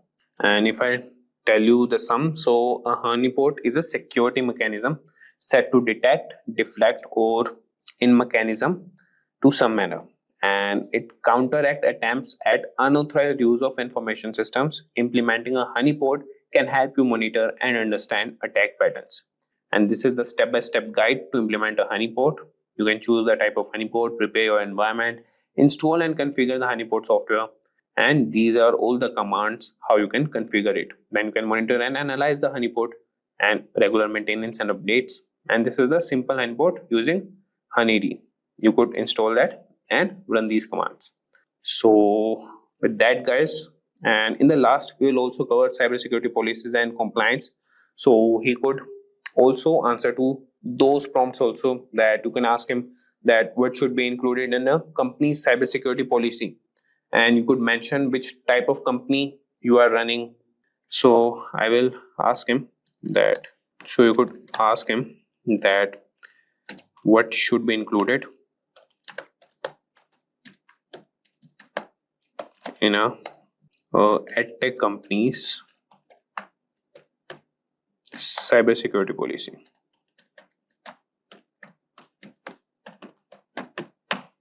So let's see. So you could see here that creating comprehensive security policy for an edtech company involves adding various aspects, and that would be introduction. First is the purpose for cybersecurity policy, scope, roles and responsibilities, data protection and privacy, network security, application security, user security awareness and training, incident response and management, compliance and legal requirements, physical security, device and endpoint security. So similarly, you could ask him that draft me the company's cybersecurity policy and start with the introduction. So he will provide you all the introduction points, and then you can ask him that draft roles and responsibilities. He will draft that also. So you could like break it into parts and ask the ethical hacker GPT, and he will respond to you, as it has some limitations of some words and some of the responses. So you could ask him in the breaking parts and he will respond to you. In this tutorial for today, we will explore the most frequently asked and important interview questions and answers for cybersecurity for all the different levels of proficiency, starting from freshers to experienced. Cybersecurity is crucial in today's digital world, protecting sensitive data from cyber threats and attacks. As cybersecurity risks grow, businesses are investing heavily in security measures, creating a surge in cybersecurity job openings. Roles in security analyst, ethical hacker, and SOC analyst are in high demand across all the industries. Professionals with skills in network security, penetration testing, and cloud security are highly sought after. Preparing for cybersecurity job interviews require knowledge of key topics like encryption, firewalls, threat detection, and risk management. Having a strong list of frequently asked questions will help you boost confidence and readiness. Strong cybersecurity awareness also helps individuals and organizations stay safe in evolving threats. Now, without further delay, let's get started with the cybersecurity interview questions and answers. That said, if these are the type of videos you'd like to watch, then hit that like and subscribe buttons and the bell icon to get notified. Now, let's begin with the first question. What is the role of DNS in cybersecurity? Now, the answer for this question is DNS, or also known as the Domain Name System, translate domain names into IP addresses. Attackers exploit it using DNS spoofing, cache poisoning, or tunneling into redirect users, or exfiltrate data. Now proceeding ahead, we have the next question. What is phishing? Provide an example. So phishing is a social engineering attack where attackers trick users to revealing credentials via fake emails or websites. For example, a fake email from PayPal asking login details, or an email claiming to be from a bank requesting the recipient to provide their login credentials by clicking a link that leads to a fake website. Now, the next question is how encryption is different from hashing. Encryption converts data into ciphertext and can be decrypted back. Hashing is a one-way function that transforms data into a fixed-length hash, which cannot be reversed. Now, question number 4. What is a firewall and why is it used? A firewall monitors and controls incoming or outgoing network traffic based on security rules preventing unauthorized access and cyber threats. Now, proceeding to question number 5. What is a three-way handshake? It's a TCP process where a client and server establish a connection using SYN, ACK, and ACK packets, ensuring reliable data transmission. So basically, the client sends SYS, or also known as synchronized packet, to the server to check if the server is up or has open ports. The server sends SYN ACK packet to the client if it has open ports. Lastly, the client acknowledges this and sends back an ACK or acknowledgement packet back to the server. Proceeding ahead, we have the 6th question. What is a VPN and why is it used? A VPN, or also known as the Virtual Private Network, encrypts internet traffic, ensuring secured remote access and protecting data from interception. Now, the 7th question. What are the common techniques for securing a computer network? Techniques like firewalls, IDS or IPS, strong authentication, encryption, patch management, network segmentation, and endpoint protection are a couple of common techniques that can be used to secure a computer network. Proceeding ahead, we have the 8th question. Define the terms encryption and decryption. So the answer is, firstly, encryption. Encryption converts plain text into unreadable ciphertext. So the other end is the decryption, which reverses the process using a key to restore the plain text. Proceeding ahead, we have the 9th question. What are cookies in a web browser? So you can consider cookies as some specific details that are stored by the website to help you navigate to the website when you revisit the same website. So the answer is, cookies are small data files stored in the browser to track users' session, preferences, and authentication. Malicious cookies can be exploited for tracking and session hijacking as well. Now, proceeding ahead, we have the 10th question, which talks about what is the difference between IDS and IPS. So firstly, IDS. IDS is also known as Intrusion Detection System, which monitors traffic for threats, while IPS is Intrusion Prevention System, which actively blocks malicious traffic. Now, proceeding ahead, we have the 11th question. What is two-factor authentication? So for all of those, you're already using Gmails or any of the email accounts, and you want to log in from a remote location, which kind of seems different to your browser, then you get a notification. Authenticate yourself via mobile or your phone, etc., right? Send an OTP or some secured questions. So that is known as two-factor authentication. The security method requiring two independent authentication factors like a password or a one-time code to verify identity is called as two-factor authentication. Proceeding ahead, we have the 12th question. What is SSL encryption? Secured sockets layer encrypted data between a web browser and a browser to prevent eavesdropping and tampering. Proceeding ahead, we have the 13th question. Explain a data security audit. So a security audit is an organization's security control, policies, and vulnerabilities to identify and mitigate risks. Now, the 14th question. Explain cross-site scripting and SQL injection. XSS injects malicious scripts into web pages to steal data. SQL injection manipulates database queries to gain unauthorized access. Now, the 15th question. What is a zero-day vulnerability? So it refers to a security vulnerability present in software or hardware that is undisclosed to the vendor and lacks an existing solution. This loophole can be leveraged by malicious actors before a remedy is created. So proceeding ahead, we have our 16th question. Discuss the ISO 27001 and 27002 standards. So it is a framework for information security management systems, which is ISMS, while ISO 27002 provides guidelines for implementing security controls and practices within an organization.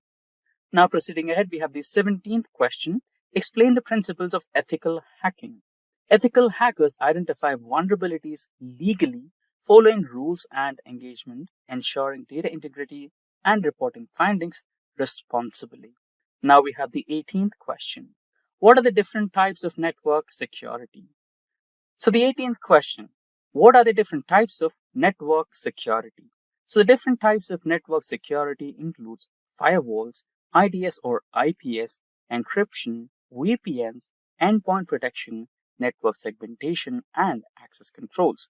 Proceeding ahead, we have the 19th question. So moving ahead, we have the 19th question. Discuss the concept of risk assessment in cybersecurity. Risk assessment evaluates threats, vulnerabilities, and potential impacts to prioritize security measures. Now, moving ahead, we have the next question, which is what is the incident response and how is it managed? So, the answer is incident response is handling security breaches using a structured approach, which is detection, containment, eradication, recovery, and lessons learned. Now, moving ahead, we have the 21st question, which talks about what is the CIA triad in cybersecurity? So, CIA stands for C, confidentiality, which is data privacy, I for integrity, which is data accuracy, and A for availability, which is for data access when needed from the CIA triad. Proceeding ahead, we have the 22nd question. What is network sniffing?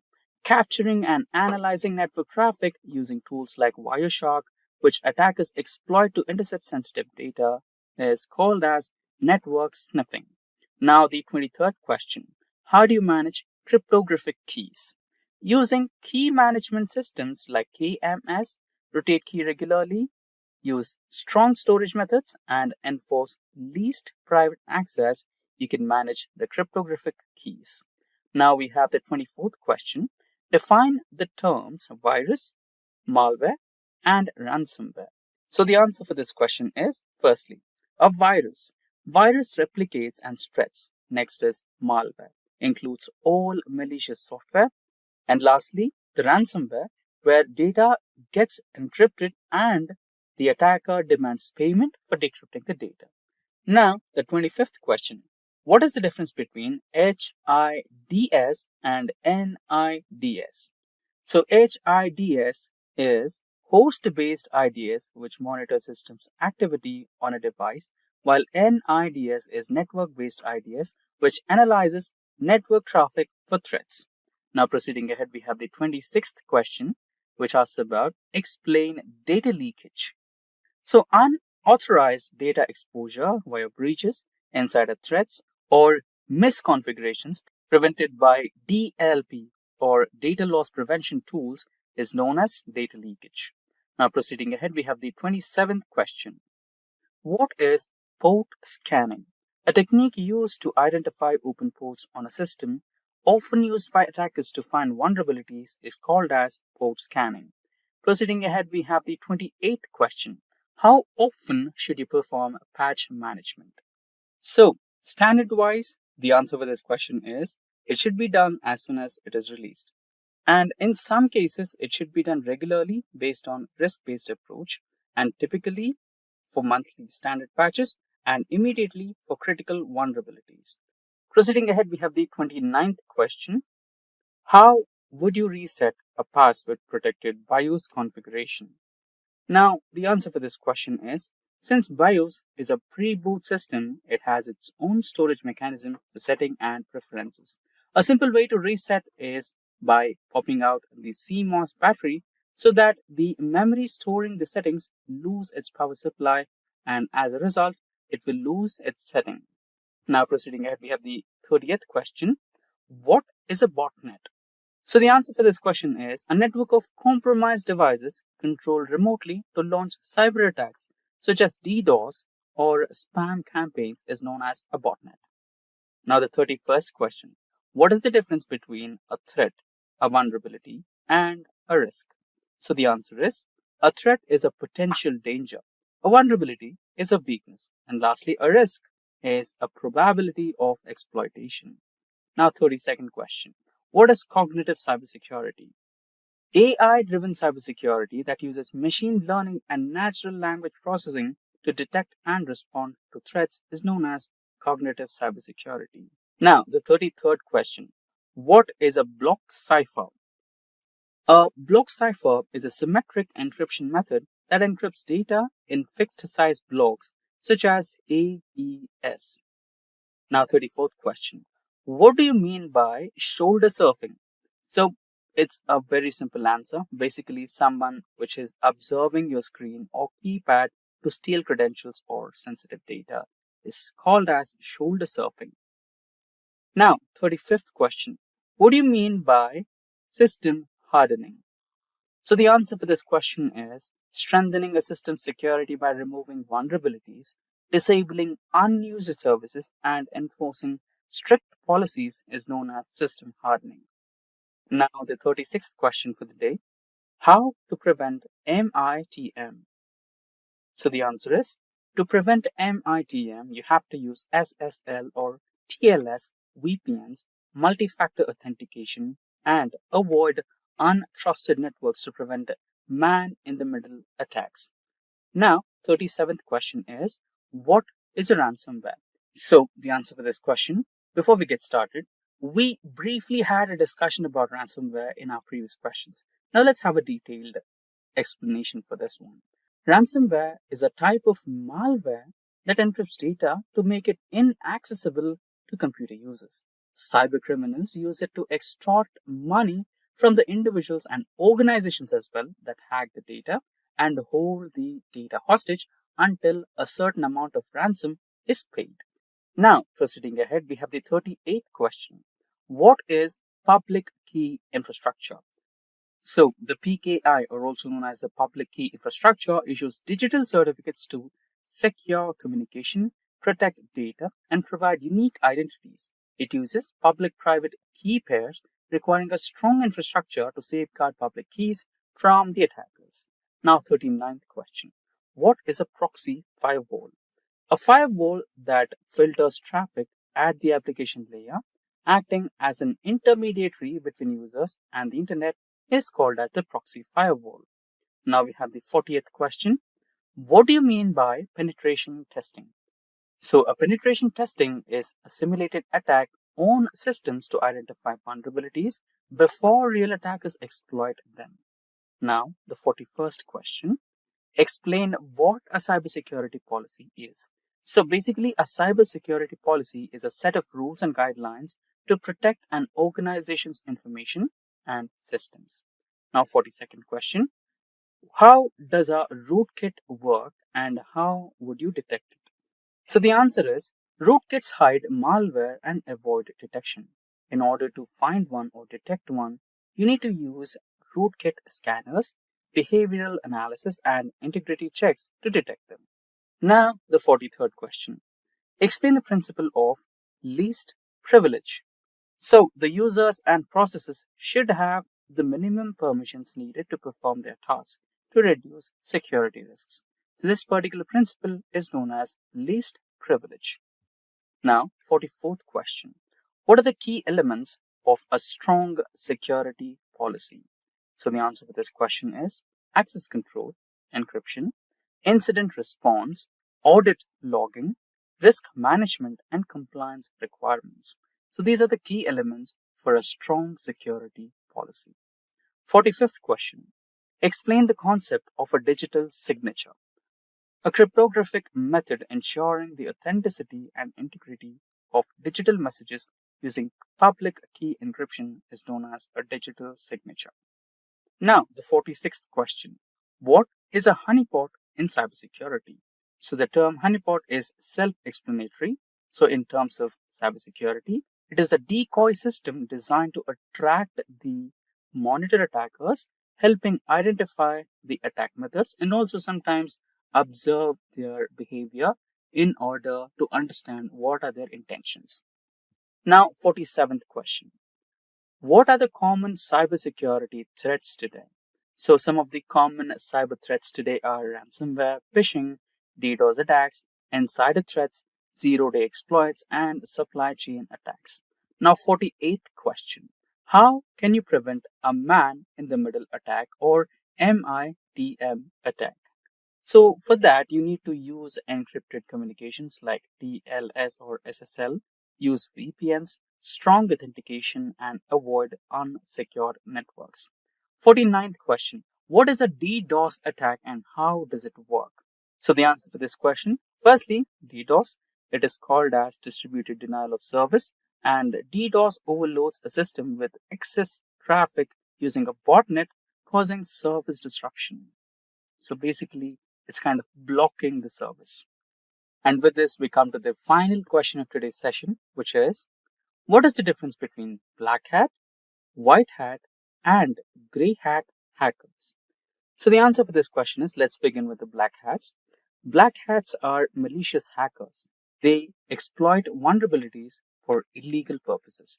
And then we come with white hat. So ethical hackers who help to identify and fix vulnerabilities who have positive ethics are called as the white hat hackers, and gray hat, a kind of a mix and match between the both black hat and the white hat. So these hackers help identify vulnerabilities without malicious intent, but may not always have authorization. And with that, we have come to the end of our full course. If you have any doubts or questions, ask them in the comment section below. Our team of experts will reply you as soon as possible. Thank you and keep learning with Simplilearn. Hi there, if you like this video, subscribe to Simplilearn YouTube channel and click here to watch similar videos. To nerd up and get certified, you can check the description box below.